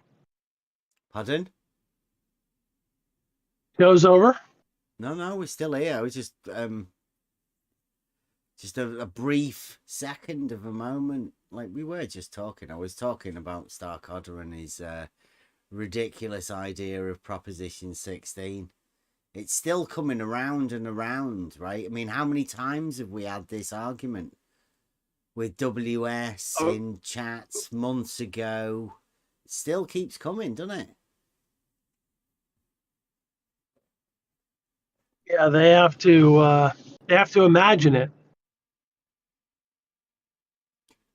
Yeah, he has to imagine there's a redefinition of an angle in book 3 for some reason.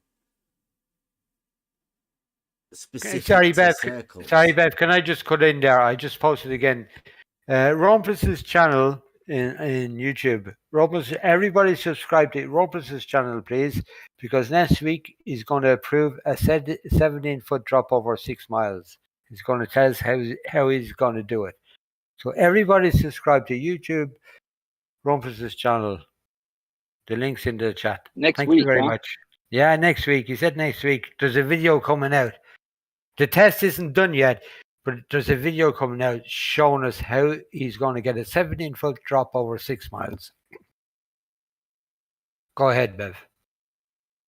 Yeah, we were just discussing a proposition within Euclid that has long time been established within a series of proofs that make up one of the finest axiomatic systems ever. I mean, literally ever made. It's so good that they used it for the basis of mathematics, and it stood for thousands of years as that basis in the foundations of mathematics. Starkadder has imagined that he can just, well, not Starkadder on his own, WS. I don't think there's many people that have ever looked into the depths of Euclidean geometry around these facts like we have when we talk about realizing Euclid. Obviously, some globe earthers have looked into it too, but they've looked into it because we use it for proofs. We use Euclid to relate to reality, to give us our sense and understanding of what a proof is. Other people get upset about that. They don't like it. Well, also, I would say that the reason Euclid formed his axiomatic system in the first place is because it was a representation of reality. And he was just relaying the message. I think somebody said, how do we know that? And the Euclid group put it together to show people. Like, that's how you know Well, it. yeah, more or less what I'm saying, right? Yeah. They went to It is a reality depiction of to reality. Yeah. Right. To explain it all as best they could. Starting at a point, a line, and follow it on in a progression. But they have to relate it to reality, right? Like we said with the trivium, you have to be able to predicate this stuff in reality. So when you're saying all of the stuff within the proofs, you're talking about that point there, that point there, that straight line there between the two, that perpendicular. And that's where you formulate your proofs. So it's got to be done in reality. There's no other way for you to do this. And I think that's what they're upset about. Go on. How would you be able to measure anything unless in reality a straight line is the shortest distance between 2 points? Like, you would have to have some basis in reality in order to measure anything. You know, you wouldn't be able to measure a curve unless you were able to compare it to something like a straight line. And you would have to know that the straight line is straight in order to know how much curve a line has if it's curving. It's so weird. Fundamental, isn't it? Like when you are talking about the elements, which is what this book is called, it's so obvious that it's the elements. It's the most basic building blocks for geometry. By the way, too, while I'm still have decent service, I just wanted to point out how Starkadder worded his last. Well, I don't know if it was his last post to me. I think it is. He references 316, which I don't know. I'm not trying to get off on a tangent or anything, no pun intended, but I always hear 316 like John 3:16, like that's like a famous Bible verse. Is it? And I just think it's weird. Yeah, I think it's weird that he just put that on there like that. Like he labeled it like the way that he did. Wow. 3:16. Yeah, I've never seen Euclid wrote like that. It's book 3, proposition 16. It's not 3:16 like that. That is a very strange. What is John 3:16? Has anyone got that quote? Because he might be religious. We don't. There we go. I think God it's pretty so much loved the world that he gave his only son. Yeah. That whoever believes in him should not perish, but have eternal life. That's nice for you. I'm not so sure how it relates to Euclid. Yeah, like I said, I didn't mean to go off on a tangent. I just thought it was kind of a strange way to present what he was saying. Yeah, thank you, Starkadder. I didn't know that this Beddy's thing at last week. That's what I wanted to go over just before we wrap the show up. It's obvious now that this the religious sermon that Beddy gave over there is sinking in. It's as though they've accepted this religious aspect to their globe model.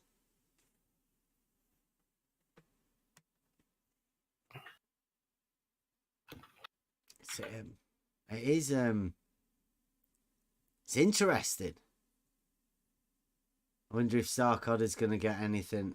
I mean, that's a pretty strong. I can't argue. I mean, if they want to get the religion into Euclid and relating the religion to Euclid. Yeah, maybe it was a Freudian slip of his. I don't know. Yeah, I don't think it'll help them to get Euclid to support the globe model. But they might be able to win some religious people over, like Beddy. It might save a few souls. Yeah. Hey, so also while I've got decent reception, he keeps on mentioning this thing where it says an angle that's less than any acute angle. Like, what the hell is that? What's an angle that's less than any acute angle? That's if I'm like I Like did a straight put line? the proposition 16 right underneath it, and it's not the same. It's a differently wrote version, and his one says, and I also say that. Right, and then it goes a rewrite. Yeah. CHA is greater than any acute rectilinear angle whatsoever. It's greater than any acute. So does that mean it's obtuse?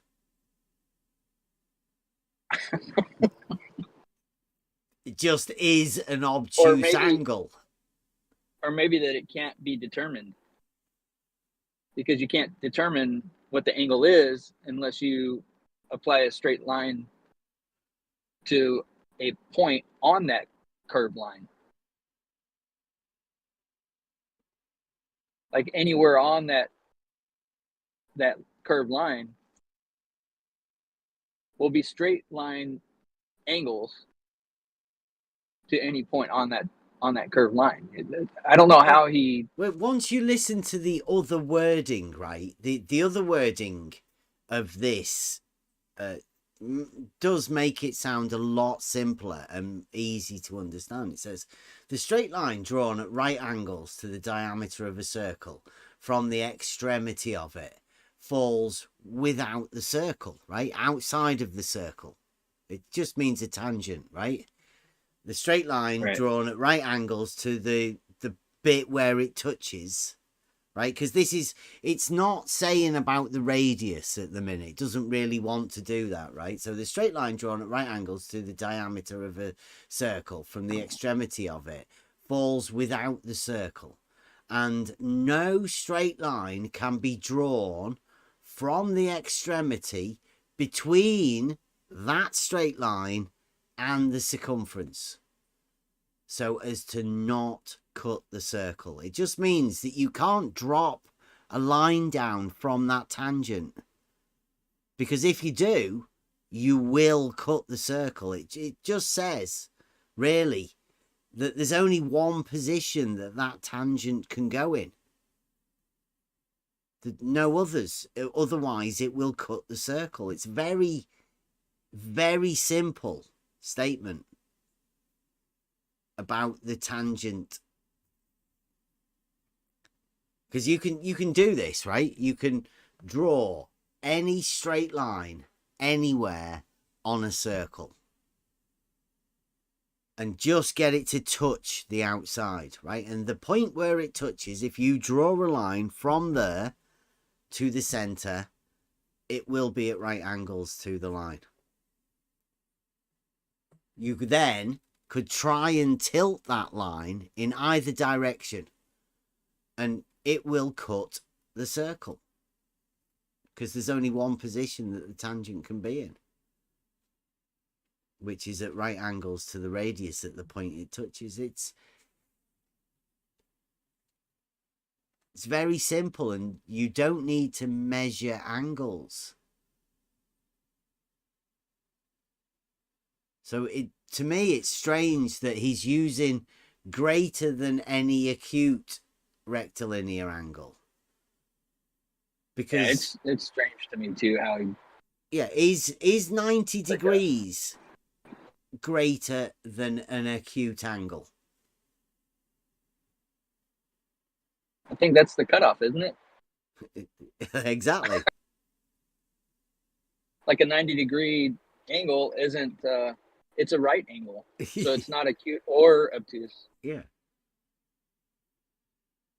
So could he just actually be saying that it is a right angle? Maybe that's what he's saying. In a really, Since really strange way of saying it. Yeah. Since it would have to be a right angle if it's a tangent to the radius. Or any tangent to any circle would be a tangent to the radius, or right angle to the radius. Yeah. Yeah, it takes a little bit of time to work through the wording of it. But I mean, whoever's wrote that has wrote it in a way that gives Starkodder the chance to misconstrued it, right? Starkodder's been allowed himself to make an argument that he thinks redefines an angle.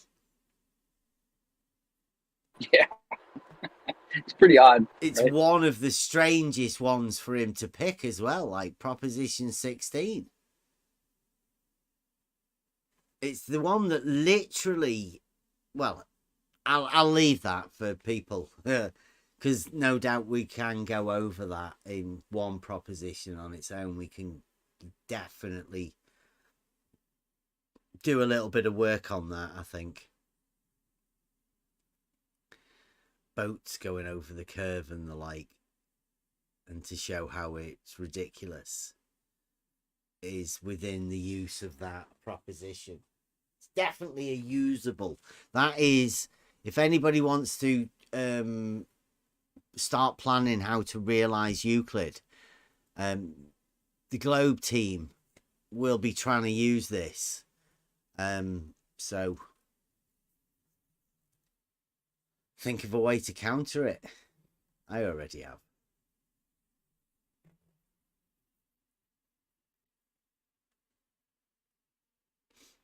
But yeah, the tie-in to the religious element is what I wanted to go over, because unfortunately I don't think Blue's done any more. I was hoping to get a whole team of the Beddy's Logic Nights. He seems to have missed this second week.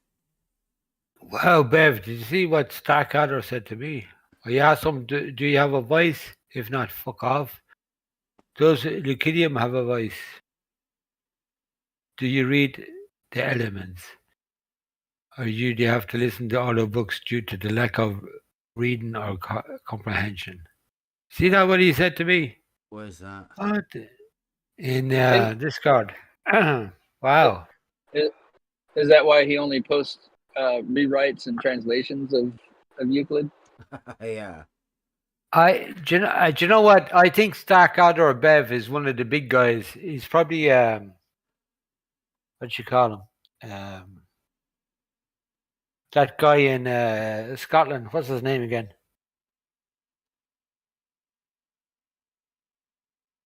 Oh, what's his name? Fight the Flat Earth. I'd be going for him. I think it's Fight the Flat Earth. He's saying the Todd Hunter's edition was wrote for school children. That's Starkodder is Fight the Flat Earth. Absolutely. Give over. Fight the Flat Earth isn't that intelligent.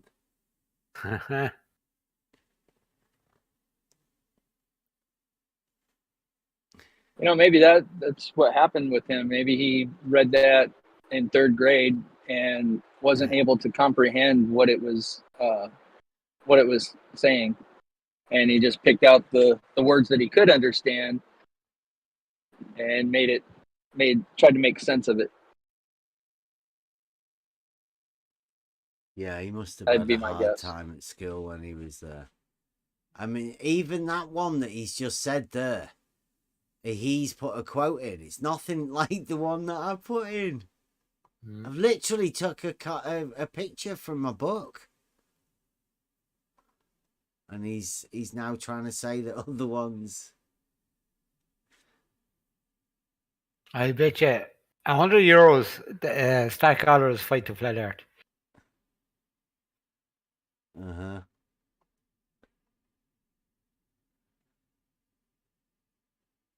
I know how he types. Yeah, I got him.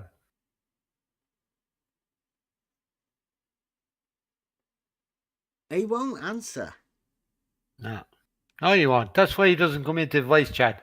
He's somebody we know, Bev. He's a big Starkadder is a big YouTube channel. It's either Fight to Flat Earth. If he was a big YouTube channel, he'd be coming and trying to make some big noise for himself. No, because he get destroyed in here.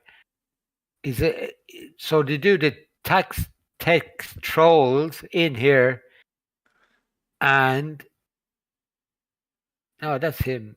It's either Fight to Flat Earth, McToon, or McToon, as you say, or I wouldn't say it's blue. It's not blue. He doesn't type like blue. McToon redefines flat Earth as. I go for Fight to Flat Earth. Yeah.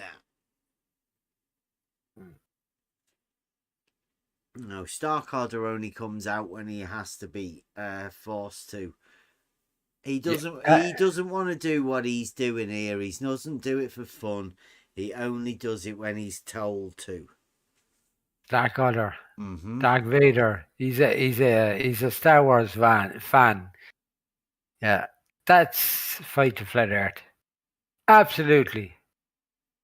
Right. Well, I'm going to end it tonight. We're going to go and do Euclid tomorrow. Yeah, looking forward to the show tomorrow night, Bev. Let's see what we've got for Buster. Anyone? Good night, everyone. What page?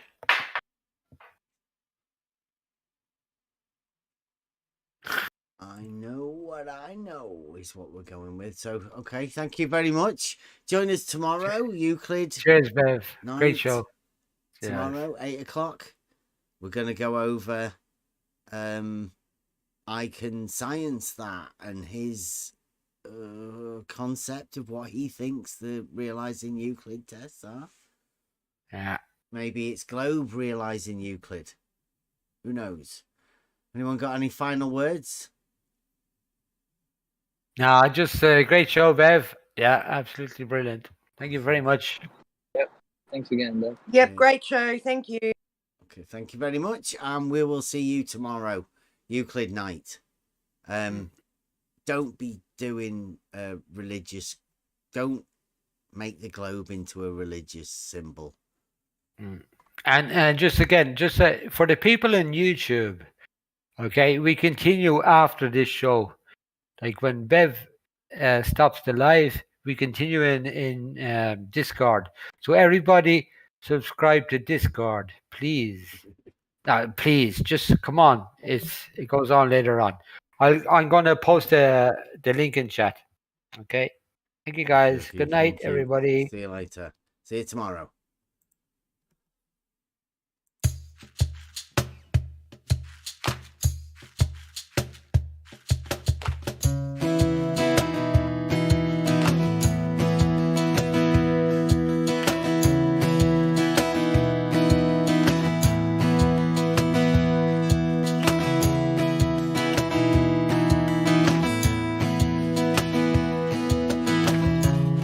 Double the clouds of mine walk that road, you'll be left behind, like swaying branches in the air, lost in confusion, filled with despair.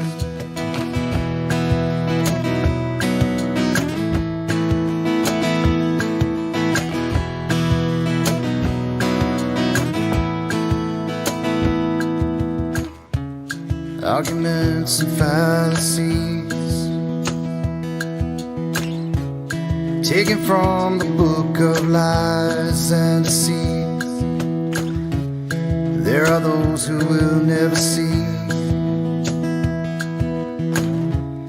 the gift of Logos that was given to me.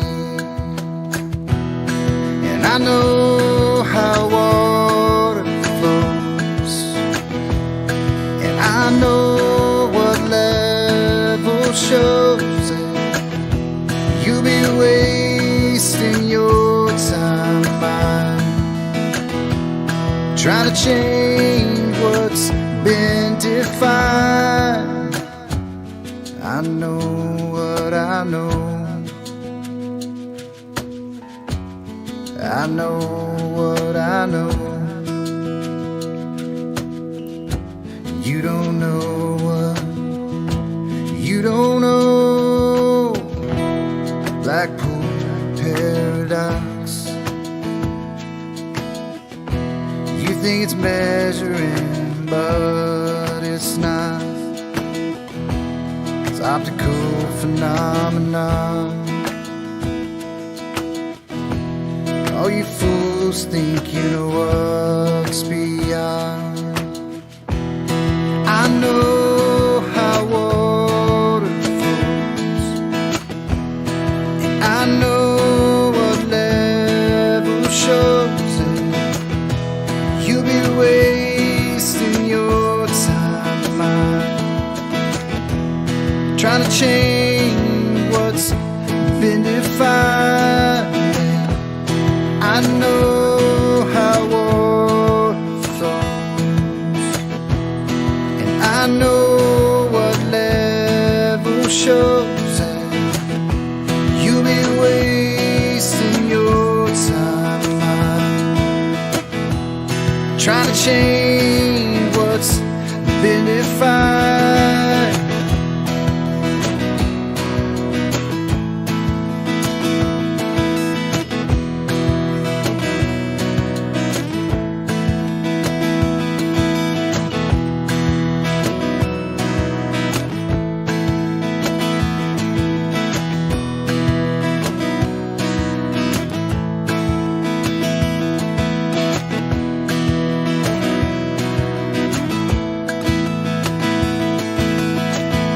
Horizon means the line where the sky meets the earth. Yeah, that's the definition.